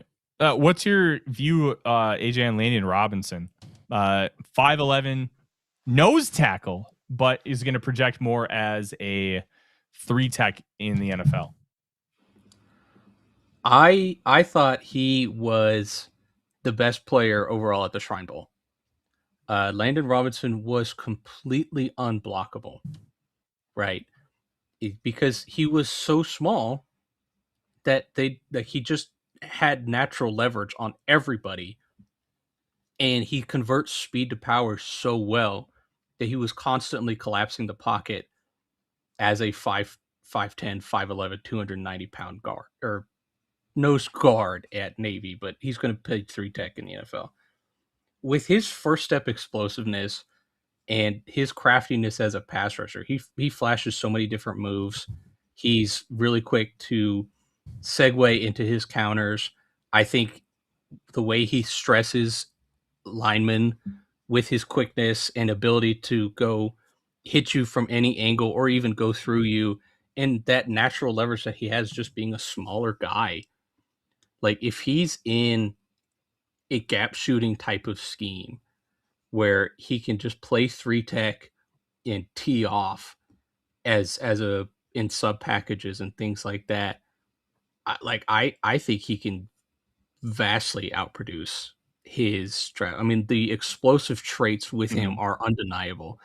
I know everybody and their mother is going to be like, it's Aaron Donald, right? And it didn't help that he was training with Aaron Donald's trainer in the offseason, right? Like that's always kind of a thing.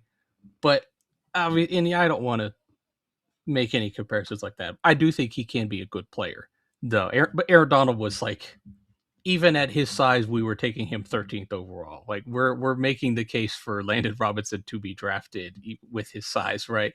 So, but in this league, it's tough because we've spent this whole process talking about how teams want to get bigger, right?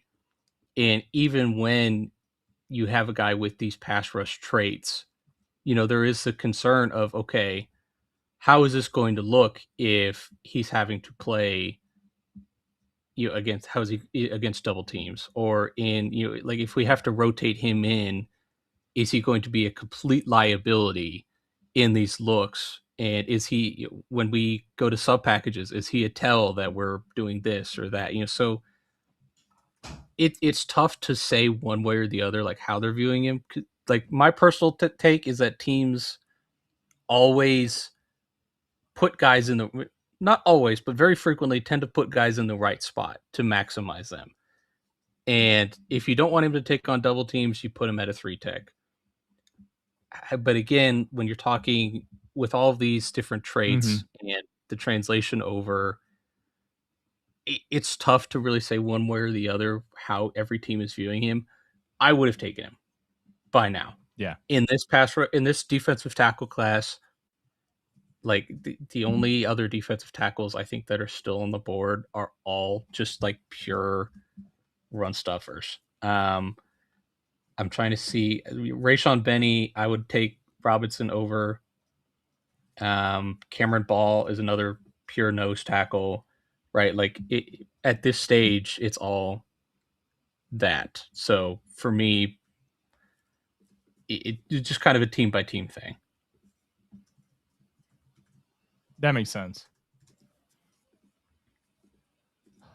Where are we? I'm going to take a look here. I want to take a look at some of these trades. The Chiefs gave up 169 and 210 to get 161 and 249 to get Emmett Johnson. The Lions gave up 181 and 213 to get 168. Only two picks so far have two 2027 picks. 2027 picks, have moved. The Vikings got the Eagles third. The 49ers get the Ravens sixth, and the Browns got the Seahawks fourth. Just a straight up 5th round pick for a 4th round pick next year. Interesting. Not to So that's the second 2027 pick to come off the board? Third. Vikings got one. Ravens 6th went to the Niners, and the Browns got the Seahawks 4th. And that's not including the trades involving picks with the Micah Parsons, Quinnen Williams, and Sauce Gardner. Those haven't been factored in yet. Taylor Green to the Browns. Well, that is the ultimate. We have Lamar Jackson at home player. Yeah. Yeah. Pretty much. I kind of think it's interesting that some of these picks, especially what we're seeing with the like the 2027 trades, teams were coveting that, and we knew that going into this, which is why not a lot went. I feel like the teams that we have seen make these moves are Super Bowl roster teams, right? Seattle, the Niners. Yeah. Or did the Niners get the Ravens pick, or did the Ravens get the Niners pick on that trade? The Niners got the Ravens 6th. So the Ravens, again, another Super Bowl caliber team, and the Seahawks as well. So or in the Eagles, excuse me, with the Greenard trade. So these are teams that are obviously in that window. And right, the Rams gave up the 3rd rounder for McDuffie as well. Packers with Parsons, like we've talked about. So it's interesting that everybody else but these teams that are already right there are hoarding these 2027 picks so far.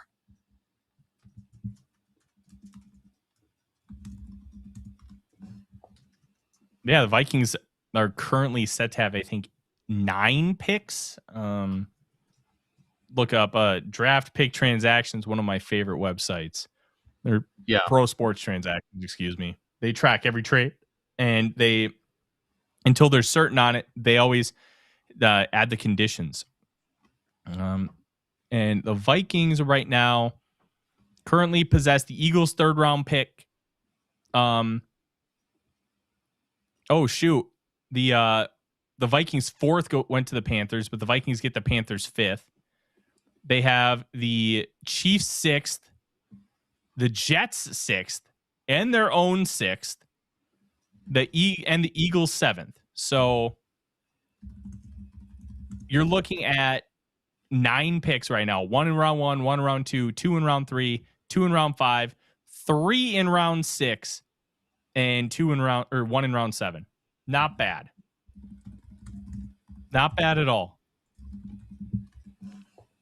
I really like having picks in the 4th because I think the 4th is where you can get a shit ton of value because it's players that were either hyper productive with very little athleticism, which those guys can often find some surplus value, especially with special teams, or high upside players that never produced that you can hopefully develop in the NFL. And then there's also the third bucket where they have off the field concerns. And those off the field concerns end up pushing them down, like a Jermod McCoy, or off the field non-injury concerns. So I like having 4th round picks, and hopefully the Vikings can end up netting one. I think I'll check over the cap. I'm not sure what they're projected to get now in terms of the compensatory formula.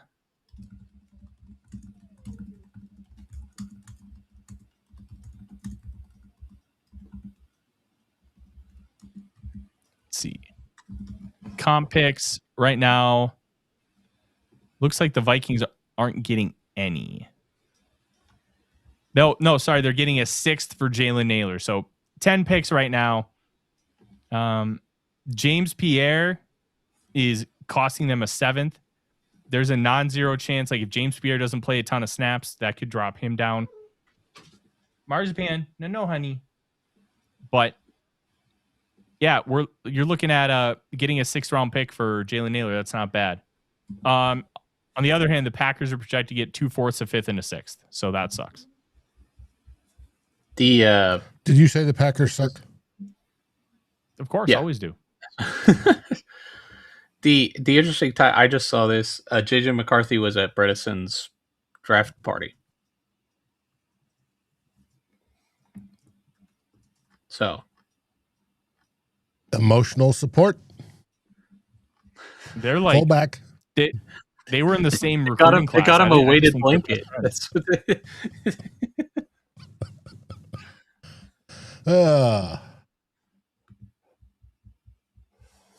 Does it feel like this draft, like day 3, is going slower than normal, or is it just? No, it feels like it's going slower than normal. Yeah, I feel like by this point we would have been like well into round 6, because it usually ends by like 5 o'clock Central ish. I mean, like we're on track, I guess, but I feel like 5 took forever. But no, it seems like it's going slower, and it may be because they've shut everybody down from tipping picks, and they've actually slowed down the process a bit. Here, stop for 2 minutes while we do our commercials. That wouldn't have any impact on the picks actually being submitted. That's just being announced. It does feel like it's going a little slower than normal. Zane Durant to the Bills. AJ, I love that. They are not beating the allegations, man. This is the same Bills defensive tackle every year. This is Ed Oliver at home. 3-tech. It's they draft the same guy every year, and then they go, "Oh man, our run defense in the playoffs really sucks. We should do something about that at some point." And then they just take another one, and they're like, "Oh man." They got TJ Parker, who's like their edge rusher. With Parker like 270 almost. Their version of Nick Benito, apparently.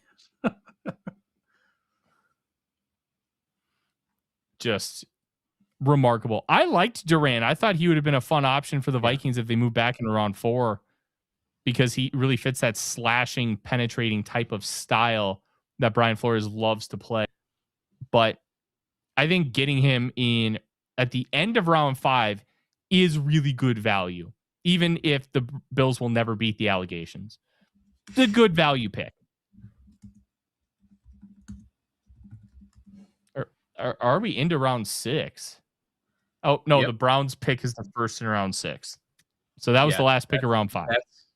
The Browns pick is Taylon Green here to open up the 6th. The Raiders traded up to 185. My NFL.com tracker is slow. Okay, so we have the Browns, Cardinals, Titans, and Raiders. CBS still says the Bucks at 185. That trade just got announced like 20 seconds ago. So it was 185 for 195 and 229. Mm.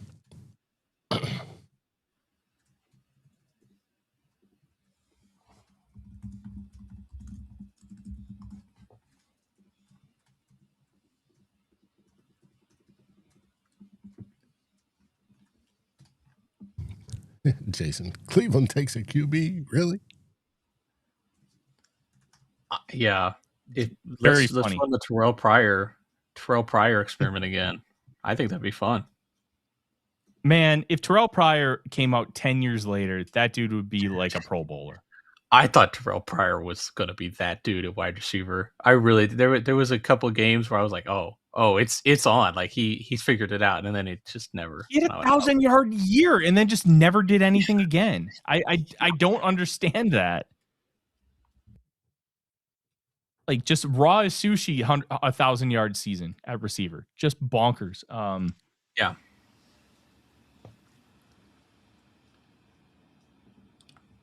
NFL Network showing the NDSU quarterback highlights.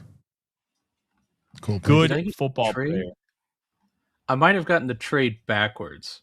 Sorry, the Raiders moved back from 185 to the Bucks. Sorry, the Bucks sent 195 and 229 to the Raiders. So I had that mixed up. So CBS was correct. I'm dumb. You said it, not me. Josh Norris had a funny tweet. I'm hearing 21 of 32 teams have petitioned this draft after 6 rounds. One GM said, quote, "We're about to draft a tight end who didn't catch a single pass in 7 seasons." Hilarious troll tweet. Marzi, stop. Come on. See how far are we from the Rams will not pick until 2:07, so I probably have another 45 minutes before. Probably. Yeah, that's at the end of the Vikings round. pick it 234 and 235, and I'm trying to get my required writings for A to Z done while we're chatting. I hate that we're doing like 2 of the same piece. It's kind of tedious because I feel like I'm not allowed to copy and paste and just put it in 2 separate articles.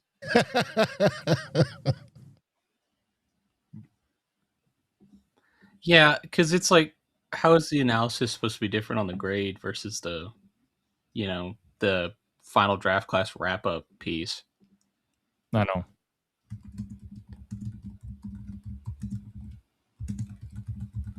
Do you think for my grade on the Ty Simpson piece, I should just write LMAO and then move on to the next pick? Because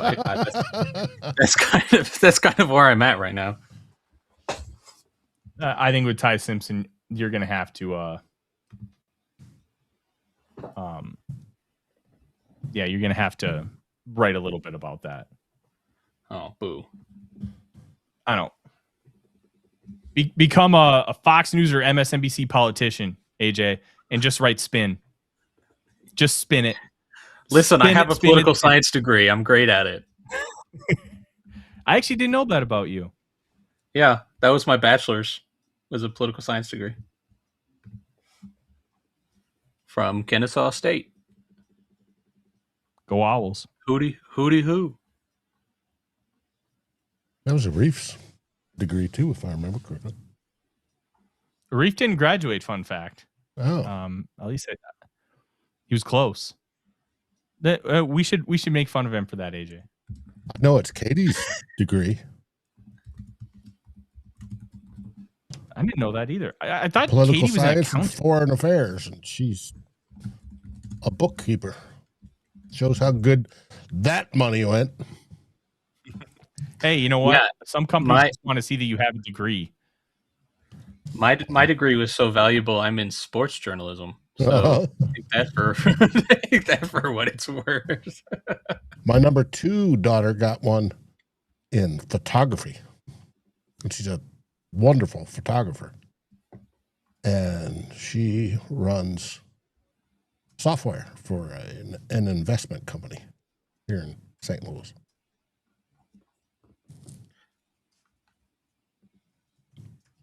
Ooh, the only daughter that did her degree and works in her field is number 1 daughter. She got a teaching degree And she since has 2 masters.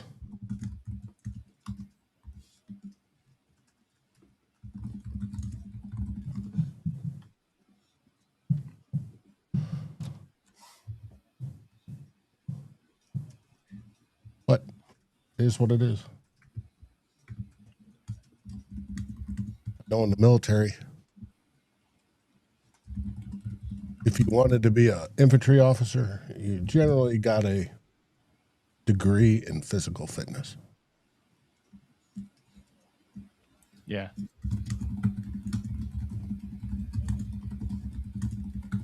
Wookie Woo asks, where's Thor? I don't know. Ask Thor.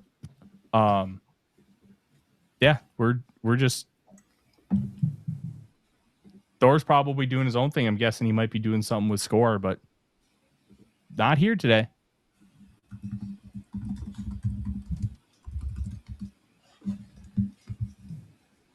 The Bucks traded up. Bucks. That's an interesting one. Bauer Sharp. That sucks for them. Sorry, I should say that publicly. I did not much care for his time at Oklahoma. I will say it that, and I'm sure many Oklahoma fans echo a similar sentiment. And like, it wasn't necessarily his fault because everything sucked in 2024, but yeah, it didn't really go well, and there's a reason that he kind of left. But hey, ultimately, like, he got a fresh start at LSU, and he was decent at the Shrine Bowl, so like, he's a draftable guy. And I think for the Bucks, like, he can do a little bit of the big wide receiver stuff. But as far as like an actual tight end, I never saw that kind of player with him. So it'll be kind of interesting to see how that works. Well, he's listed as 6'5", 249. That's tight end size. Yeah, it's just like as a blocker, like a lot of the split zone stuff, he kept like slipping, and he's just not like that kind of people mover in there. So for me, like, maybe he, kind of develops that in the NFL as like a lead move blocker type of player. But I was never like, yeah, this is a guy that, could play in line or do anything like that. So it's kind of interesting that I've been in pretty much lockstep with everything else the Bucks are doing. So if the worst thing I could say is a 6th round pick, then, I think Jason Light is just going to tell me to shove it. So, and he should. Yeah. AJ, Jason asked, what explains the Xavier Harris fall? I think that's all off the field stuff. Yeah. I'm not 100% sure. There was a lot of motivation, if I'm remembering correctly.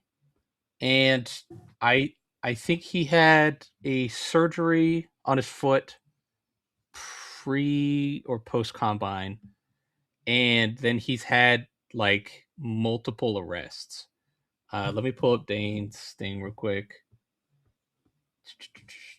So he was arrested for DV and obstructing arrest in 2024, felony fleeing, DUI, reckless driving, being a minor in possession, not using headlights, and running a stop sign. So I think we might know.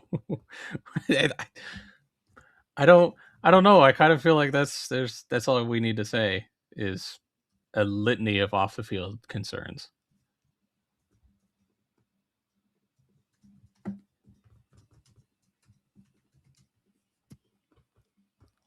Well, we have one of the first players on the board that I am not aware of. I don't know who Bobby Jamison Travis is from Auburn, but this is that point of the draft where sometimes you feel like like 300 guys, but guys will always go in this point of the draft where you're just not sure where they're at.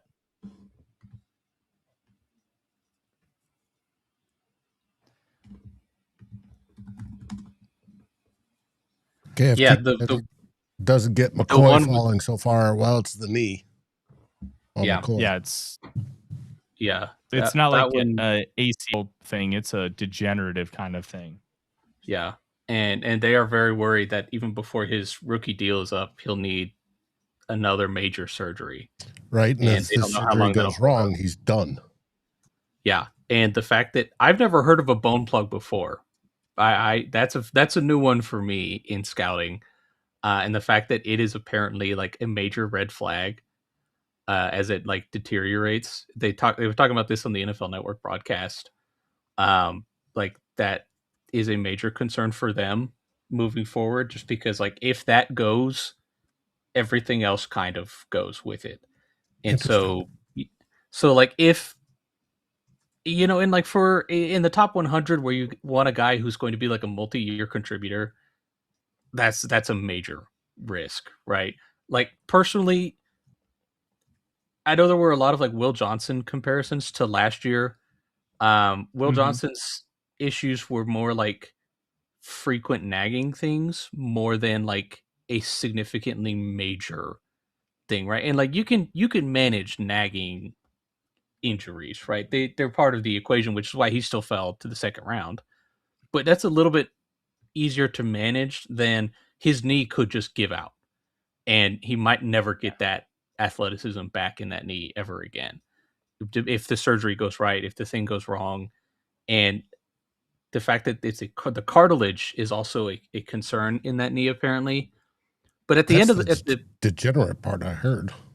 Yeah, it like there was a lot of concerns about how much surgery and operations would need to be had on that knee.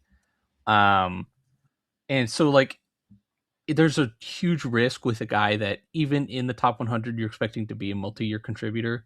And like I get it, like 101, the top of the fourth round, that doesn't seem like that big of a deal, but there is still a perception difference.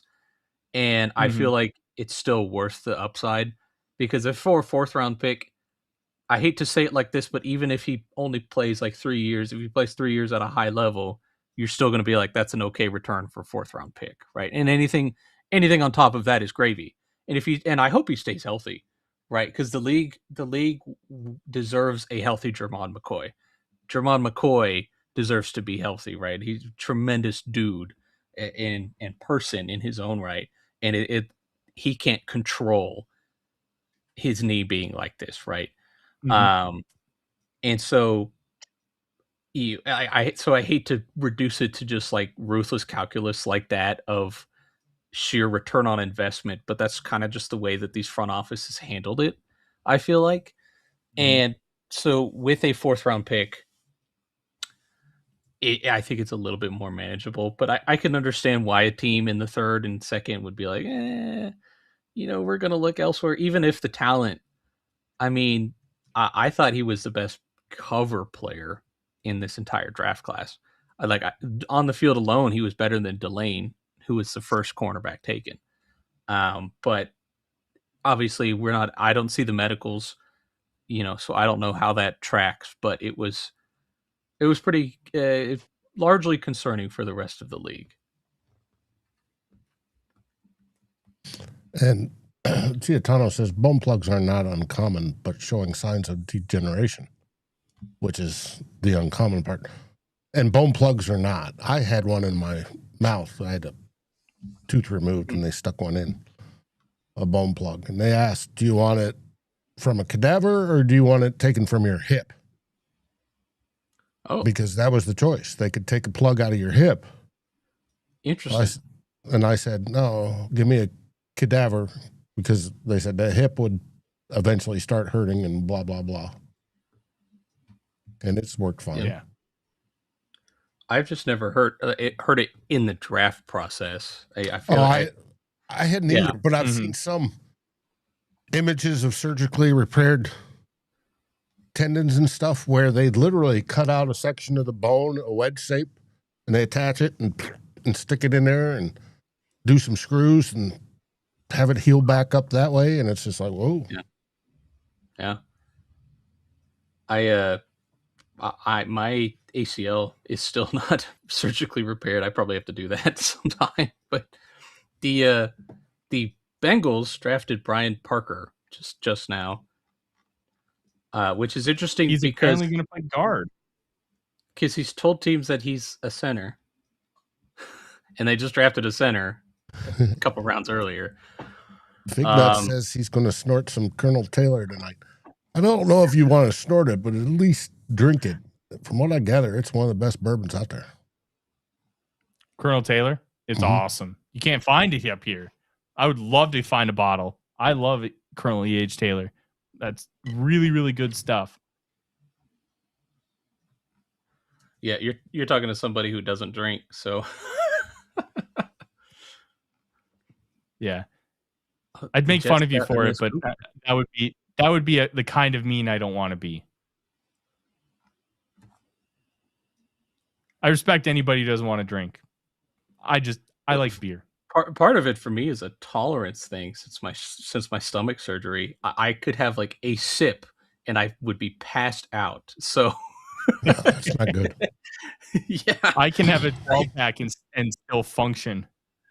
Yeah, I feel like I would just be completely wasted if I just like sniffed alcohol at this point. So the Katron Allen went to Washington at 187. Yep. 5'11", 219.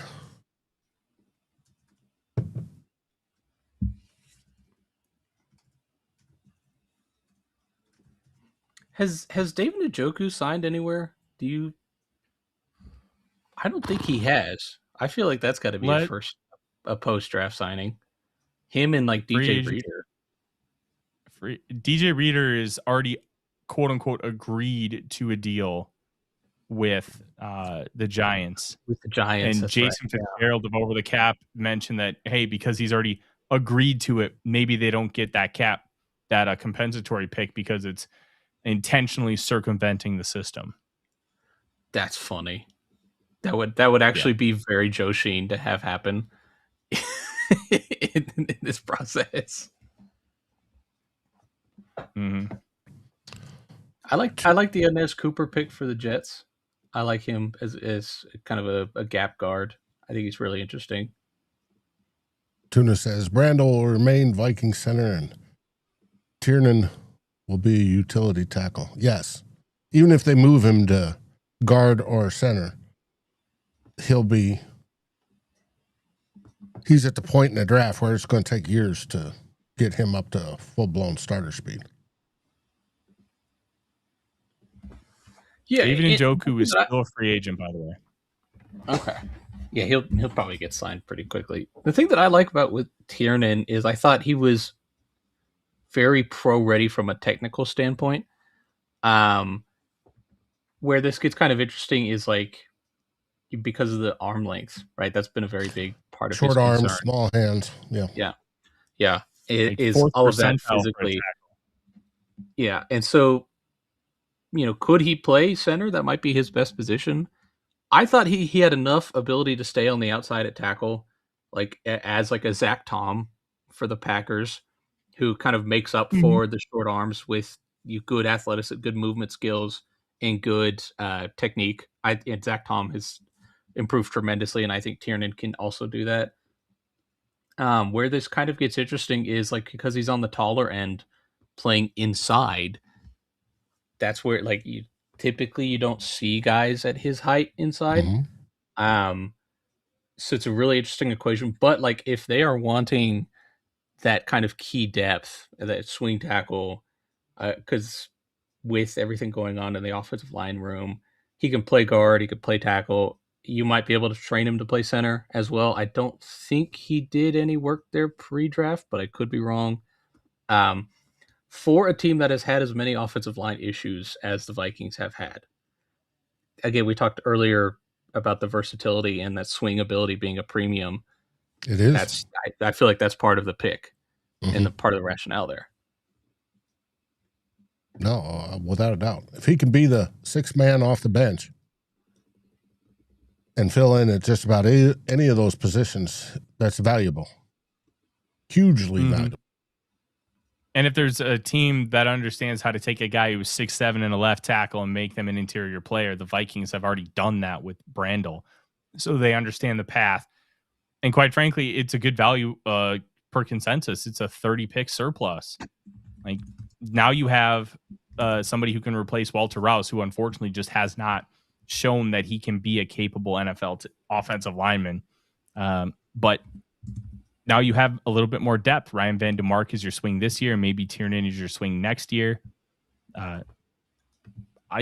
think it's a good value pick in the third round. Mm-hmm.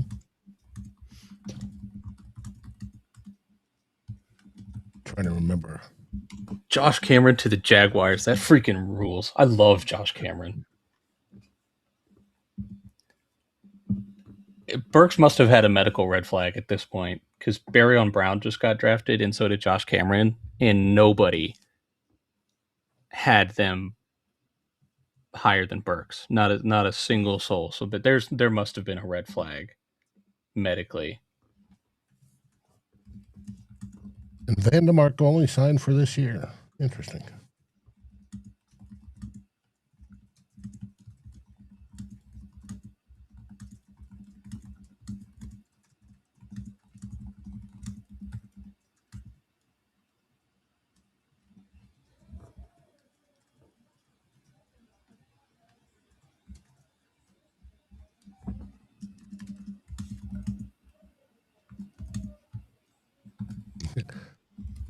Kevin says they shouldn't let them get away with agreeing to deals and then waiting until it doesn't impact the compensatory picks. Otherwise, free agents will start to look more like legal tampering. Yeah, well, that's the idea with the fact that it was already announced that he's going to be signing after that period.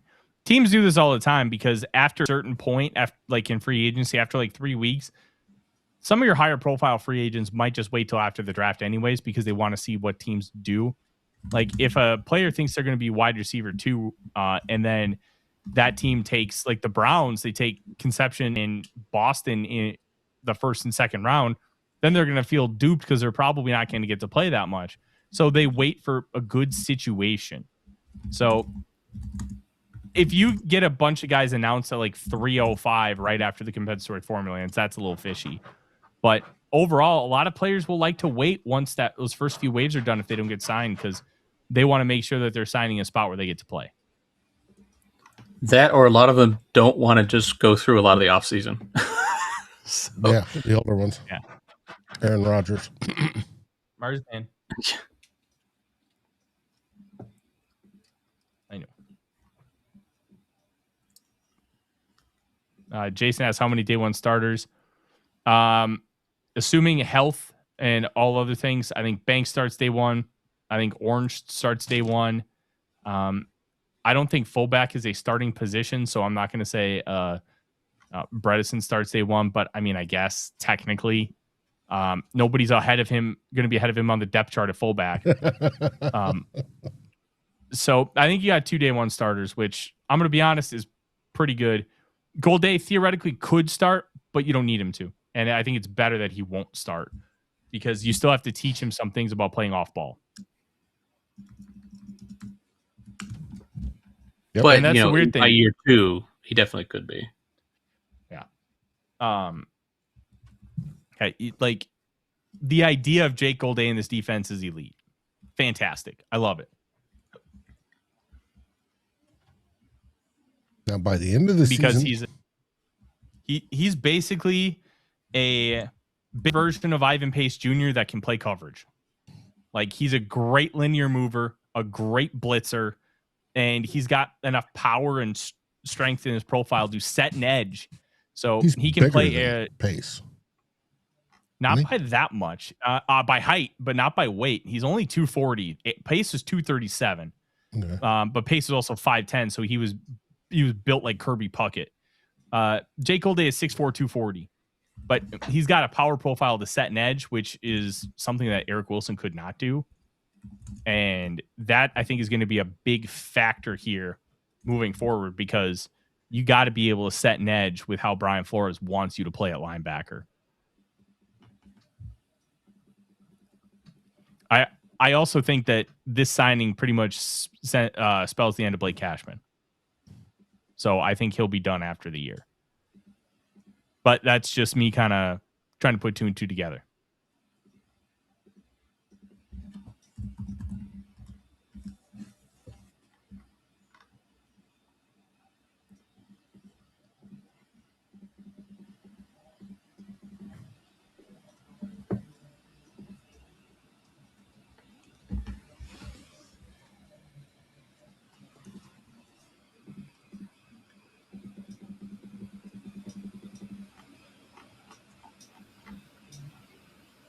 see, where are we at in the draft? Anybody interesting pop up that we haven't talked about? Barian Brown to the Saints. Yep. That's a fascinating one, Age. They take Jordan Tyson, then they take Bryce Lance, and now they take Barian Brown, who, I mean, let's be real, they're probably drafting him for his return ability. But he got announced as kick returner on the social media, which I don't. Yeah, which is like fine. It's very funny that every LSU wide receiver is a kick returner so far. which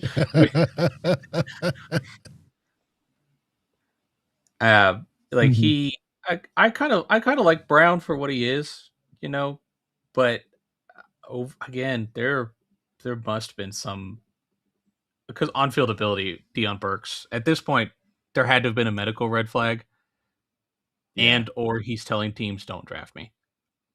Right. You know what? I would do well that. Below. We're well below consensus right now. Mm-hmm. The interesting thing about a guy like Burks is if he goes undrafted, even though he does not get a big signing bonus, I think the biggest signing bonus you can give a UDFA is $20,000, but he can get like his first year, like he can get massive guarantees. He can get 300,000 guaranteed, which is significantly more than like a round 7 pick, which that signing bonus is only going to be between $50,000 and $80,000 and no guaranteed salary. So Burks would theoretically stand to make more money no matter what as a UDFA. Plus he gets to pick where he goes. And that will be interesting as well. Some of those conversations.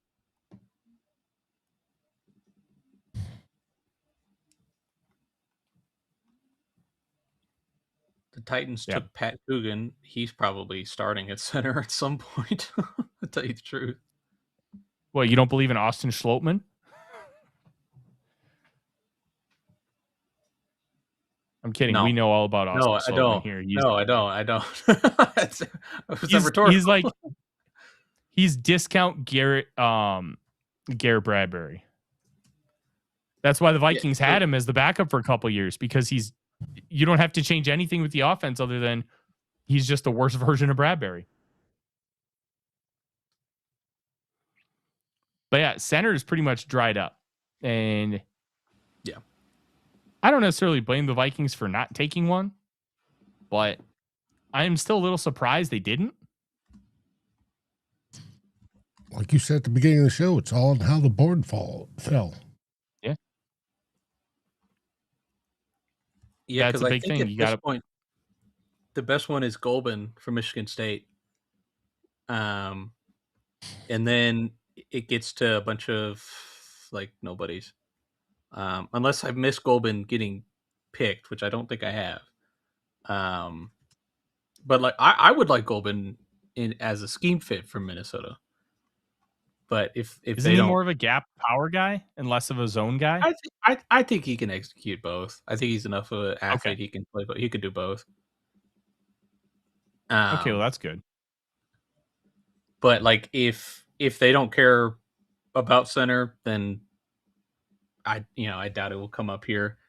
The fact that the center class has been so weird. I mean, we had guys who we thought would be going much, much earlier, falling well into day 3, specifically at center. And I know that center isn't like a premium position or whatever, but not falling 3 rounds past consensus typically, right? Like we've typically done a very good job of figuring out what centers and interior linemen will go where. So I'm a little surprised at how often guys have slipped, but I don't know. Jason asked real quick, any chance we trade our 2 7s for a 6th? Will we get a 6th for the 2 7s? Yeah, you probably can. You'd probably have to wait until about pick 200, but I think the value would kind of match up. Like the 2 7s, like on the Rich Hill, are worth like 2 points, and then that 6 will be worth like 3. So it'd balance out. I don't think it's going to be something where if they don't do it, don't be like mad or upset. But if they love a guy, go get the guy. Get the guy. All right. Two dart throws are obviously better than one, but a guy you really believe in versus a guy like two guys that you just kind of believe in, I think the smarter path is just the one. Okay. Vikings, with how the roster sits, they're going to add about 20 undrafted free agents. They're going to have plenty of dart throws here. This is going to be one of the weaker classes when it comes to undrafted free agents, just because it's a weaker draft class, but there are gems to be had. I'll be interested to see how how high the highest undrafted free agent is. It might be Deion Burks. Is he below 100 on the consensus board? Great question. He was well above that on my board. 96th on the consensus board. 87th for forecasters, 96th for evaluators.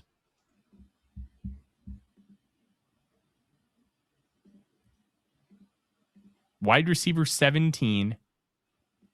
Variance of 88.8. And now He we went have above the Dijon. Drewster joining us. He looks Hi. happy. What? Everybody, tell us Can we about hear our me? newest fullback. Can you hear me? Yes? Tyler, what's up, dog? Not much. Bredesen? Oh, he was the boy at Michigan. He get it done there. Very tough 70s type of guy for Michigan. He when the shit really hit the fan and we needed a fourth down short yardage play, he was the guy who carried it. When we were down by the goal line and we had to score, he was the guy who carried it. Blocker, catches the ball out of the backfield, great on special teams. He's like, you remember a guy named John Ritchie for the Raiders? Mm-hmm. Yeah. He played running back for the Raiders. I don't know 20 years ago. He's kind of a John Ritchie type of player. He's a great player, very reliable player. Does he bleed from his forehead every game like John Ritchie did? You remember that? Owen Schmidt? Remember? Owen? I do remember that. Ritchie kind of faded out of the league pretty quick, but he made his well known for the bleeding from the forehead thing. That's true. Bredesen's just a tough nosed dude, man. He's going to be a good replacement for Ham for as much as he does everything Ham did, but he'll contribute right away on special teams. And I was kind of surprised to see it right there, Tyler, but I don't know. And I didn't know much about the safety they took from Miami. I thought for sure they were going to get that Kilgore guy, because when I did my draft research on that Kilgore, he seemed like he was I might be wrong. He seemed like a Brian Flores type of secondary player, Kilgore, because it seemed like he plays at a lot of different spots, doesn't he? I didn't do a super deep dive on Kilgore, so I'll defer to AJ on that. But what I did see, I didn't really care for. I didn't love him. Sorry, Ty, the Rams traded up, so I'm. Oh, you're good. He wasn't very Tyler. Wasn't very consistent, but he seemed like a hybrid guy that Flores likes to bounce around like Metellus. That's what I saw when I watched Kilgore play. But I don't know where he went. I can't remember where he went, but he's off the board now. So, Bredesen. Yeah. Good pick. Maybe you guys could tell me about the safety. You probably already talked about it, so I don't know if you want to rehash it, but maybe you can. I don't know. I didn't even do a draft write-up on that safety. Of course, I'll be the one to admit that Stephen Austin Pro Day, I didn't get to make it this year. I usually make it to the Stephen Austin Pro Day, but not this year. I had things to do. Demings, what's his name? Demings? Tyler, tell me how good that guy is. Awesome. I love him. I would have been happy with him in 97 or 98. He played in the FCS, which is always a variable that you don't necessarily love. But when you watch him on film, he's incredibly sticky in man coverage. And he was consistent across whoever he played. And then he went down to the Senior Bowl and showcased the exact same skills. So when you have a guy at a lower level of competition, being able to see it live in person against a higher level of competition, even in position drills, is a really nice benefit that tells you, hey, this stuff wasn't a fluke. It wasn't because he was playing a lesser competition. He was playing good competition. So I love the idea. Plus, he's a really good athlete. The 3-cone is not ideal. It's in the 20-some percentile. but great linear ability. And I think you can do plenty with him on the outside and even trust him in man coverage. So I like it. This is the kind of pick that the Vikings have really liked making at the cornerback position, upside guys with experience. And I think he's got more upside than like when they drafted Mekhi Blackman, probably not more upside than when they selected Kyrie Jackson. And rest in peace to him. Obviously, we never got to see that upside realized, but the idea behind the draft pick, I like this one a lot. I really do. Good. That's a good recommendation from you. I believe in your recommendations, Tyler. Thank you. I will say I haven't studied Thomas either, but the one thing when I asked people who had studied Thomas is I was told two things. Run fast, hit hard, and quoted the 3-6 Mafia. Like I think it's what hit a motherfucker's face. Like he's an aggressive player who is going to fit how Brian Flores likes to blitz and pressure consistently. We'll see what it looks like from a versatility perspective, but look, if Flores believes in him and wants him for this defense, I'm not going to say no. Oh, Vikings have traded up apparently. I was about to say Vikings just traded up. That's why I joined the show now, so I can be part of the Vikings pick with y'all. Look, I don't know who this would be for. I'll say this. I hope it's wacky inflatable tube-man Eric Gentry. That guy is fun. Or captain the All-Forno team, Amari Harvey's still available. That consensus might have been more right than me on that, but I still believe in that guy. I don't know what they would be moving up for or even what they gave up. I'm guessing it's just 234, 235. Maybe they get a pick on the back end of the 7th round. What are they on right now? What number are they on? 198. The Rams just submitted a pick at 197, so I'm not even sure which pick they traded up for. 198. It's for sure 198. Yeah, we're on the clock. Yeah, I'm pretty burned out on people crying about banks too, bank stuff. Look, I told we had SKOL Doc on the show yesterday. Oh, this is funny. This is the Vikings original 6th round pick. Okay, so they acquired 198 by sending 234 and a 27 6th. And we talked about this earlier in the show. They have 3 6th in 2027. So depending on how good of a player this is, I hope they don't take a running back. Oh, it is Claiborne. Boo. I don't like that. I kind of sense that. I sense that. You sense that? I told you at the beginning of the show, Tyler. I made a post at like 5 a.m. after I woke up hungover. I made a post saying Claiborne's going to get chosen today. And they like him. Didn't he come in for like 3 visits or something? I know they spent a lot of time with him. He's the big problem I have with Claiborne is he goes zoom, but he goes down with a slight breeze. Like he doesn't really have great contact balance. And he's the one that I got you pissed off when I said, doesn't have to worry about that. We play inside. There's no wind. Well, even the air conditioning will blow him over. But Darren, Dave and I talked a little bit about Claiborne on that last show last week or something. Had the 5 fumbles last year, but he's a guy that can definitely, if the wind doesn't blow him over, he's a guy that can turn a 3-yard outside perimeter run into like a 22-yard run. And he's pretty good at that. There's something they like about the change of pace guys, but he's not a 3-down guy, I don't think. He's not going to be in there. I don't know. The Ty Chandler all over again or what? The big problem I have about selecting a running back here is I don't know that guy makes the roster. And now you're trading an extra pick in 2027, even though you have an abundance of 6th, to get a guy who might not make the roster. I don't see this guy having a future as more than like a 3rd down change of pace back. I don't see him being a 1A or a 1B in a rotation. Like that's that to me is the really tough part about trading up for a guy like this. I don't. Is he like a poor man's Jet McKinnon or what? If I mean, very poor. Yeah. I don't love the pick. I would have completely punted on this running back class, and trading an extra pick in a theoretically loaded draft class is rough. Like, they need to upgrade the running back position. I don't think that they did. I don't think that they upgraded the running back position from where it currently sits. They needed something. I thought they would take a running back a little higher. Yeah. AJ wants to say something.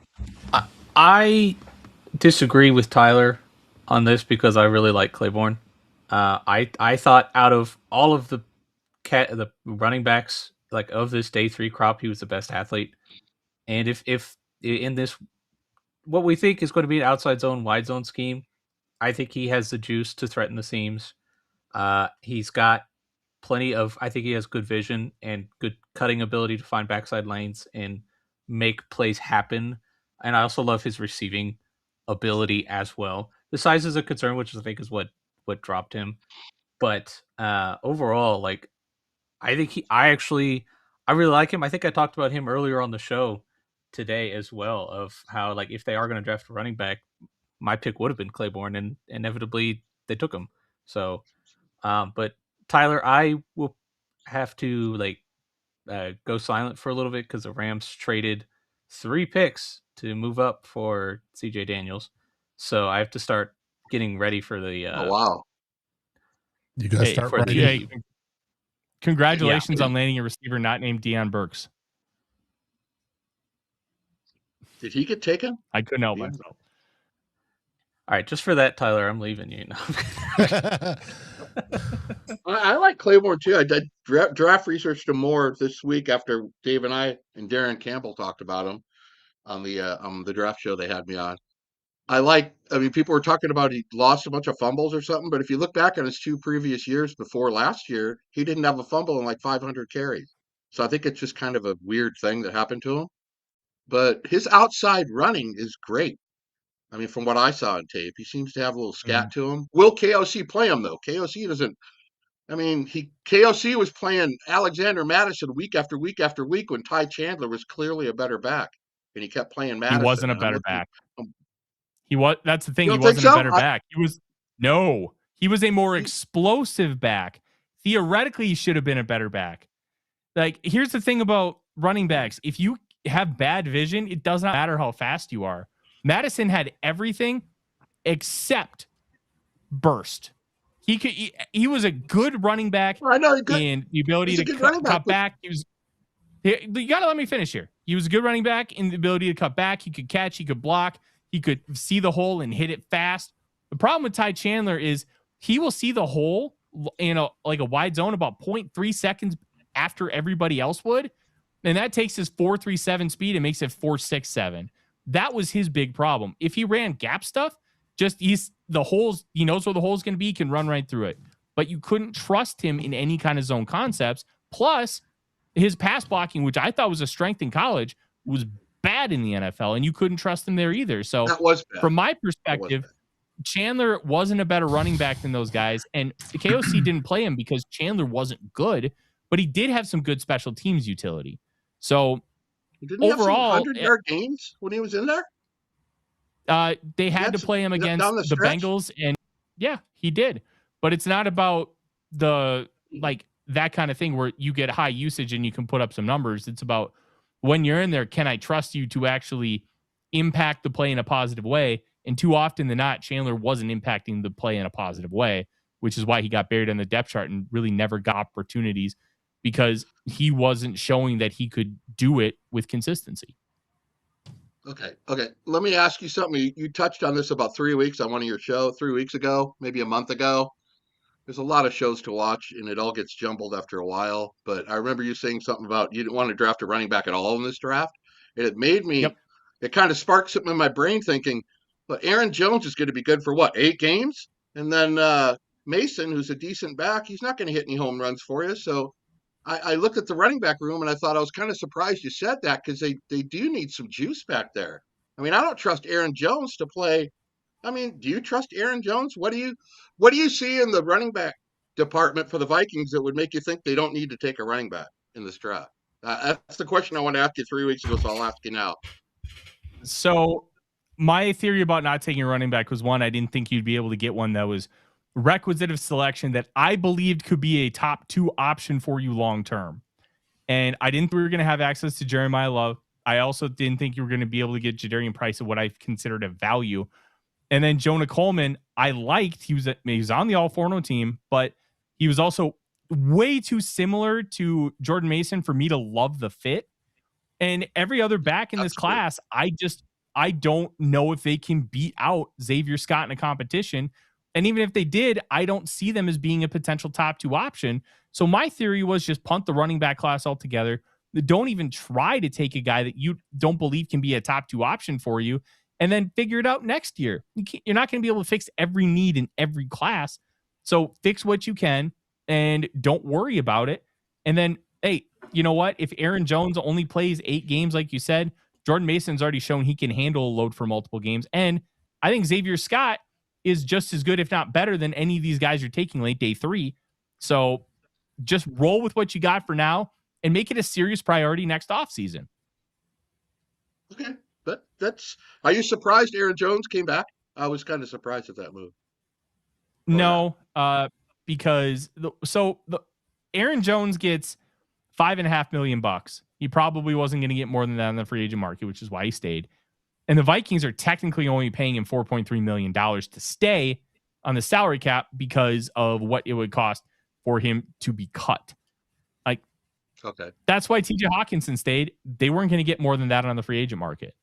So he took the pay cut because he knew he was still going to get $10 million. And now you're in an interesting spot for running back this year. Like, look, you're not in a great situation, but I still don't think you improved your situation. I know AJ disagrees, which I think is fine. Like, reasonable minds can disagree on a player like Damon Claiborne. That's okay. But I just would have punted on the position overall. I kind of like the pick. I'm going to see how it pans out, but I kind of, I don't know. It's kind of like one of those in-betweeners for me. I know he's not a 3-down back, but he's certainly a guy that can do something in the open field, and I don't mind the pick at this juncture of the draft for Claiborne. That's kind of I think it's a pretty good value right there. But I wanted to ask you about, I spent 4 hours after day 1 trying to convince people not to jump off a ledge for the Caleb Banks thing.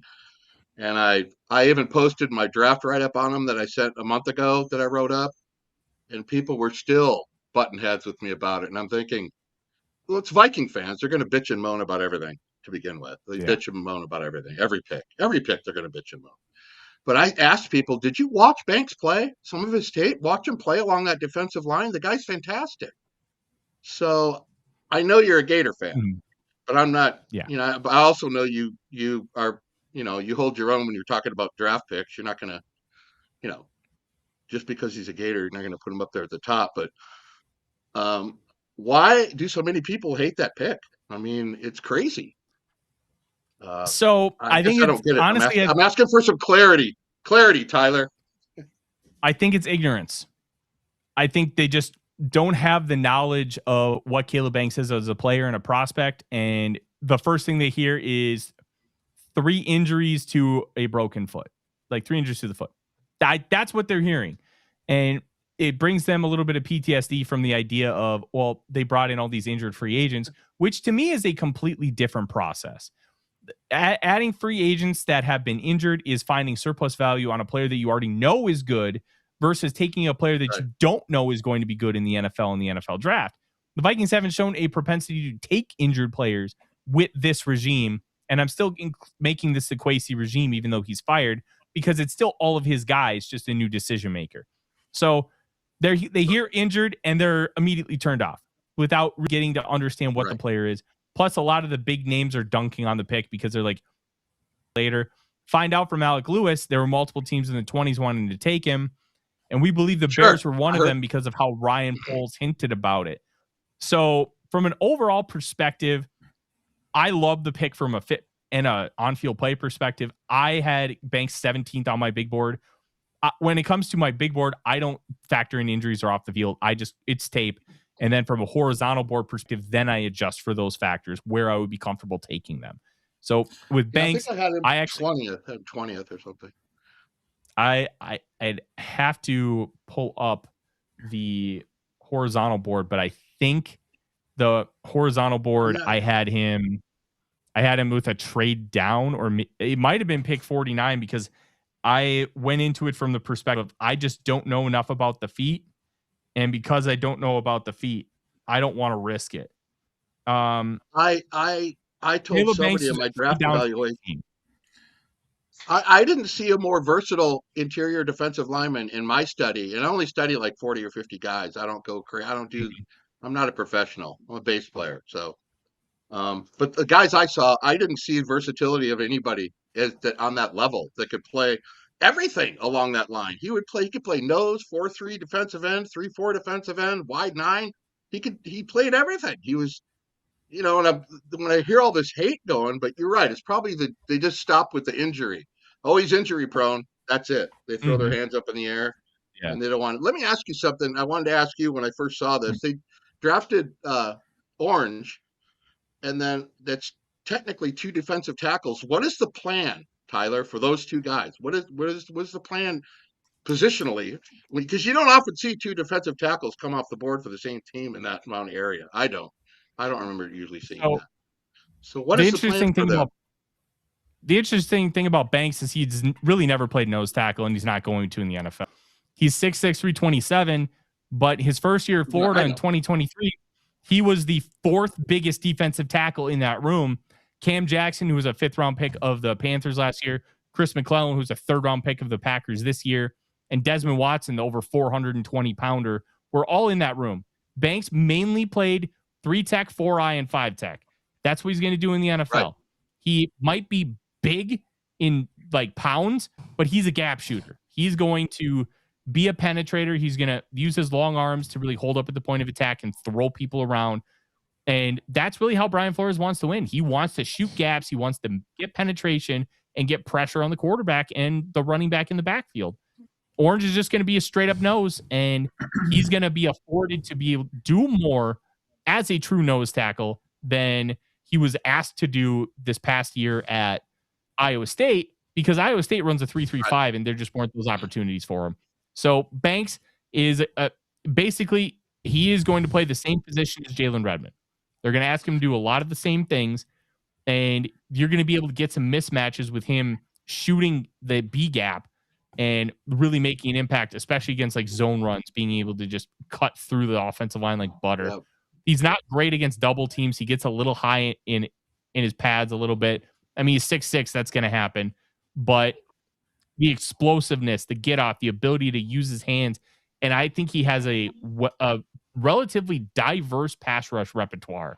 He loves to do the swim move, which is weird for a 320-pound guy.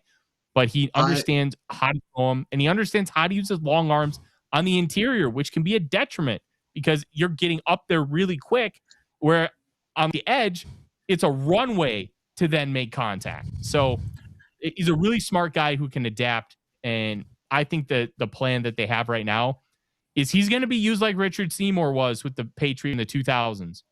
This is your Richard Seymour. Great comparison. That's a great comparison. The first 2 notes on my draft eval, when I wrote it up on the piece of paper, were I wasn't overwhelmed with his tackling ability, but I think that's angles. I didn't like the angles he was taking with tackling. But he was the one player in the draft, Tyler, that when I watched him play, my very first sentence was, this guy plays like he's 50 pounds lighter than what his weight says. Yeah. I had to check his weight on different websites. I'm going, he looks like he plays like he's 295 or something. It's crazy. I had to verify that. To me, that's just my eye. That's what I saw. I didn't see a guy who played it that way. Seems to play a lot lighter than that, the way he moves. And I like that. But I wasn't overwhelmed with his tackling ability. That's something he's got to work on a little bit with, as far as I'm concerned. But I love the pick. I like the pick. Let me just jump in because I'm probably one of the guys that your questions are kind of aimed at, because I didn't really like the pick, and it's not solely because of the injury concerns. That obviously was a factor that made it even harder for me to like it. But I also wasn't very high on him, and I think everybody who's watching players and who's trying to evaluate them, we all have certain criteria which are very important to us. And one of the most important criteria I watch player that I have when I watch interior defensive linemen is leverage. And I want guys to at least get to a certain point when it gets to maintaining leverage, and he's just so tall, and his hips are so high in many cases that it probably didn't show up much on his college tape, although it did show up, and that makes it even more worrisome for me because he just was the biggest and strongest guy there, and even though he was higher than the guys he played against, he was still able to overcome that most of the time because he was just bigger and stronger than them. At the next level, the guys he's going up against are just as big and just as strong as he is. So now his leverage matters, and if he can fix that, and that's tough for a guy this tall. It can be fixed, but it's a tough one. And that's at least a big reservation that I have. And if I see interior linemen, especially big interior linemen and heavy interior linemen who can't keep their weight down, who can't keep their pads down, I'm always hesitant about that, and that's one of the reasons I didn't like him as much as many people did. And I recognize that there is big potential if they can fix that or work around that. The potential is definitely there, but that's one of the reasons I just wasn't high on him.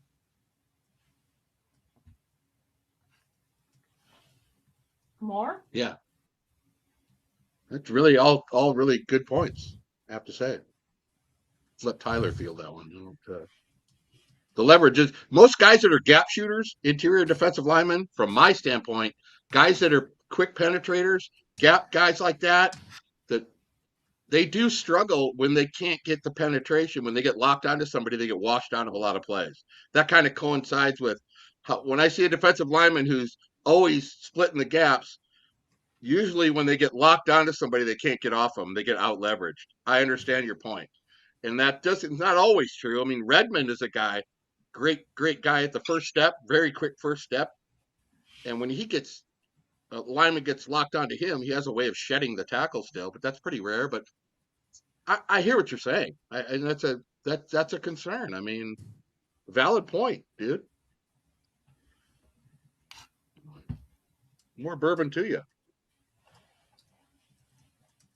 What you drinking, Drew? Drinking. I didn't have any Crown Royal, so I was drinking a little bit of this Jim Beam that my wife bought me. This pineapple Jim Beam, kind of tasty. Good sipping whiskey. Okay. Thanks for having me on again, Dave. I appreciate it. I'm smarter already. These guys give me a lot of knowledge to chew on. Especially those Caleb Banks points. That makes sense. Well, I was watching during the break, and no, Tyler's correct about Banks for sure. And it's a pick we all should be happy about, in my opinion. But hey, I'm one of those fans that looks for the upside of everything. And everybody was complaining over at the Gallahorn, Dave. You saw it all. Oh, yeah. There's so much complaining going on. And I tried to tell people, do you think these teams don't have doctors that check all that stuff out? I mean, are you serious? It's a $1 million, $1 billion industry. They got 13 doctors on staff or whatever. They're going to look at all that stuff. You don't think they're not going to look at all that stuff? And especially the Vikings, who are sponsored by TCO, which is an orthopedic medical unit. It's not like that guy that got drafted before Michael Jordan. What the hell was his name? Sam Bowie or something. I mean, it's not. Yeah. Come on. And Bowie only went because they had Clyde Drexler, and teams back then just didn't have the foresight to have two players at the same position thrive where they would make that work now. And in fairness to Bowie, he was a really good prospect, but yeah, you never want to be in the position where you pass on the Hall of Famer for the bust. Clyde Drexler, what a great player. Yeah, I just you don't think the Vikings checked that medical stuff out, David? I mean, come on. They do. And if they didn't, they're idiots. I mean, yeah. There will be people that say, yeah, we agree with you. They're idiots. Well, we'll see. But I don't know. At least we didn't take Ty Simpson. I was kind of head scratching that move at the beginning of it. You know what's funny about that? He's not listening right now, but AJ in the top corner is a lifelong Rams fan. He covers them, and it's a very sore subject. I mean, you got to draft somebody. And the Rams, you're a smart team, smart franchise, and they're looking at somewhere down the road. But Stafford has if Stafford says, I want to play 3 more years, he gets to stay 3 more years. He has all the brains there in LA. He carries. He's not going to be told he's not going to play anymore. So I would have drafted somebody that could put on the field. I wouldn't have drafted. You can get your quarterback next year, can't you? Stafford's playing next year, so why not go get one next year? 2027 draft. I don't know. Because I'm not Les Snead, he needs theoretically. Les Snead's a lot smarter than me. He needs a couple years to sit because he profiles way too similarly from a production and career arc standpoint to Mitch Trubisky. And I was just gonna say he had barely any starts like Trubisky in North Carolina. Yeah, and most guys who don't have a lot of starts don't get the opportunity. They don't have an opportunity to sit. If he gets a chance to sit and learn and grow and develop, maybe because only 1 year of starting caliber play, or only 1 year of starts. Like, he's a rare player. He sat for 3 years at Bama because he wanted to be at Bama. Not a lot of guys are willing to do that. So, right, especially in this day and age. This day and age, they're always moving along. If it works, it's great. But if it doesn't, I thought we were going to lose Underwood after Sharon Moore was groping the cheerleaders. I thought we were going to lose Underwood, but he stayed. So, Tyler, give me a couple head scratchers that you saw in the draft so far, 2 or 3, or anybody that wants to chime in. Anybody in this panel wants to. A couple of picks where you've heard and gone, what? 90% of the Steelers draft. Drew Aller is the idea of Drew Aller is a good QB, but he's terrible at football. He's got everything you could want except good tape. Like, he's got a big arm, he's got good size, good athleticism, but he's just bad at quarterback. They also, I love the Jeremy Bernard pick. Fun fact, Drew, Jeremy Bernard would have been the pick at 49 if he was there. The Steelers jumped the Vikings to get him. Really? Oh, wow. Yeah. They loved him, and I called it a month ago. I knew they would love him. From a archetype standpoint, he's a less twitchy version of guys like Justin Jefferson and Jordan Addison. Incredibly well-rounded, nuanced route runner. Plenty of athleticism to be able to make it work. Great after the catch. Almost 50% of his yards were after the catch. The Drew Aller pick was bad. The Jennings Dunker pick, which also from my understanding, the Vikings would have taken Dunker in 97. Thank goodness they didn't, because Dunker can't move. I was floored by that. Then they took Caden Weechen, like a round 6-7 kick returner in round 4. Yeah, but I like that dude. I like that dude. I know he's not much of a wideout, Tyler, but he is a hell of a return guy. And the returns are back on. With the new rules, the returns are back on. I like it. I like him as a returner. I don't like him as a round 4 value. That is. Yeah, I had him as a late 5th, early 6th pick. So I do agree that it was a little bit of a reach up to get him, but that, it's time the Vikings start getting some yardage out of their return game. And somebody asked me, what do you think of his return game? And I said, he's the best in football that I've seen in college football. So Maybe they just wanted to target that one specific area. But yeah, 4th round, I thought that seemed a little high to me too. But well, let's be honest. The Vikings had their returner right last year. The return game just didn't get any yardage because they got flagged on like 70% of returns. I actually don't get me started about on it. flags. Don't get me started on flags in the Vikings. I will go through the ceiling. I will come unstuck if you start. I can't stand the flags that they get over and over and over and over and over again. How many remotes did it cost you last year, Drew? It cost me 3 remotes and 4 holes in my sheetrock. 4 holes. Those stupid penalties. Don't be stupid. Plus, if a guy's committing 5 false starts, get him out of the game. If a guy fumbles twice, loses 2 fumbles, get him out of the game. Why is Miles Price or whatever back there catching kickoffs after he fumbled a couple times? Sometimes you got to drop the hammer on these guys. But the pre-snap penalties, there's nothing that ruins your football more than that. Nothing. But different topic for a different show. This is draft stuff. I thought I could get you going with that one. Dave, how do you feel about this draft, Vikings draft? How you look at it all? Oh, I love the fact that they've gone for big round bellies. Yeah. Build up the line. Both lines, offense and defense. You got to know I love that. Now, is it Vikings fans for so long have been complaining we don't have any depth. We don't have any depth. We don't have any depth. And that's been the case. We don't have any depth. And sure enough, somebody gets hurt, and then we're sticking in SKOL or somebody to, cover for him. And it's a drop down. And yes, it's going to be a drop down. But hey, yes, I see Michigan. And you're wearing your Canadian silver chain, by the way. But we're building up depth. We're getting young guys that are large, and you know how I feel about diminutive football players. I want at least all my football players to be at least 6 feet tall, and on the O-line, I want them at least be 6'4". But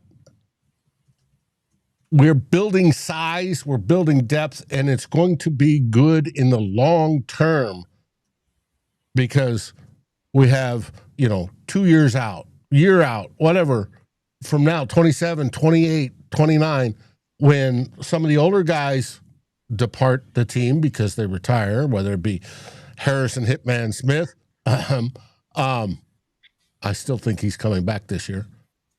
And whoever it is, we now have guys that are now that we're going to develop and be able to step in.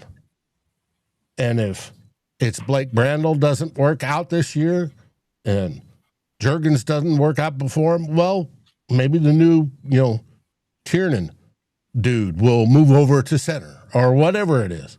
Did you see my post about Tiernan and how happy I was about that pick? It No, falls right into line with what you're talking about.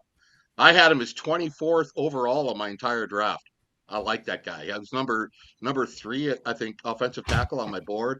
And what a value they got that guy at. And I was pretty stoked that, we got our set tackles, but that's what you got to do is what you're saying. You got to build up. You got to be ready to go. That's what the whole meaning with getting a center, I thought, was. If Brandel doesn't work out, you're not sitting there with your ass hanging in the breeze. You got somebody else that you can, how do you guys feel about not drafting the center yet? Should they have? Fine. Really?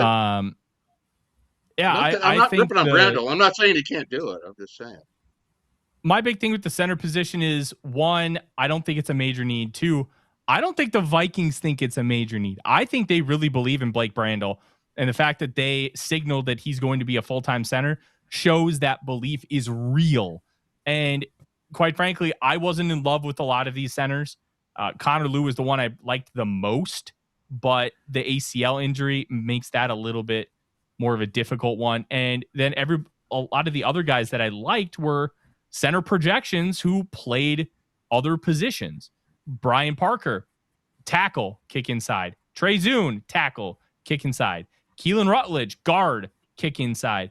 I don't necessarily love the fact that we're going to replace a center who was not a natural center and has snapping problems with a guy who's never played center and could easily just have as many snapping problems. So I think Brando's fine. What if he just spends the offseason learning how to snap and gets that figured out? I think we'll be okay. And you can always look at the center position next year. I didn't love a lot of the guys in this class, and I thought with how many needs that they have, you have a capable starter in Brandel, which I don't think that's unfair to say. I don't think it's fair to really say he's anything above capable at this point. We'll see if he can take a step forward. But from an overall level, the draft class, as much as people say this is a good center class, I didn't see it in the same way that other people did. Logan Jones going top 60, I thought was crazy. Jake Slaughter, I thought went a little higher than he should. Sam Hecht went so low because doesn't have a good athletic profile. And Connor Liu is basically all because of the knee injury. And then you have some interesting guys, like I mentioned, Trey Zune. Keelan Rutledge is kicking inside to play center. Spencer Fano may kick inside to play center, but I don't want to have a guy that has never snapped before. So, overall, I'm fine with them not taking a center because the rest of their picks, I don't like the Claiborne pick. I really don't like the process of trading up with the next year's sixth, but whatever. I'm on an island with that, and that's okay. But that's also a sixth-round pick. They have 3 next year. My quick thought on the centers is I know what you're saying, Tyler, and my thought about the center class was I don't think this is necessarily a center class for starters now, but I think there's 5 centers in this draft in 3 years that'll be starting for their teams, if that makes any sense at all. I see guys with a lot of potential, but they're not ready to go week 1 this year. But I see 5 of those guys starting in a couple of years. I think that's why I thought it was a good class, not because of now, but for the future when a couple seasons when they develop. I think there's some Slaughter's going to be a great player in this league. I think he may not be year 1, but that's kind of how I saw the center class. It's usually one guy in the center. Yeah. I mean, there's Linderbaum and nothing else. So. Yeah. To me, I see Slaughter as incredibly boring in a complimentary way. I think he's going to be like a fringe top 20, top 25 center for 10 years where, he's good to have, but you always feel like you want to upgrade the position. Logan Jones, I see as what people like Garrett Bradbury. No, I see Logan Jones as what people thought Garrett Bradbury was, which was this really terrible player. I thought he was perfectly fine. But people thought of him only with those instances where he would get bull rushed 3 times in a game. That's Logan Jones. Hecht, I thought was solid, but the lack of athleticism with a lot of the wide zone stuff we're projected to do with Frank Smith, not exactly a great fit. Lou, that would be the guy, but the ACL. And when it comes to the medical stuff, I try to stay relatively neutral until I actually know the information because I am not a doctor and I don't want to pretend to be. So, come on. Yeah. I heard you were a doctor. You heard wrong. Nope. My wife is a doctor of pharmacy, though. Ooh. Yeah. Give me her email. I might be able to do some business. You know what I mean?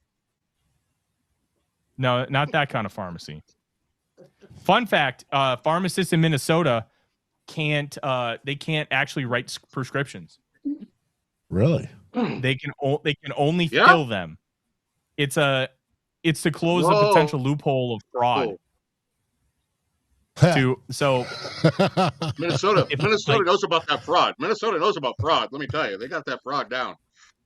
It's a lot going on with fraud in Minnesota. I actually think it's the majority of states that have that too. I'm not 100% on.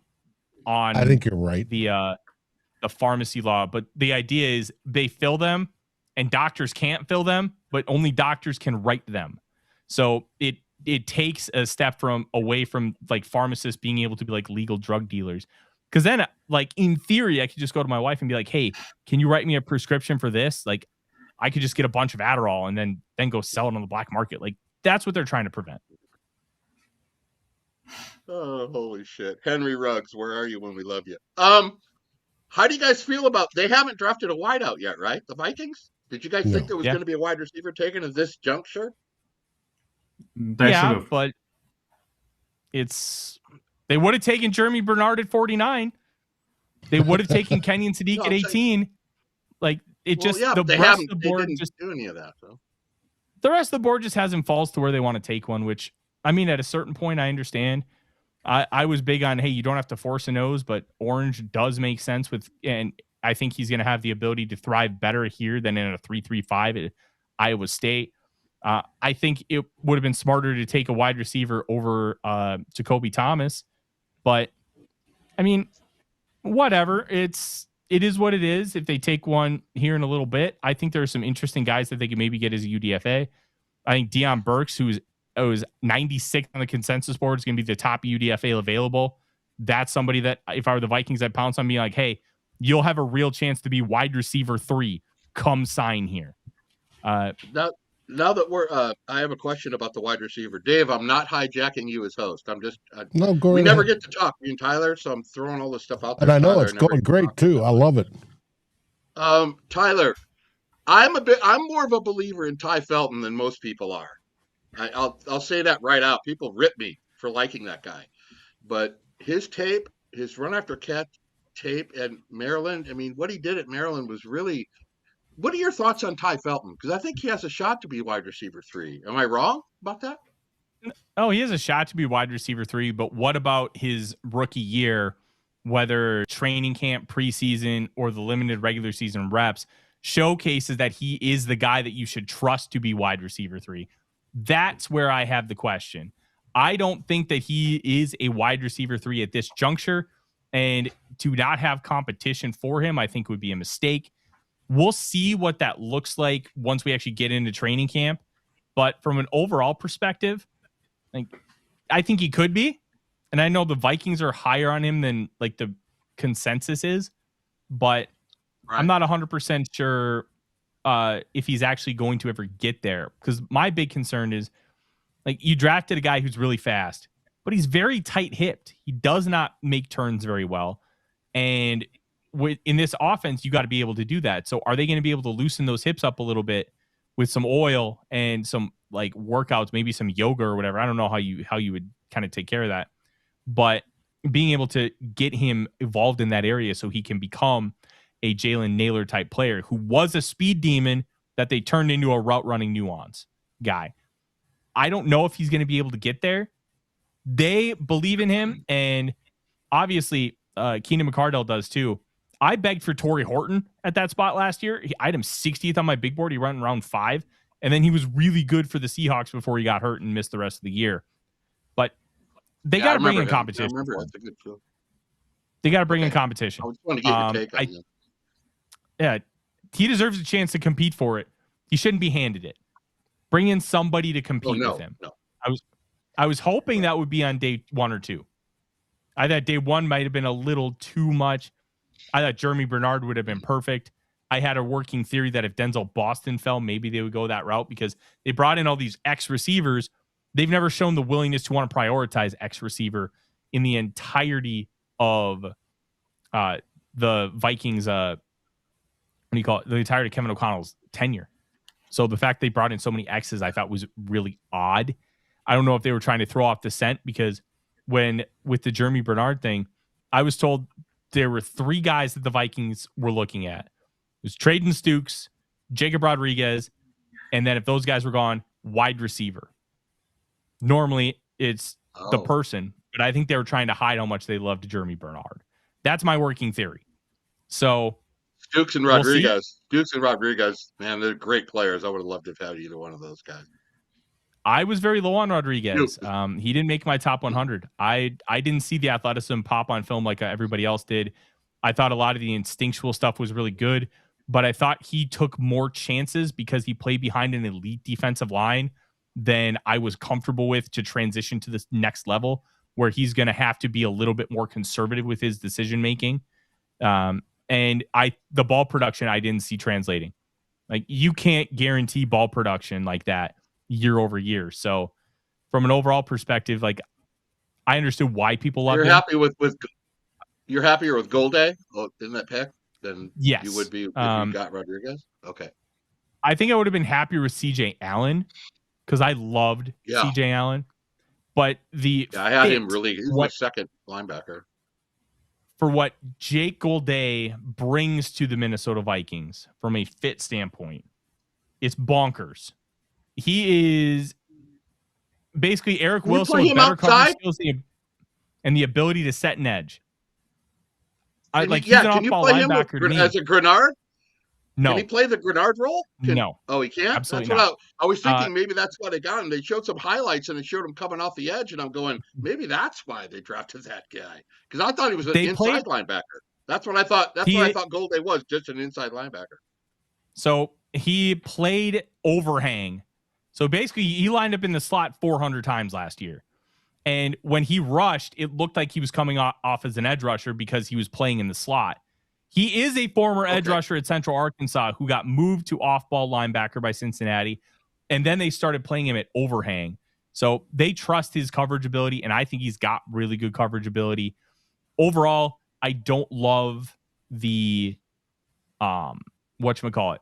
I think he's got a lot of positives to his game, but I don't think he's an edge. I think he's an off-ball guy who can do a lot of different things for you. That is great knowledge right there. Great insight, good background. Dave, give Tyler a prize. That is some good knowledge right there. I like it. Give him a prize. I should. Well, bottle of bourbon. Bottle of bourbon. Not Diana Rossini. Diana Rossini's taken. I would have loved to see Diana Rossini go announce the Patriots pick. I would have loved it. I love chaos. I love chaos. That would have gone over well, especially since the coach wasn't there today because he's at counseling. Mm-hmm. That would have been funny. Good info, Tyler. That's really, really well done. That explains it really well. Thank you. Thank you. Think of it this way. He's going to do exactly what Eric Wilson did this past year, but when he's actually asked to set the edge, he will, and he can. Eric Wilson does not have the strength profile to do that. Mm-hmm.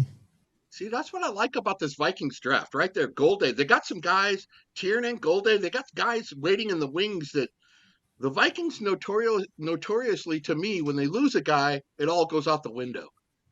Quality backup to me, and I may be wrong, quality backup is what gets you into the playoffs and gets you longevity in the NFL. That's how I see it. That's just me, though. I mean, the teams with quality depth seem to do the best.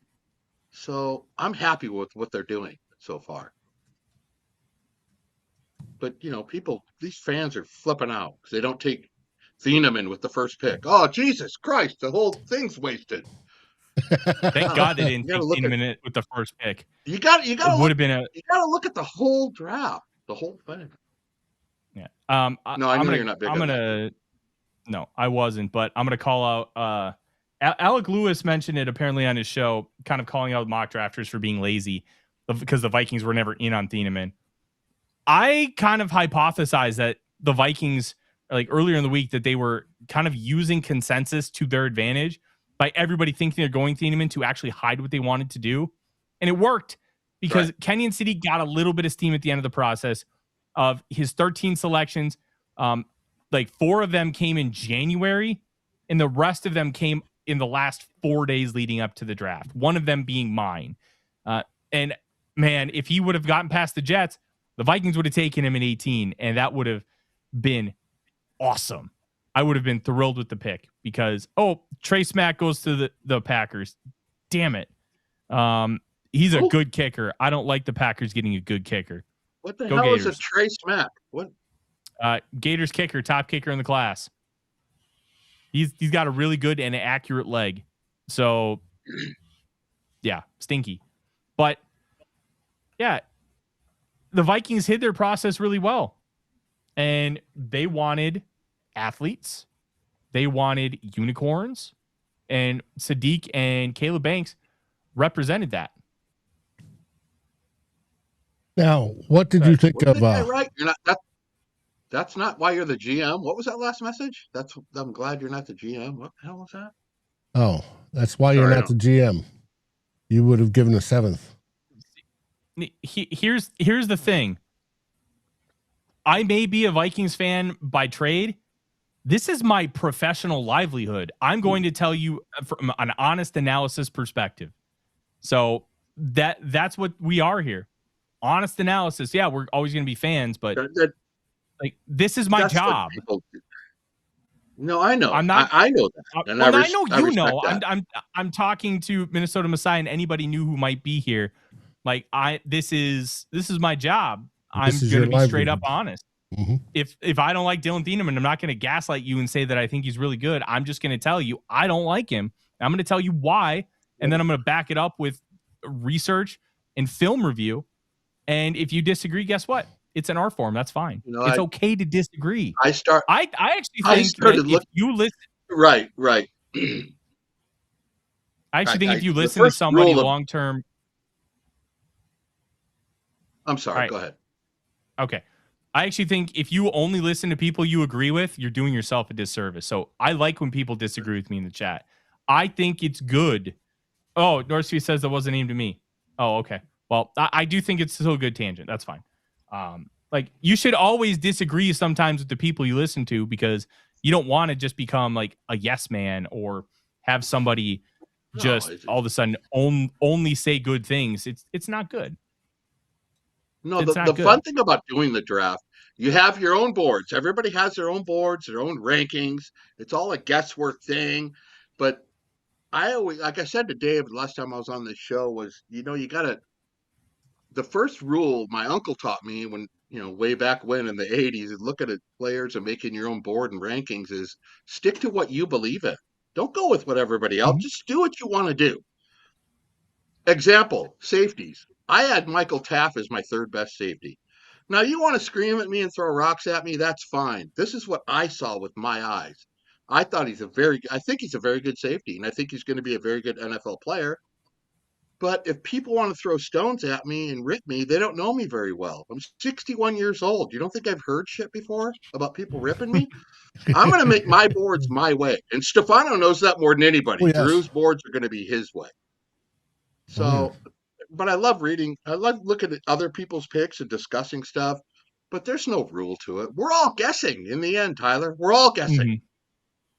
My big thing is with that specifically is if you veer so far from consensus, I always recommend, and I did this with Dylan Thieneman because I veered so far from consensus, having him as my 47th overall player, and he finished 18th on the consensus board.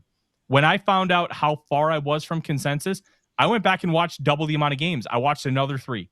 And I'm like, okay, I need to figure out, am I missing something or what? So I watched 3 separate games.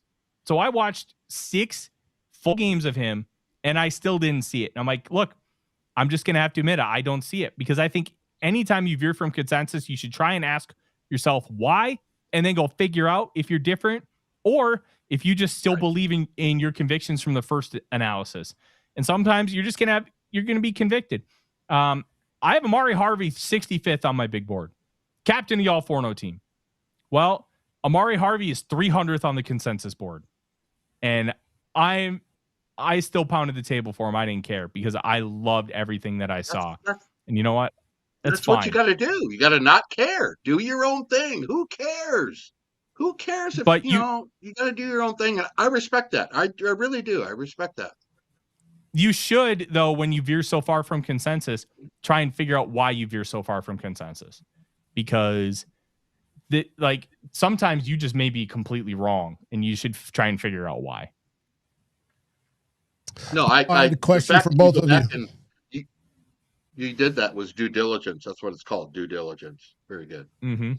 What's that? Where did you have defensive lineman Jordan Vandenberg on your list? Or did you? Jesus. I have to go back and dig through my file cabinet. I can look. When was he drafted? He was drafted. The Bills guy we just got? No, the Bears. The Bears. Oh, I thought you were talking about Van Denmark or whatever the Vikings got. No. I'm talking Vandenberg. And he's not on your big board. Great band. One of my favorite, he was not on my big board, but I do love the band, Vandenberg. One of my favorite metal bands of all time. Let's see if he's on Tyler's big board. Vandenberg, he didn't make it. He probably would have been somewhere around the 150 to 200 mark.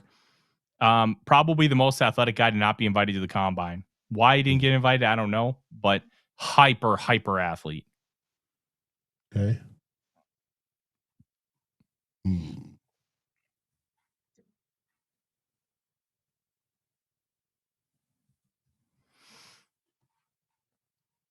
As soon as I saw Demings get picked to the Vikings, my thought was, I got to ask Tyler. He's the only guy that knows about that dude because I have no idea. You do your homework, Tyler. I love that. You do your homework. I appreciate that. I respect that. I do my best. He puts in the work. This was a flow draft. Yeah. Tuna says he's 61 too.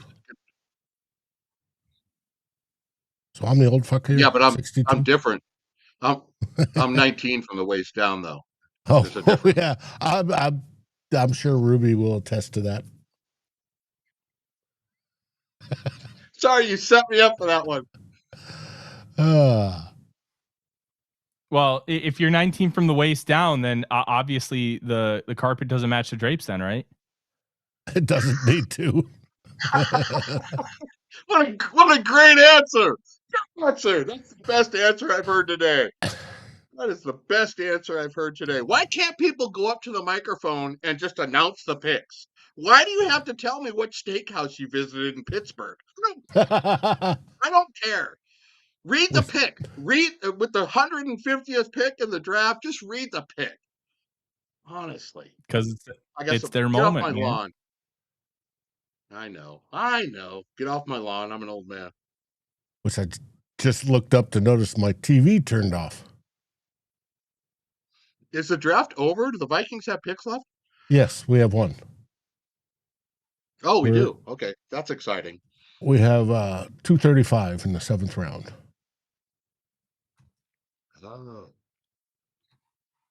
Which is I like Tyler's breakdown on Drew Aller, a guy that doesn't know anything about football. We're a little bit less than 15 picks away. That Drew Aller missed more screen passes than any quarterback I saw in college football. It's a screen pass, dude. Come on. He's the idea of a good quarterback who's never actually played quarterback good.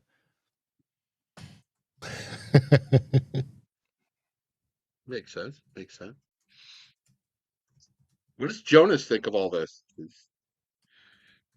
Jonas, talk to us. Come on now. I know the sun went down, Jonas. Where's Jonas right now? Is he in Germany or something? Yeah, he's in Germany. And he's on mute too, which doesn't help. Oh. Yeah. What do you think about all this? Give us your draft breakdown, bro. Let's go. I wasn't the biggest fan. I get what they were going for. I probably don't really agree with what they are going for. They went with high upside guys.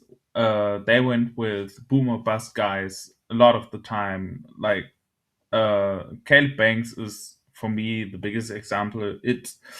I could look really stupid when he just turns out to be Chris Jones, and I would be super happy with that. Like, I want to be wrong on that one. I absolutely want to be. I was a big fan of the Gold-A pick. He's just one of the biggest Flores guys that I've ever seen. Like when I watched the guy, it was just that's one of the guys from Brian Flores. It's just such a perfect fit.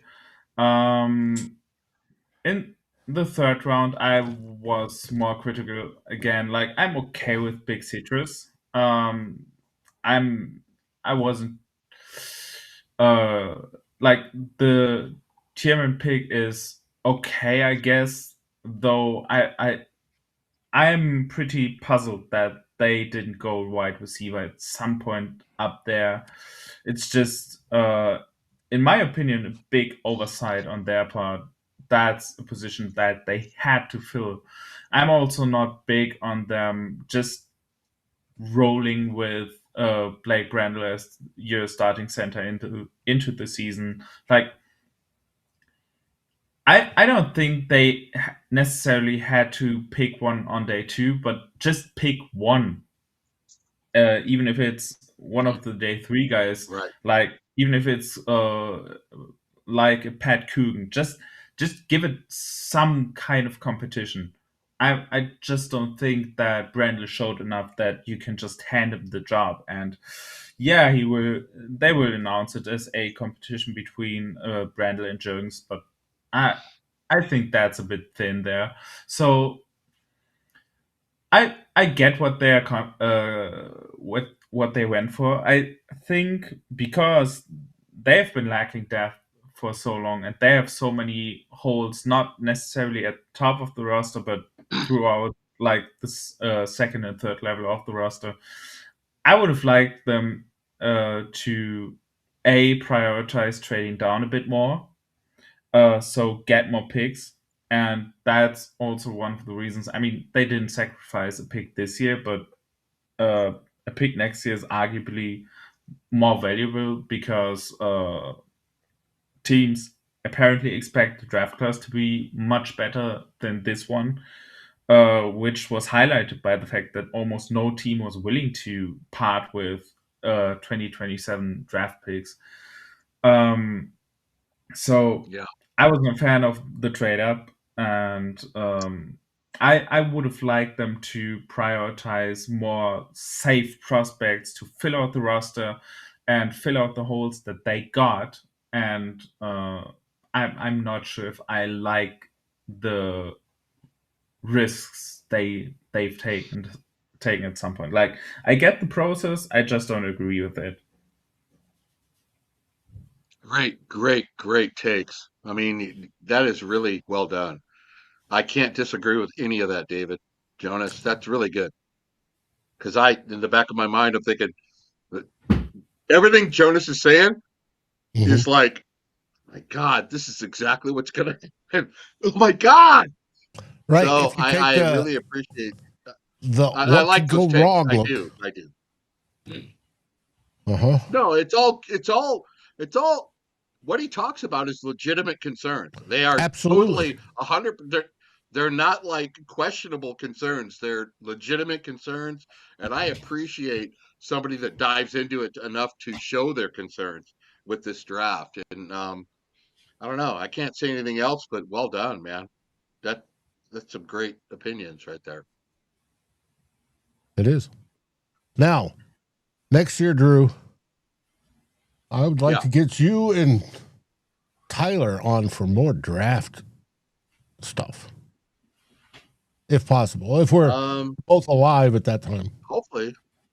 I would like to. I had to wait till day 3 because I kind of have my own draft set up here for day 1 and day 2. I kind of do my own thing. I got my draft board. I'm talking in the now run-up. I'm way behind on. Mm-hmm. This has been fun though. I'm glad. Sorry, I kind of ghosted you there for a couple hours, but I would like to get on whenever I can. I love this stuff. We all love football. We all love making boards. We all love our team. We all love the outlook to all this. We like the concerns, things we're high on, things we question, things we don't have questions about. But this is why I love football, and this is why the draft is the best time of the year, besides the actual games. So anytime you want me on, David Stefano, I will be glad to be here. You hear that, Ruby? Ruby is doing business stuff right now. She's always working, David. Well, somebody's got to support you. No. But she does make she does make funny comments during the draft, though, that are very funny. They are very funny about what the hell is this? Why is there a marching band up there? Oh, I agree. I looked at the TV and saw that too and wondered the same thing.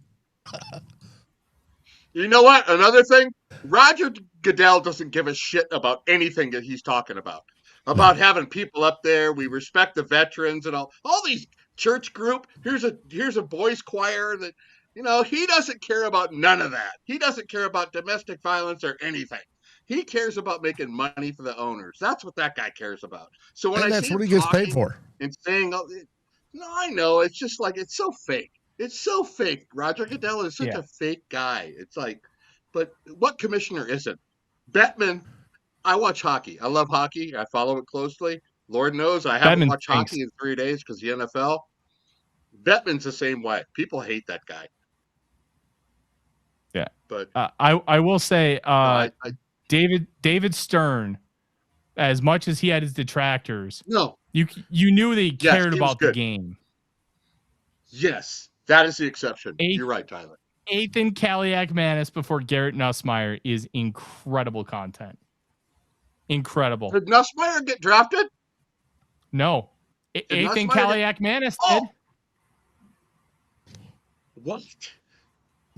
What is up with Nussmeier? Was he a serial killer? What's wrong with the guy? Well, I didn't think he was very good. I know, but to not get drafted? I mean, I've heard some things that I'm not comfortable sharing, to be honest, from an off-the-field perspective. So that could be clouding the issue.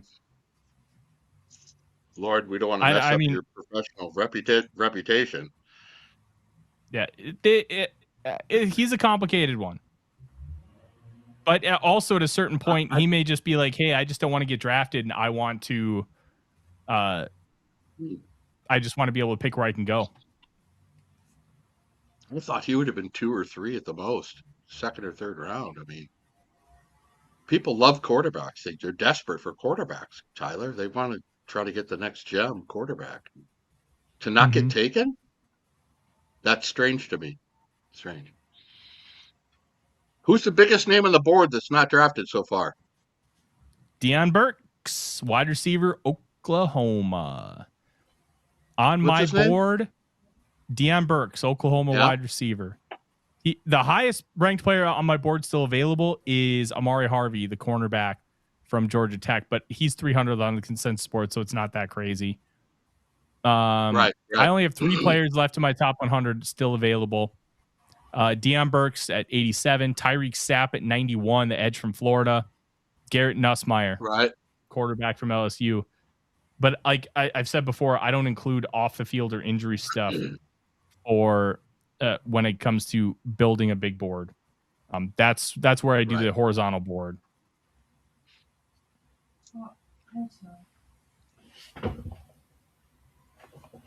Pretty trippy draft altogether.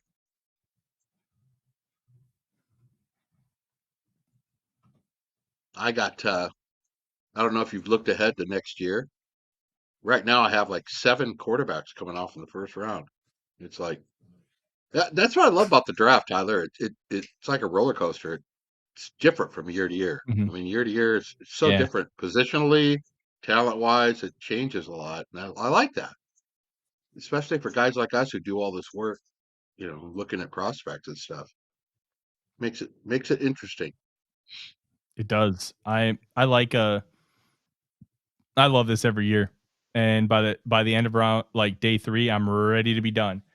I'm going to to dinner with my cousin who lives with us, and we're gonna go watch the Wolves game. Nice. They got this gimmick at B-Dubs, unlimited apps for $10, so we're gonna do that.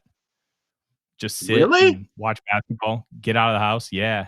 Well, you only get like 4 apps. It's like queso chips and salsa, mott sticks, and onion rings, but that's fine. How are the Wolves doing this year? How are they doing?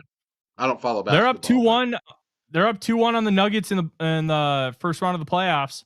What? And if they win tonight, they'll be up 3-1 and one game away from clinching the series. So, yeah, I do watch the Wild because I'm a hockey fan. The Wild, don't tell me though. Screw the draft.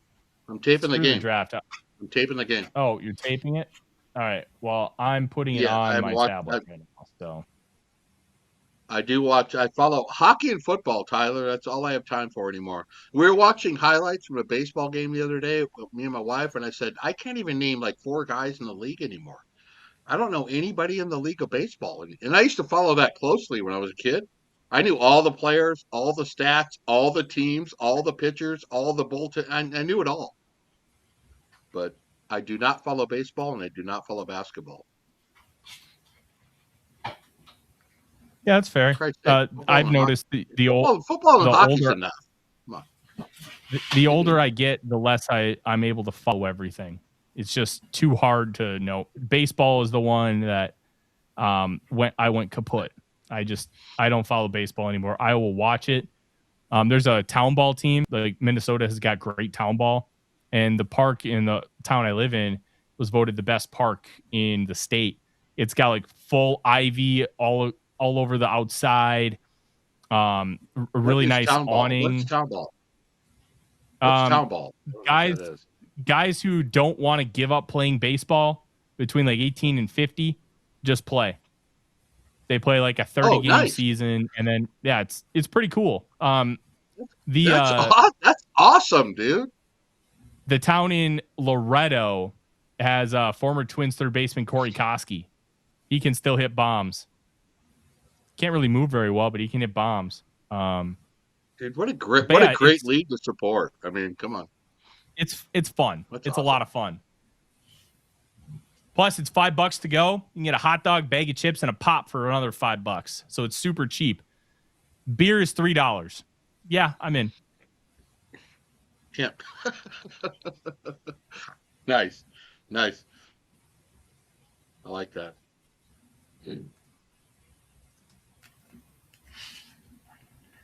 Are they still drafting guys? I haven't looked at the TV in 2 hours. I don't know. Is it over? Yeah. They're at 225, so they are 10 picks away from the Vikings. Yeah, they are 10 picks away from the last Vikings pick. Come on, Vikings. Get the gem. Get the late round gem. Like we did with Bobby Bryant and Scott Studwell. Come on. Land some late round magic.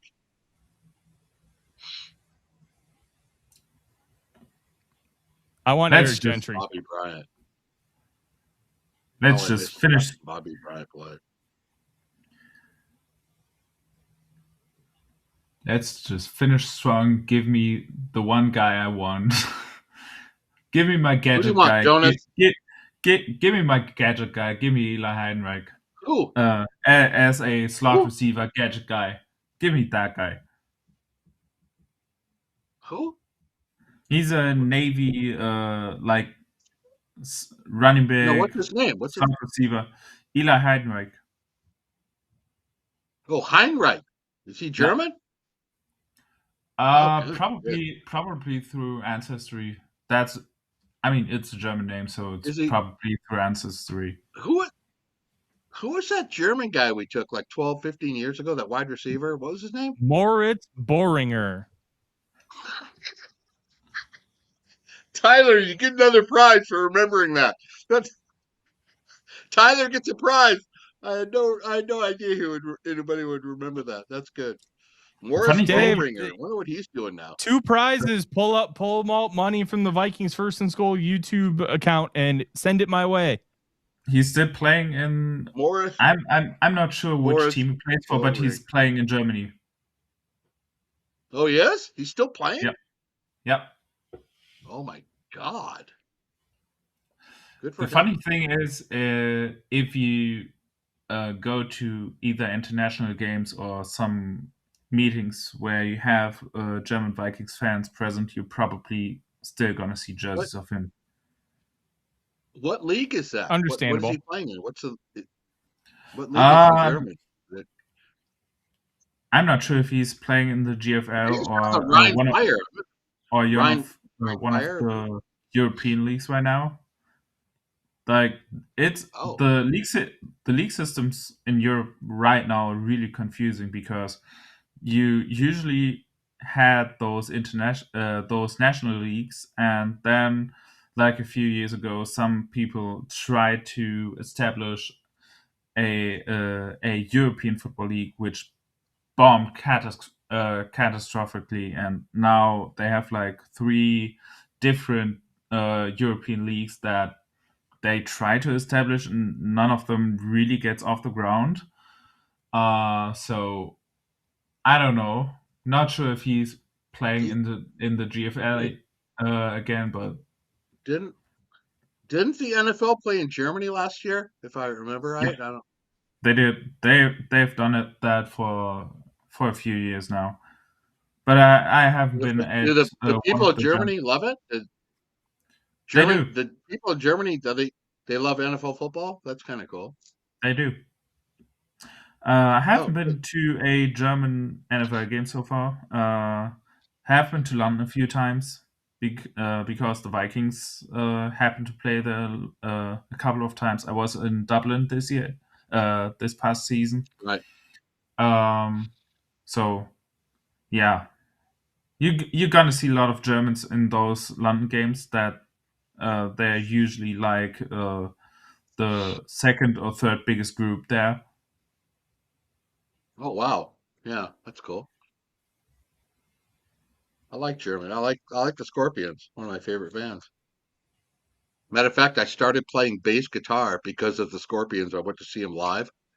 I went to see the Scorpions at the San Diego Sports Arena, and I got to talk to a couple of the band guys. I think it was Herman Rearbell and then Francis Buchholz, who was a bass player. And I went home and told my mom, I'm going to be the bass player for the Scorpions. And she said, that's good. But I started playing music because of the Scorpions, which is a German band. So that's why I started playing, was because of that concert. When I went home, I said, I'm going to be a bass player.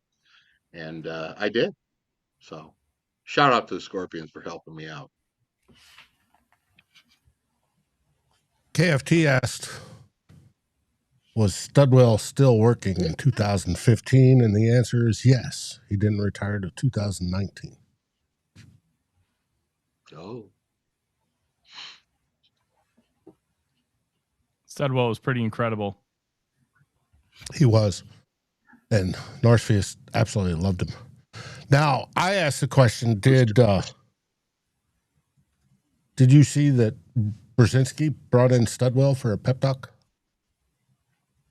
Yeah, that's not a surprise. Brzezinski and Studwell worked together for 21 years. Before the draft. I watched Studwell's 24 tackle game against Detroit. It's one of the greatest things I've ever seen in my life. Yes. Back in 84, 85. Never seen anything like it. Singletary at Baylor, 31 tackles in one game. That was about the closest I've seen. We're 8 picks away. Now, there was a question. Did Drew Pearson push off? Yes.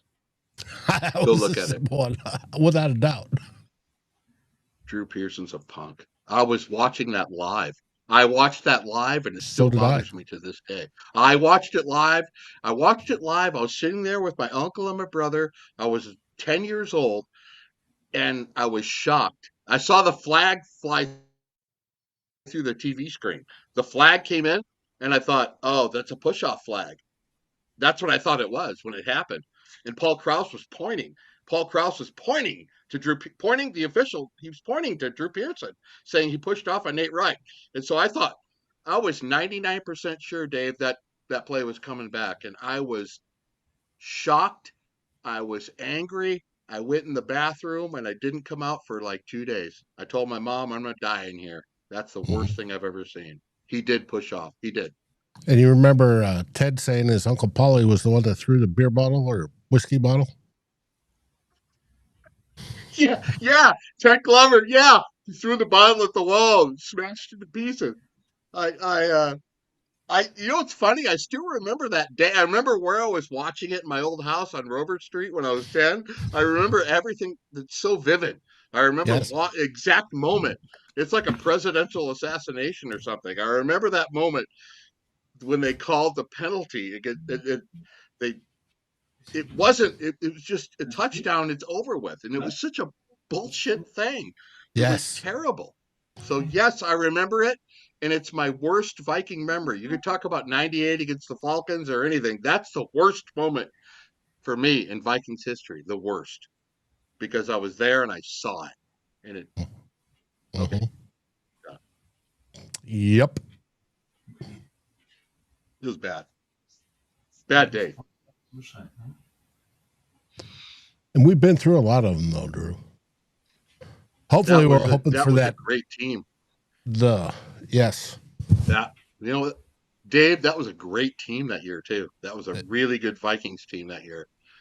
I remember that season. We'd watch the games, and whenever the Vikings got to like 14, 13 points, it's over. Because the other team couldn't. I mean, nobody could score on Minnesota. It was like, no, it was like when the Vikings got to 17 points, the game's over. We were spoiled fans that year. Yes, we were. And, but it started my that was a hard fought game. Hatred for the Dallas Cowboys on that one. And then moving down to New Mexico afterwards, and their team was Dallas because the Broncos were just new, and if you were a Bronco fan, you were probably considered homosexual, and so Dallas was the team, and I had so much Dallas pushed in my face, and you know what, Pearson knows you pushed off. He knows it. Oh yeah, he does. He does. And their coach, Nate Wright, you know who they pushed? Nate Wright. He came into my mom's store in 1976. Really? He owned a bunch of apartments in San Diego. Well, he went to San Diego State.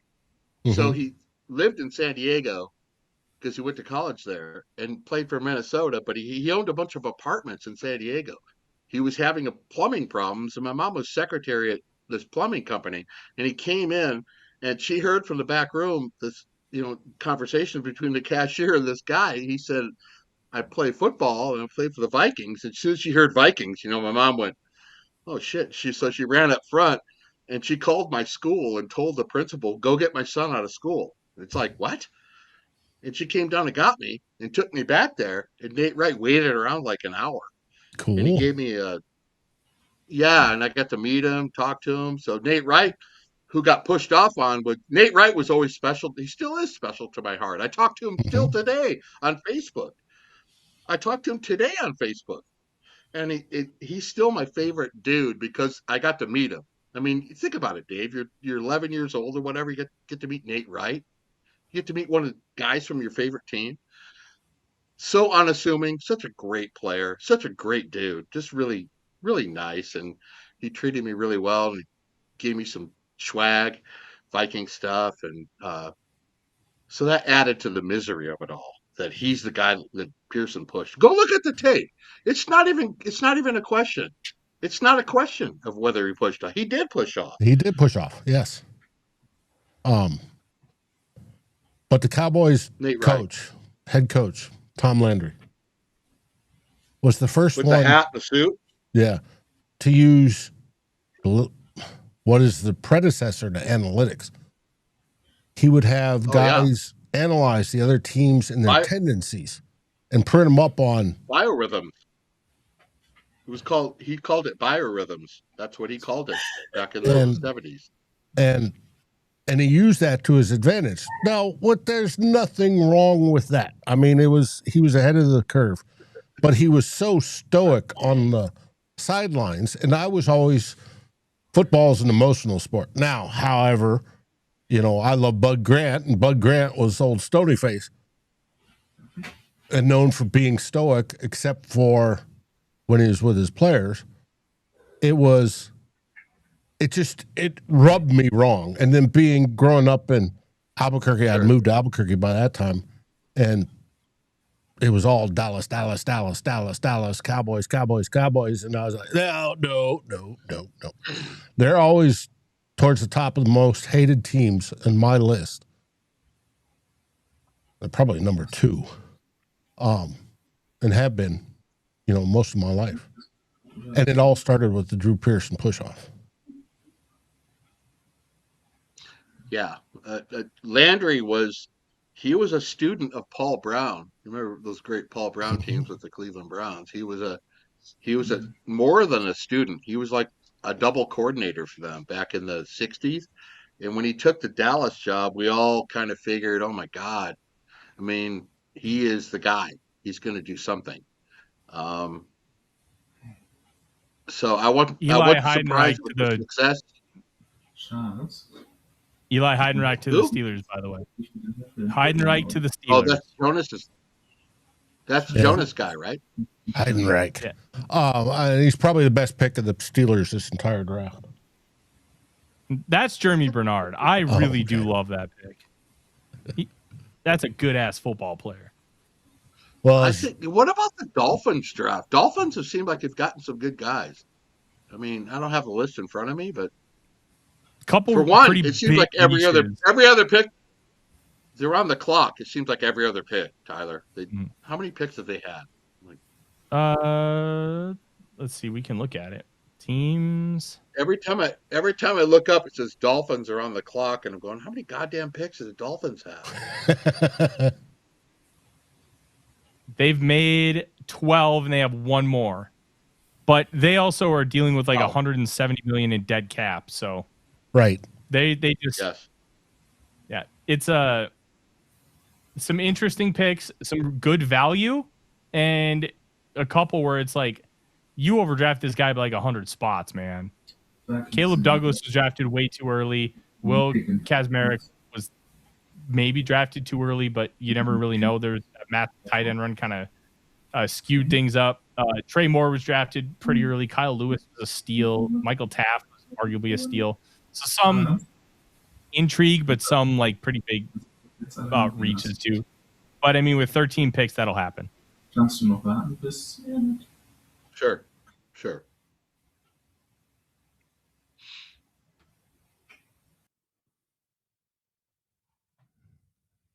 Any questions in the chat? Oh, where Tuna says his most hated team was the Raiders. Oh, they were. You talk about a great 70s team. The Raiders had it all. And I knew some of those guys. I knew Villapiano. I knew Stabler. I mean, I knew party with these guys. Sistrunk, party with Otis Sistrunk many times. That is a team that was high a lot of games and was hung over a lot of games because the rules were different, Dave. They were different. Oh, yeah. And guys, you'd catch guys burning heaters on the sidelines and stuff. Mm-hmm. And by that, I mean remember going into a bar, Melendi's in Santa Rosa, California, at like 1:30 in the morning, and I saw Stabler sitting there with two chicks. Might have been three chicks. Stabler was a ladies' man. And I was sitting at the bar, and I'm thinking, how am I going to get over to that table? And I told the bartender, I have a Vikings hat on. I'm a big fan. And he says, well, first off, you might want to take that hat off because he's probably not going to like that. Eventually, I bought him beers or something, and he called me over, and I talked to him. And I said to him, aren't you playing tomorrow at like 10 in the morning? And this is Northern California. I think they had a game in Oakland. And he said, oh, shit. I guess I am. And I thought, savage, just savage. They used to all hang out at the El Rancho Tropicana in Santa Rosa.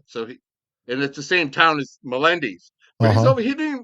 It's funny. I started cracking up thinking, this guy's out partying with a bunch of hot chicks, and he didn't even register to him. He's got a game at 10. But that's what Stabler did. Stabler was like, he'd stay up all night and go play a game and win.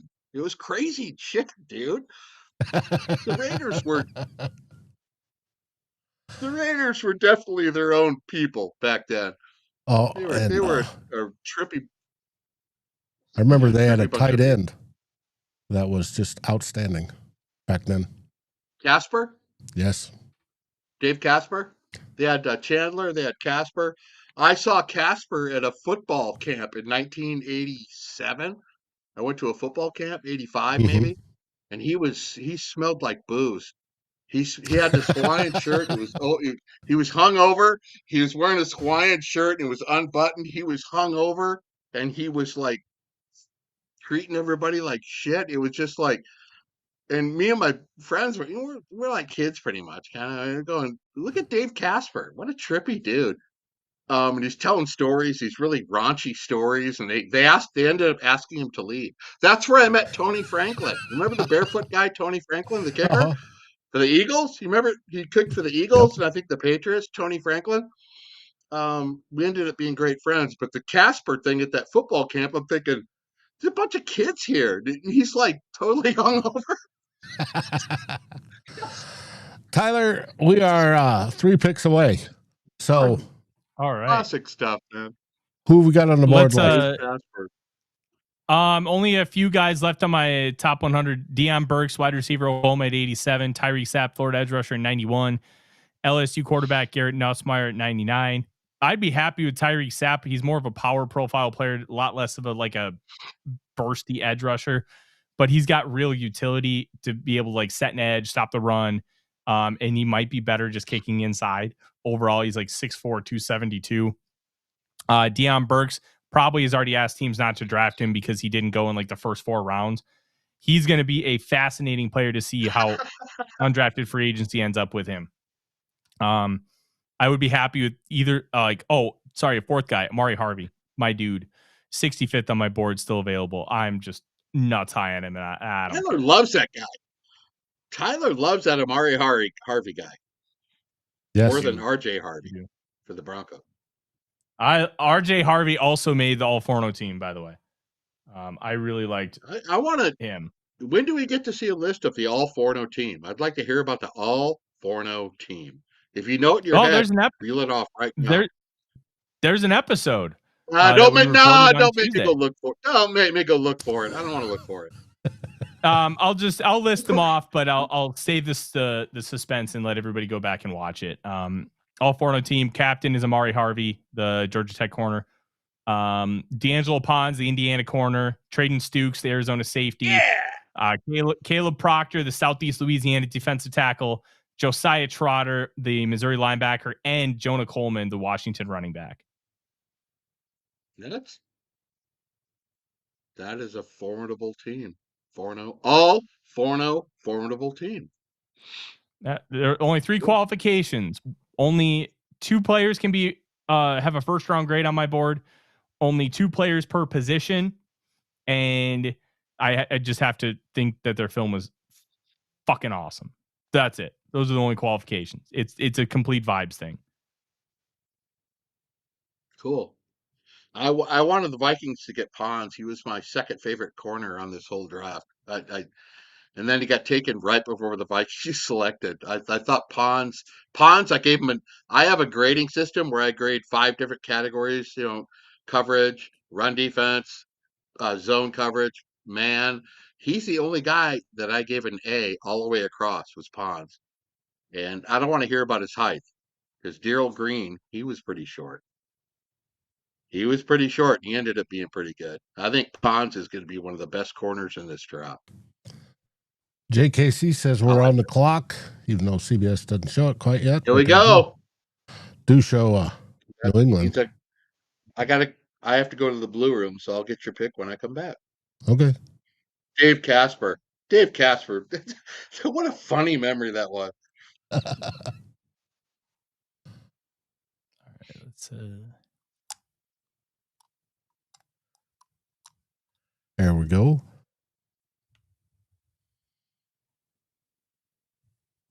I always like having Drew on telling stories.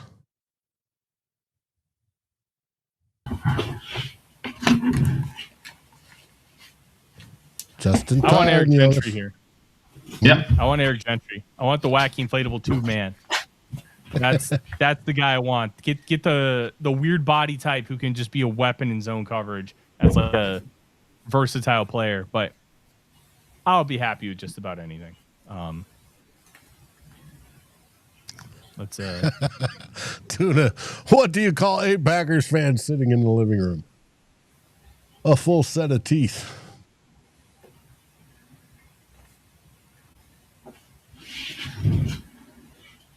Not that we pick on our Packer brethren. So even though I had to take care of something, I did not miss that my dream stat. That's your dream stat. What? The Steelers killed it. I wanted Heinrich. Oh, Heinrich. Yeah, he went to the Steelers. All right, we have a pick. Yeah. Gavin Gerhardt, a center from Cincinnati. I don't know anything about Gavin Gerhardt. Yeah. Okay. All right, let's see. Let's put it this way. Drew, the Gavin Gerhardt.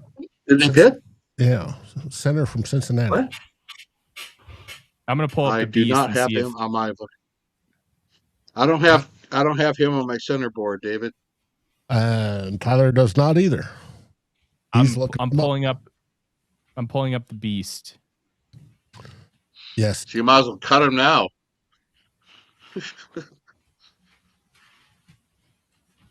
Practice squad for Gerhardt.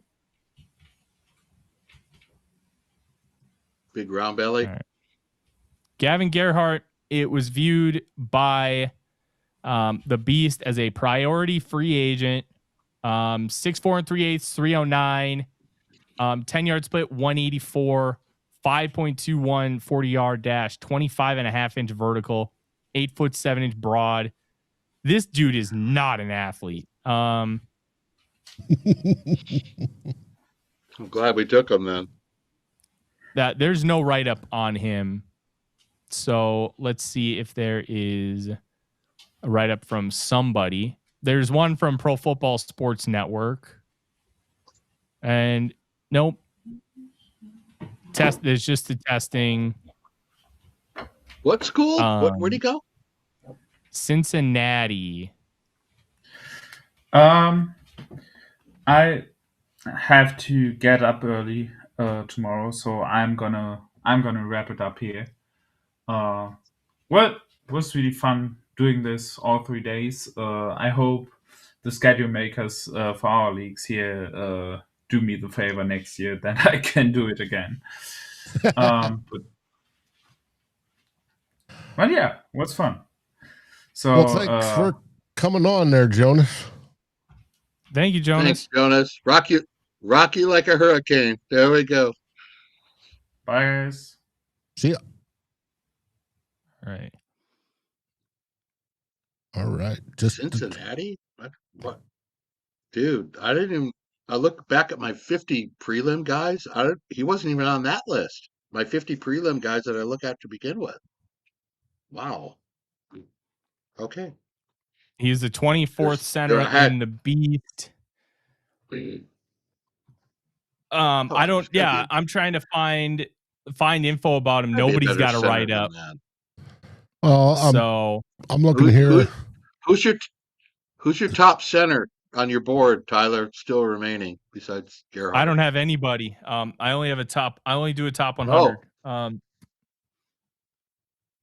He played. Okay. Oh no, that's a different Gavin Gerhardt. There's a Gavin Gerhardt that's a defender at Valley City State in North Dakota. No, I've got longtime starting center, number 53 for the University of Cincinnati Bearcats football team. He's 6'4", 310 pounds, redshirt senior from Xenia, Ohio. Gerhardt has been a conversation of the Bearcats offensive line, has been a cornerstone of the Bearcats offensive line, serving as a 3-time team captain, a rare honor, only held by a handful of players in team history. Career highlights, 2025 final season. What about the actual traits, Dave? Like, what kind of player is he? What does he do?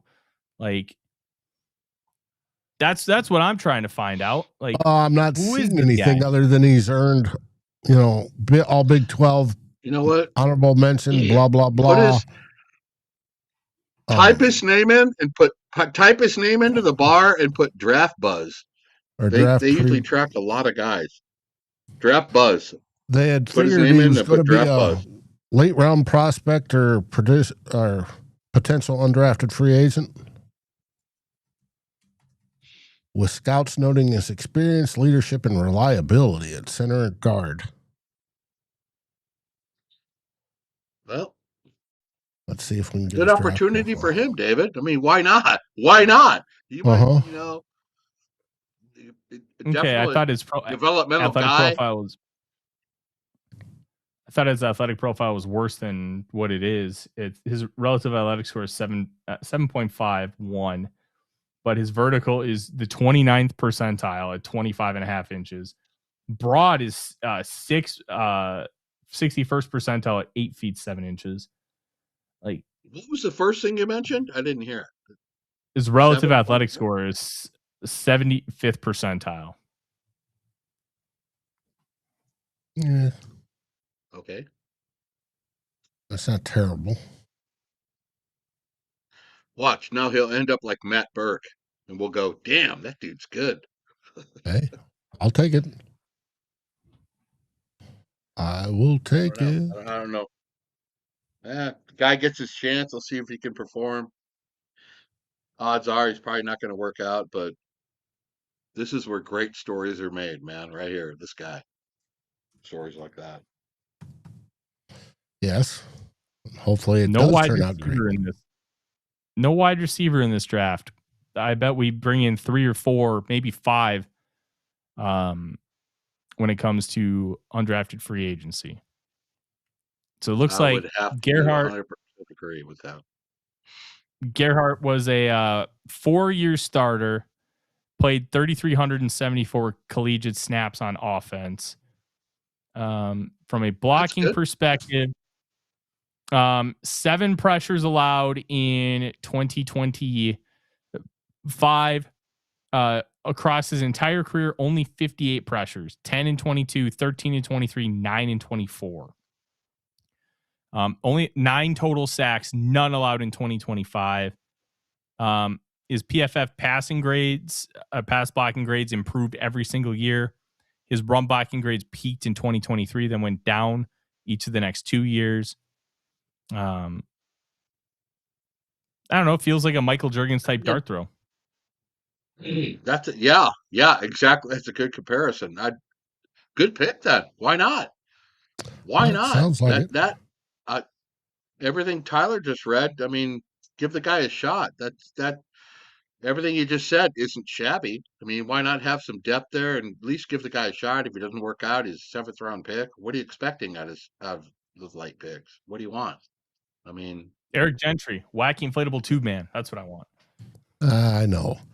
Now, scouting profile Grok brought up was strengths, exceptional experience in football, IQ, reliable snap to finish operator with good leverage and anchor strength, strong in the pass protection, low pressure sack rates in key games, leadership, multiple year captain, scheme versatile center guard, solid size and length for the interior, high character and durability, which sounds like a perfectly good 7th round pick. Yeah. A 7th round pick. That you can't ask for more, right? Yeah. I mean, weaknesses, average athleticism and quickness in space, can struggle mirroring elite speed rushers or recovery against quicker interior defenders, not an elite mover or mauler in the run game compared to top prospects. And he's an older prospect. Let's see. Consensus round 6 or 7 or undrafted free agent. Not bad. I hope Randall works out. I hope he does. I think he will. Because we don't need a bunch of problems 1 month into the season. The Vikings center is struggling. Oh my God. What are they going to do now? Juergens, is he the end? It's the same thing. Come on. We already had that last year with a bunch of come on. Yep. Fig nuts. SKOL, so many round bellies. He loves it. Yes, it's another round belly for Dave. How about I really want to ask Tyler about McCarthy because I've never talked one-on-one. I've seen his, he does. Tyler, you do a lot of shows. It's hard to keep track of everything. That's fair. Give me your McCarthy. What do you think about where he's at right now, off season, the stuff he's been doing? What do you see McCarthy? Let's do it this way. McCarthy going into this season, what do you hope to see? What are you expecting? What do you think's going to happen? I know Murray's there, but what are you expecting from JJ McCarthy going into the season? I expect nothing. I expect nothing. Look, this is going to be like I don't want to be negative, but I expect nothing from him moving forward because I think his time in Minnesota is done. On an overall level, I think he's I would love for him to just show up and be the Vikings starting quarterback, but I don't think that's going to happen. I think he's done. I think the Kyler Murray era is here. And if Kyler Murray isn't good, then we're going to have to figure out what's going to happen moving forward with this position. But overall, I just don't think that he's the guy. And I think that that's just one of those things. It is what it is. Now, do you think he's done as the Vikings quarterback or done as in his NFL career? Done as the Vikings quarterback. Okay. I think they've written the writing's been on the wall. I think that's just what it is. And I think it's Kyler Murray's job to lose. We'll see. But JJ McCarthy was not good on an overall level in 2025. He showed flashes that, hey, maybe he could be, but there was no down-to-down consistency. The total package was brutal. And you want that guy to succeed. He just hasn't. And they've been telling us without directly telling us they want to move on. So, I really don't expect anything. Okay. Let me ask you this: do you think his body of work up till now that he's being judged on? Do you think that's fair? I mean, it seems like he's had a pretty short leash. It seems like JJ McCarthy has gotten a lot of the gloom. Other quarterbacks seem to get a pass on similar play that are going down the road that you're talking about. Do you think JJ has just gotten a short leash on that, or how do you feel about what he's done so far? How he's been judged so far? It's a complicated one. I'm going to be honest. I think he's done a lot of this to himself. He has gotten injured in ways that weren't his fault. He's also gotten injured in ways that were directly because of his reckless play. He's only played in 10 games across 35 total games, which is a problem. I also think one of the big things with McCarthy is he stepped into arguably the greatest situation ever for a top 10 pick at quarterback. And then he stunk. So you can look at it from a perspective. We gave him everything and he wasn't able to perform at an adequate level. Like if you were just the 20th best quarterback in the league, just be average-ish, the Vikings win 12 games and win the North. I don't think that's a hot take. I don't think that's a debate. But the fact that they went 9-8 and the quarterback play struggled as much as it did, a lot of that was due to JJ McCarthy. I think Kevin O'Connell has just seen enough to where they're going to Josh Rosen this thing and they're just done. And they're calling this a competition, which to my knowledge, they've told both guys it's a competition. But I don't think it's going to be a competition. I think it's just going to end up being they're just going to go with Kyler Murray and figure out where they're going to go from here. Is that fair? That's up to interpretation. Is that I'm going to be real. They see him every single day. They see the process. They see how he looks in practice. They see the games. If Kevin O'Connell genuinely just wants to Josh Rosen this and move on, I'm going to trust him on that because Kevin O'Connell knows more about quarterbacks than I do. And quite frankly, I was one of the lowest on McCarthy in the industry. He was 39th on my board coming out. I had a second round pick. Unfortunately, Bo Nix would have taken the Vikings to a playoffs, which is incredibly ironic considering my pre-draft Bo Nix takes. But his evaluation coming out was a difficult one because almost everything about it had variables. It was limited sample size. He only played in 7 fourth quarters his final year at Michigan, which it's not really his fault. He only played in 7 fourth quarters. The team was dominant and they won a national championship. But it creates difficulties from an evaluation process when you are trying to draft a quarterback to play in the NFL. And he not playing in a lot of big spots like that and put in a lot of pressure situations really made it hard to project him forward because you're projecting on such a small sample. And overall, like I thought there was a real good chance he could be a good quarterback. I thought it was a smart pick. I didn't love it. I begged for Drake May. And I said, trade everything for Drake May other than Justin Jefferson. Go get him. That's the guy. And they weren't able to get it done for a multitude of reasons. But I think his time's done. And I wish he would have worked out, but it hasn't. And everybody in this chat would want him to work out. But it's not. They've told us without telling us they're done with him, in my opinion. That's my interpretation of how they've communicated things. And I think this is now the Kyler Murray show, and we go from there. And that's how this team is going to evolve. Okay, and Drew, I this just is wanted that Tyler and I disagreed upon. I haven't had a chance to get your take on it. We haven't talked face to face in a long time, Tyler. Probably since Viking Report time. And you're one of the guys I respect the most. There's a lot of talking heads out there about the Vikings, but there's like 3 people I listen to, and you're one of them. So I wanted to get your take on JJ McCarthy. So I appreciate that. I think you can make a really strong argument that I would support that you should give him a little bit more time. You should just roll in into the season with Kyler Murray, but I think the competition's a good thing, but it'd be nice to just see what happens with one more year. But I don't think that they feel like they have one more year, and they don't want to waste the prime of Jefferson, and they don't want to waste the Jordan Addison on a rookie contract. Brian O'Neill's getting older. Christian Darrisaw, there's so many pieces on this team where they don't feel, and I bet they don't feel like they can waste Brian Flores as defensive coordinator. He's putting out elite units. Like if you had average quarterback play, this team theoretically could have won a Super Bowl with how good that defense is playing.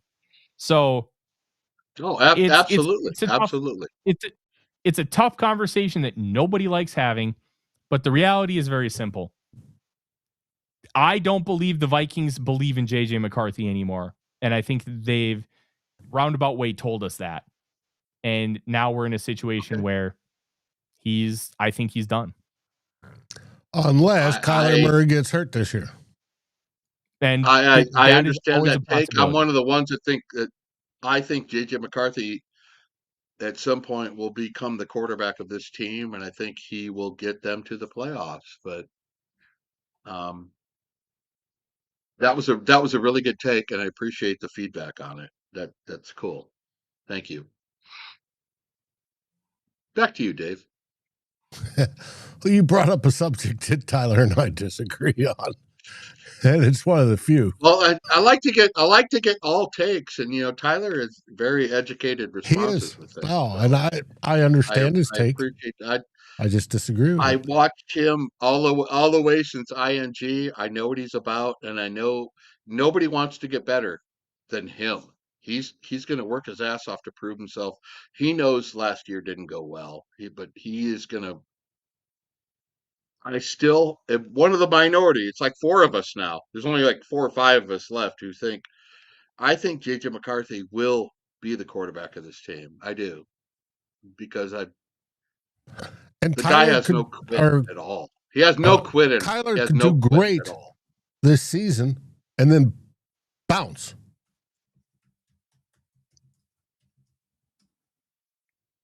There's no saying that he stays with us.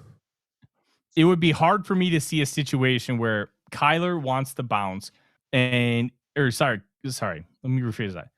It's hard for me to see a situation where Kyler balls out and then the Vikings don't want him to stay. The Vikings want him to stay. Don't want him to stay. No, hold on. Let me finish.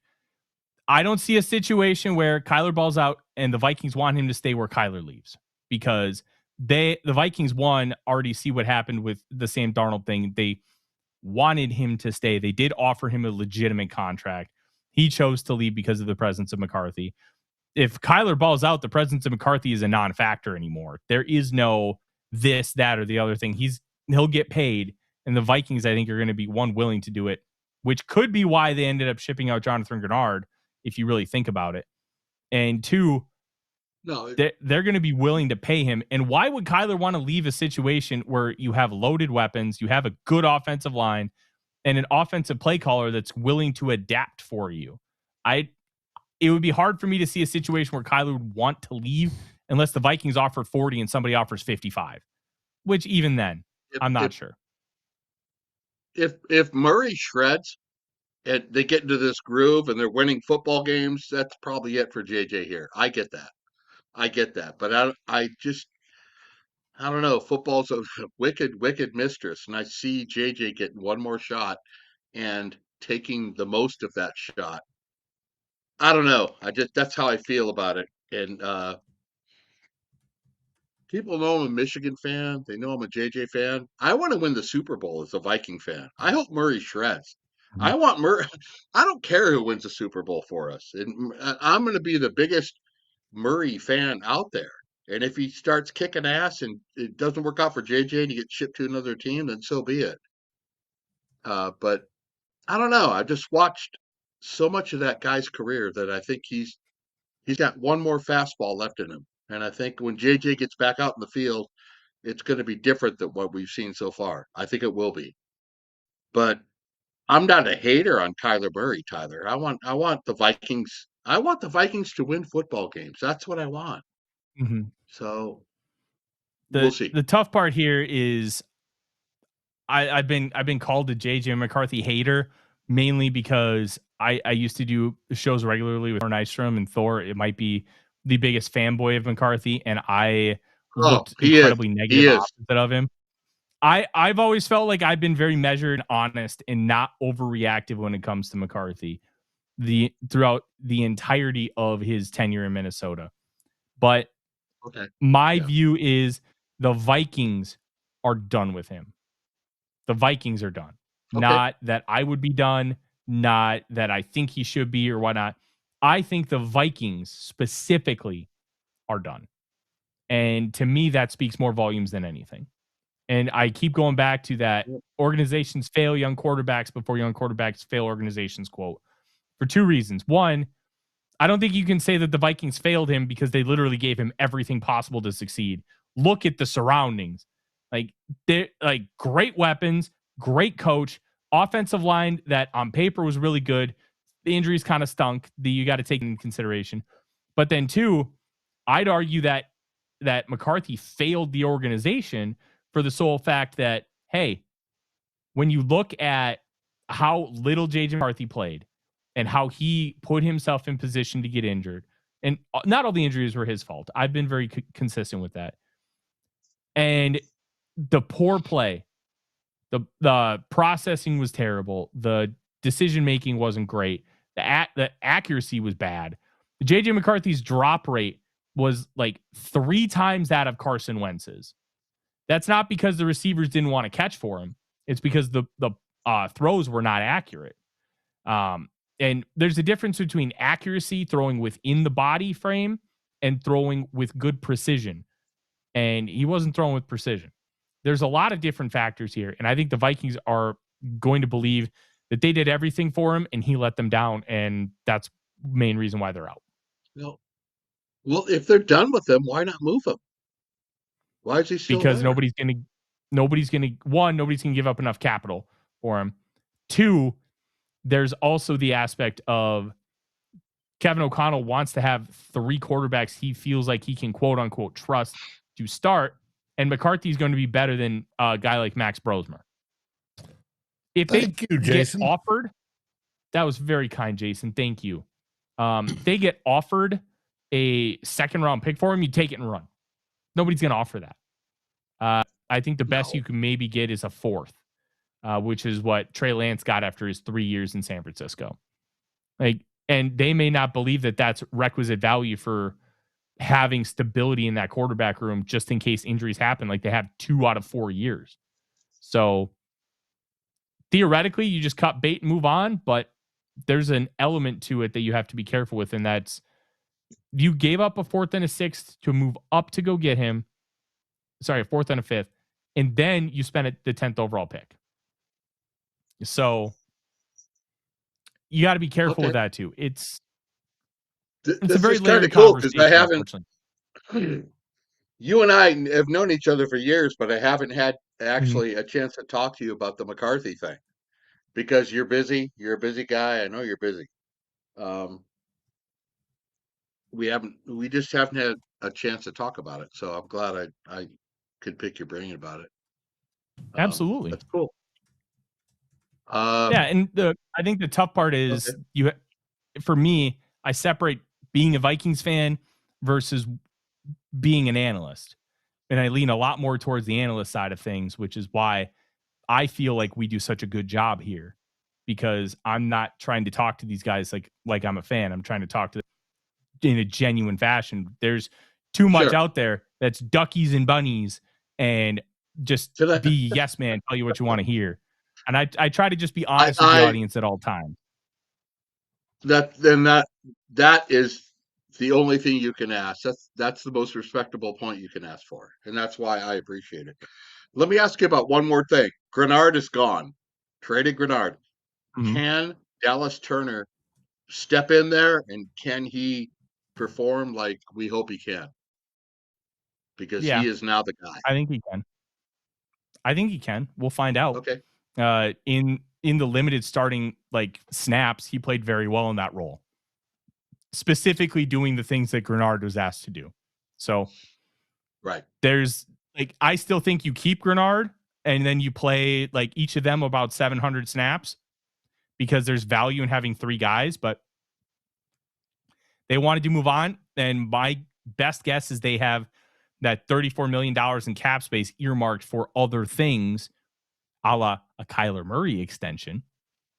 And they just decided, you know what, we're going to rock with Turner and Van Ginkel. But the tough part is Van Ginkel's a free agent after the year. And you got to figure out if you're going to give that guy any more money. And you're going to trust him to be a long-term centerpiece of your team when he's 32. I get that. But as a replacement, I think Turner replaces. I don't think Turner can replace Van Ginkel. I don't think he's that player. I think replacing Greenard is a lot better fit for Turner. So I think they're okay with that. Van Ginkel is a different kind of player all the way around. I don't think Turner can fill his spot. I think he could, but it's probably better that he doesn't, if that makes sense. Right. I'm sorry, Dave. No, now do we? I never get to talk to Tyler. I never get to talk to him. So no, it's fine. It's great content. Tyler, do you expect us to pick up an edge as a UDFA? I hope. Oh, a couple. They're going to pick up a lot of players as a UDFA. I'm not quite sure how they'll end up manifesting the UDFA, but I think there's going to be opportunities. I'm hoping that the Vikings end up bringing Dion Burks. I actually just tweeted about him because he's a top 100 player about on my big board. Who? And he's a top 100 player. Dion Burks, wide receiver, Oklahoma. We've been talking about him all show.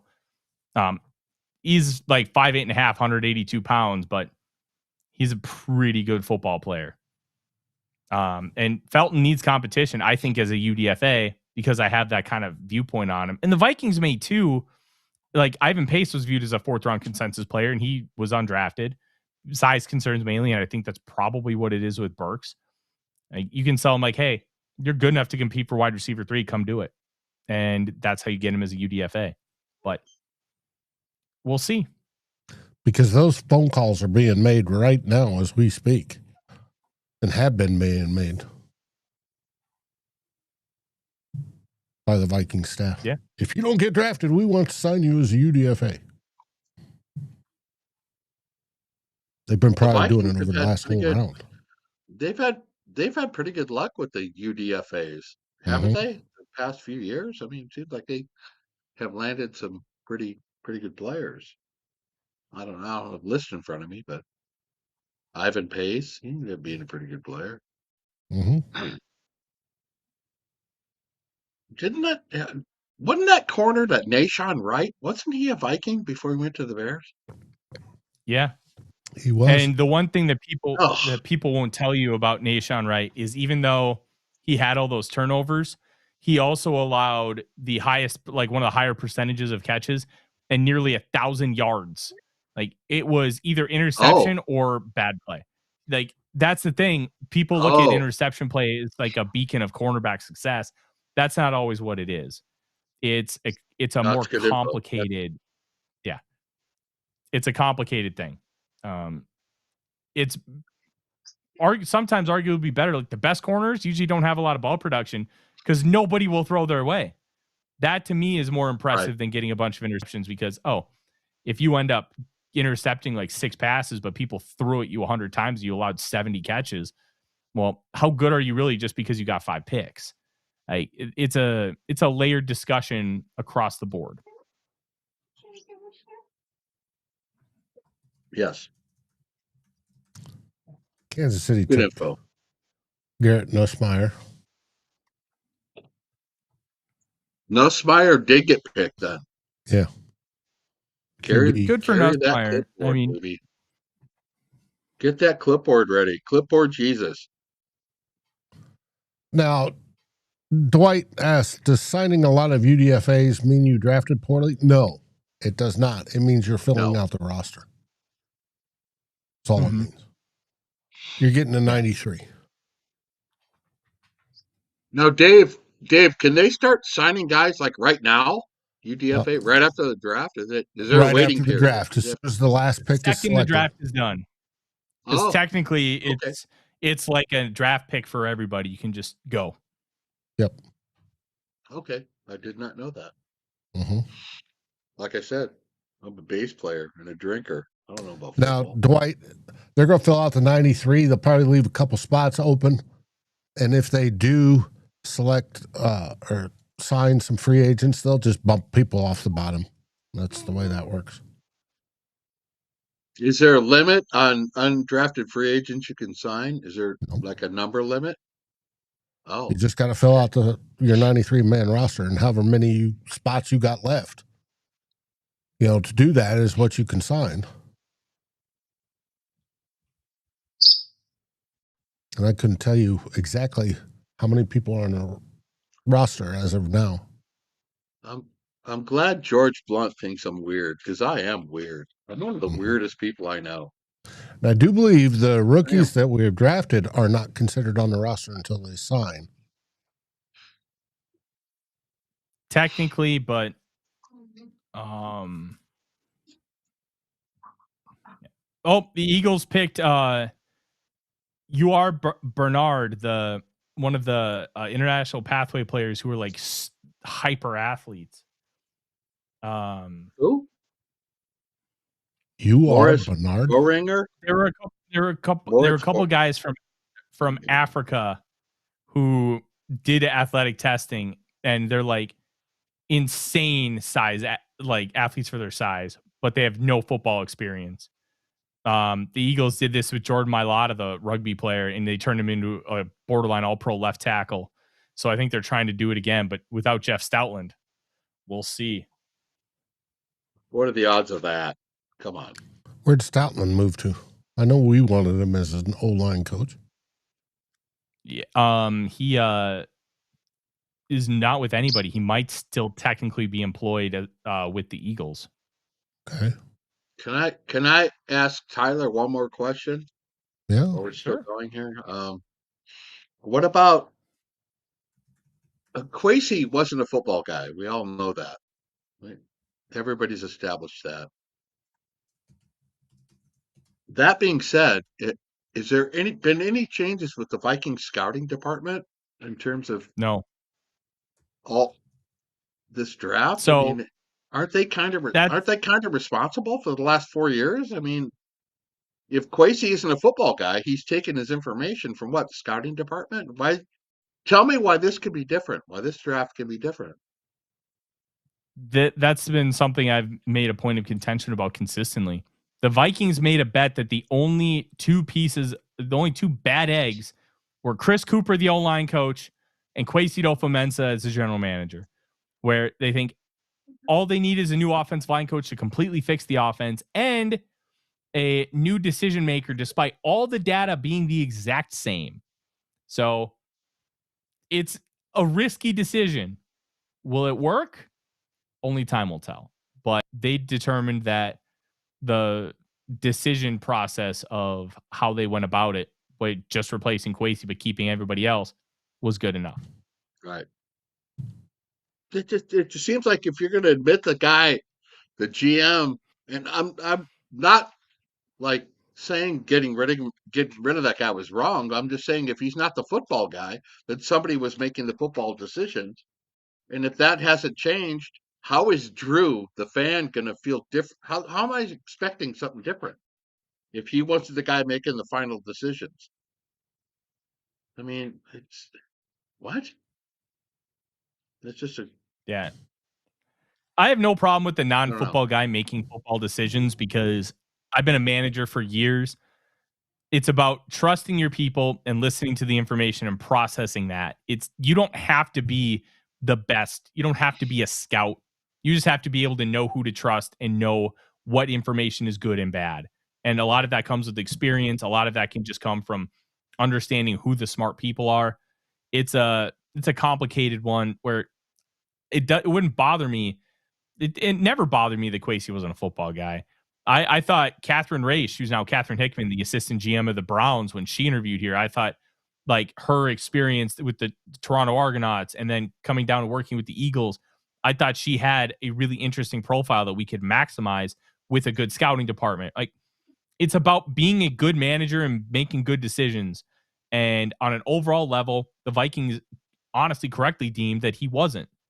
And I mainly just didn't like their process of how they went about it. Firing him right as he got home from the Senior Bowl, I thought really, really sucked.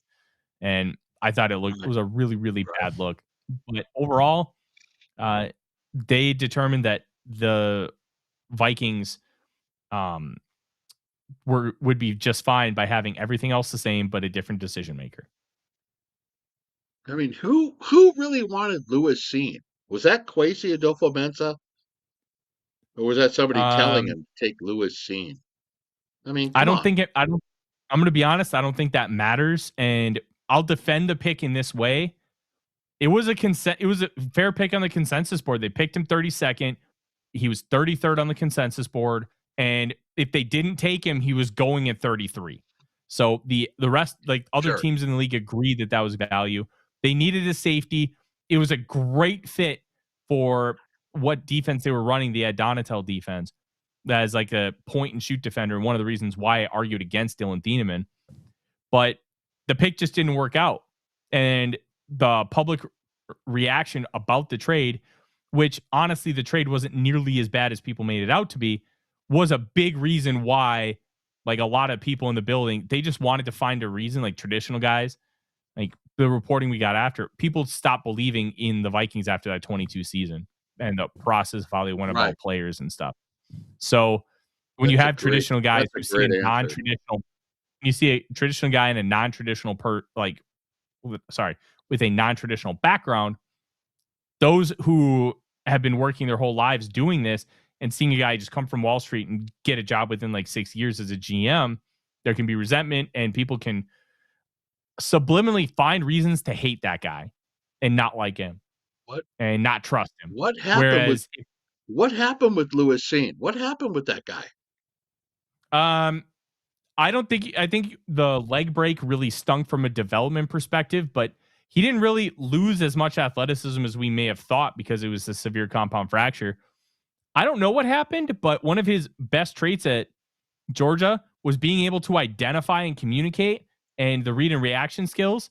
And those were on such a severe delay in the NFL. I don't know what happened to completely lose that, but to me, that was the biggest thing. He lost what he was great at and why you took him in the first place And once you lose that and you can't get it back, you're done. Nice. Great info. Thank you, Tyler. Great info. Yeah. Yep. And George says, and now he has a Super Bowl ring. Yes, he does.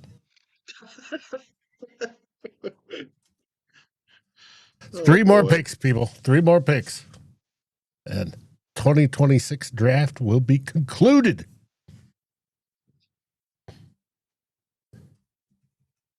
This has been fantastic. I'm seeing some messages come through about the serious doom and gloom about the Vikings draft. It's like people are freaking out, man. They're like, now give them a few weeks to learn about the players. Every year, it's the same thing every year. If the Vikings don't draft who you want in the first or second round, they mail it in and say, it's the same thing. It was happening back in the 80s, 90s, whatever. People get certain guys in their mind, and they freak out if you don't take them. Mm-hmm. I want to talk about this Kwesi trade. It's a complicated one. So that first one, the Vikings gave up 12 and 46 for 32, 34, and 66. By the Jimmy Johnson chart, they lost the value of an early third. By the Rich Hill chart, they lost the value of a late third. By the Stewart chart, they gained a late fourth. By the over the cap chart, which is contract based, they gained a late fourth. By the what about the Ted Glover chart? Ted Glover chart? I don't know. You probably said some curse word you can only get away with in Illinois. By the PFF chart, they gained a late fourth, and by the Ben Baldwin, they gained an early third. The player value charts liked the move. The traditional trade charts didn't. It was a very controversial one because, like, the analytics people thought it was good. Traditionalists thought it was bad. My take on it was always, you should have just been able to get more based on what the picks were. And that's what I thought. That's what I thought too. Understanding how things were going, because the next trade that they made was the one for Christian Watson, and they gained a late third and a mid fourth on the two conventional ones, and they also gained on all the analytics ones too. Like, that was more requisite of a successful trade because they got 53 and 59 for 34. Great value. That's the kind of thing you want to see. Like, he was a very complicated GM, but I argued that the trade up to go get Dallas Turner, you're trading up for the 9th player on the consensus board. So you gave up 188 and a 3rd and 4th round picks the next year to go from 23 to 17. A hefty price. The Vikings gained an early 4 and an early 5 on the traditional trade charts and lost on the player value ones. But if you look at it from the perspective of you're trading up to the 9th overall pick because you're getting the 9th ranked player on the consensus board, they gained a mid 2 on the traditional charts. Like, that's the kind of value that you're getting, a surplus value, by getting the 9th ranked player on the consensus board. So he was a very complicated GM who was not consistent. Oh, Deion Burks went to the Colts. That's a good pick. There you go. He should have done better, and he was not consistent. Tuna Fish, yes, we do have an X account at Vikings First SKOL 1ST, and then you can follow me at The Real Forno and Dave at Luft Krieger. He might have to spell that out for you because it's an interesting spelling, but yeah, UDFA process, and I'm finishing up a couple articles. Woohoo!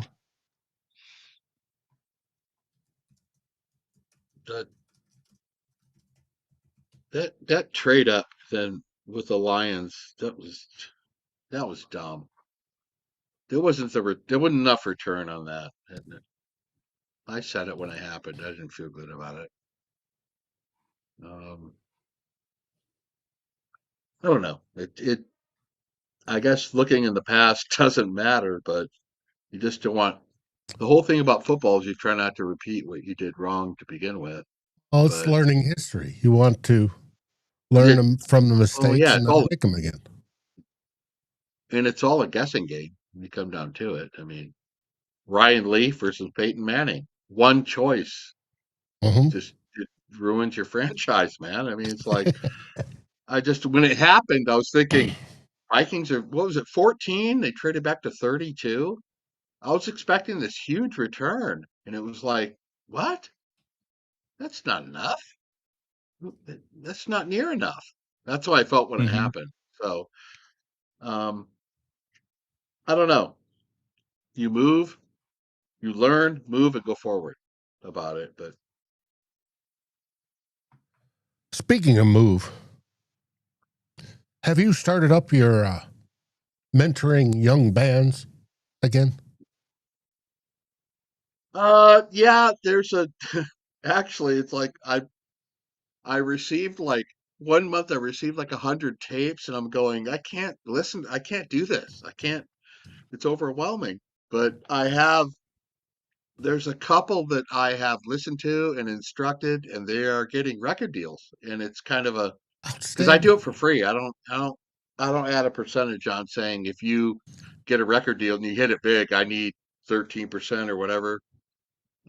I just want to. I always wanted to start a club when I was younger, Dave, to open it up for new bands and local bands that played for free. I've always been a play for free guy. That's the kind of musician I am.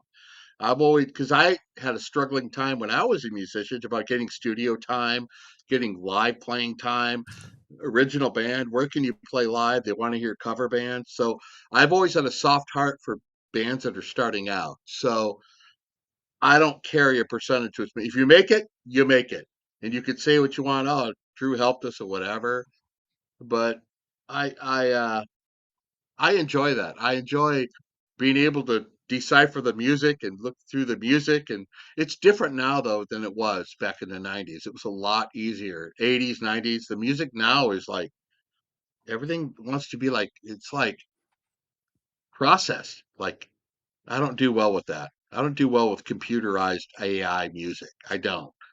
You want to get 4 people in a group and you want to play Pearl Jam, that I can tell bands that are going to soar, and I can tell right off the bat. So I, if anything, over the years, I've developed an ear for what I think people will like, and I like that. I like that, That's but good.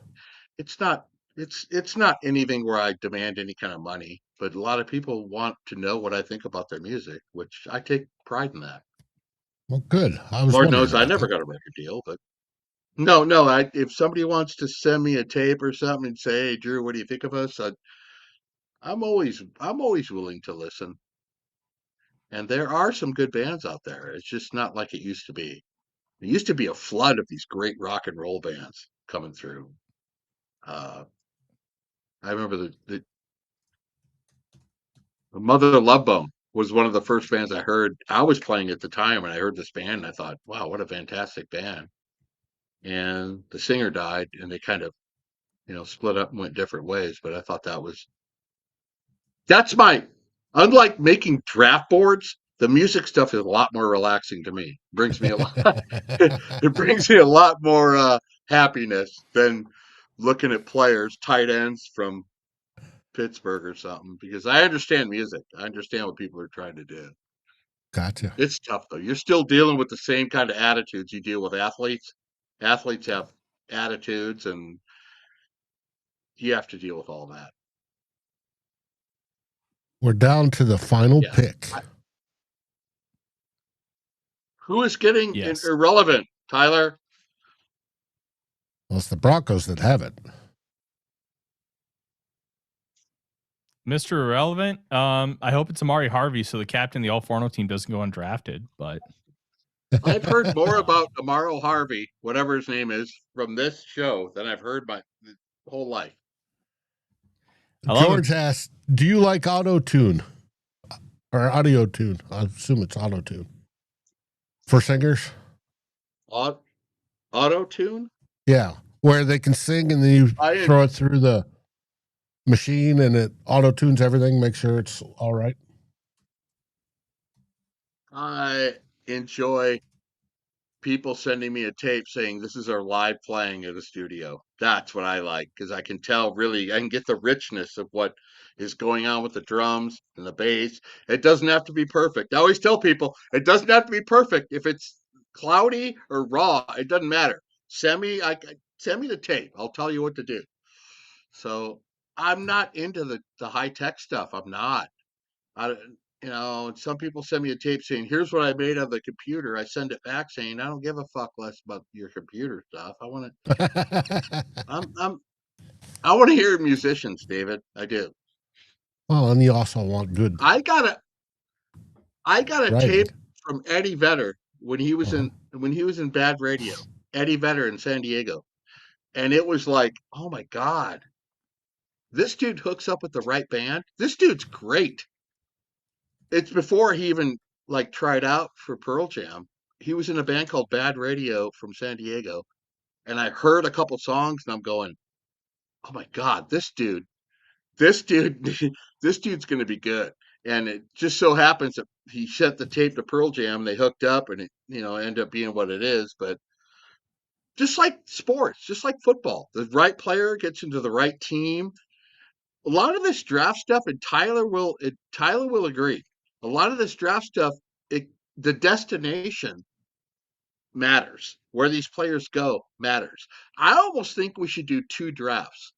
One draft that we already did, and then when all the players get selected to a team, let's do another draft with the teams they're on. And let's make a list of what we think they will do with the new teams. It's almost like 2 separate things for me. That's how it feels to me. There's a college draft, and then when they go to where they go for their pro teams, let's look at it all over again. And I don't know if there's probably people already working on that, probably AI, but I don't know. That's kind of how I look at it now.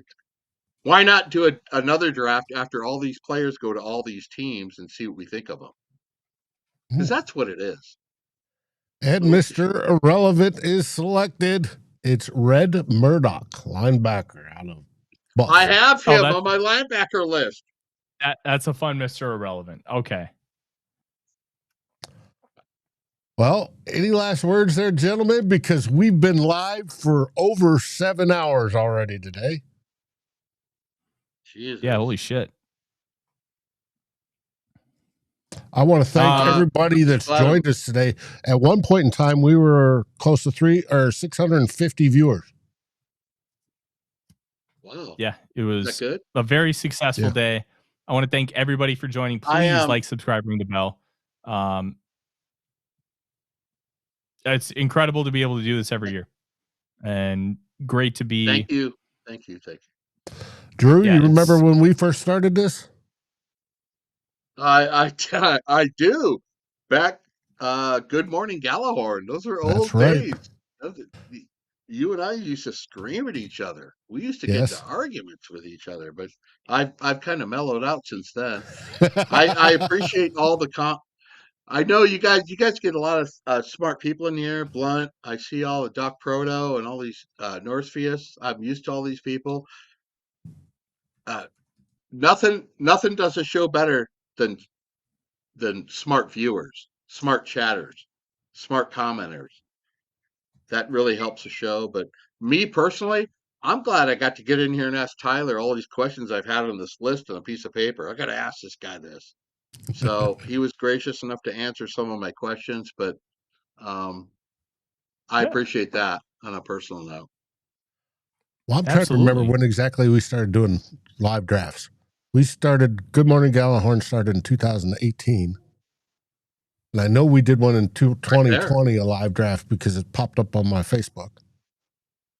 And we've been doing one at least every year since then. We were the originals to do it in this space. We're not any better looking since then. Oh, no. Maybe Tyler is. He's got that Allman Brothers thing going on. Maybe he is. Not me, though. George says Drew slapped that bass. That's right. That's right. Get a little bit of Jaco Pastorius, my favorite bass player. I love talking football. I love talking draft. I love being educated by other people. I mean, the stuff Jonas was saying, I've never met that guy. That guy has some very He's got some valid smarts. points. Yeah. So you can learn football from anybody. That's what's cool about it. It's football. We all throw our ideas out there. We talk about it. That's what's great about it. So. All right, we're going to close down the show. What do we say? SKOL Vikings, and thank you. SKOL Vikings, and thank you. SKOL Vikings, and thank you. Yep. Thanks for watching Vikings First and SKOL. Please like, subscribe, and ring the bell, and share this episode with your friends and even your enemies. We'd love it. We are part of the Fans First Sports Network, and we appreciate each and every one of you. SKOL.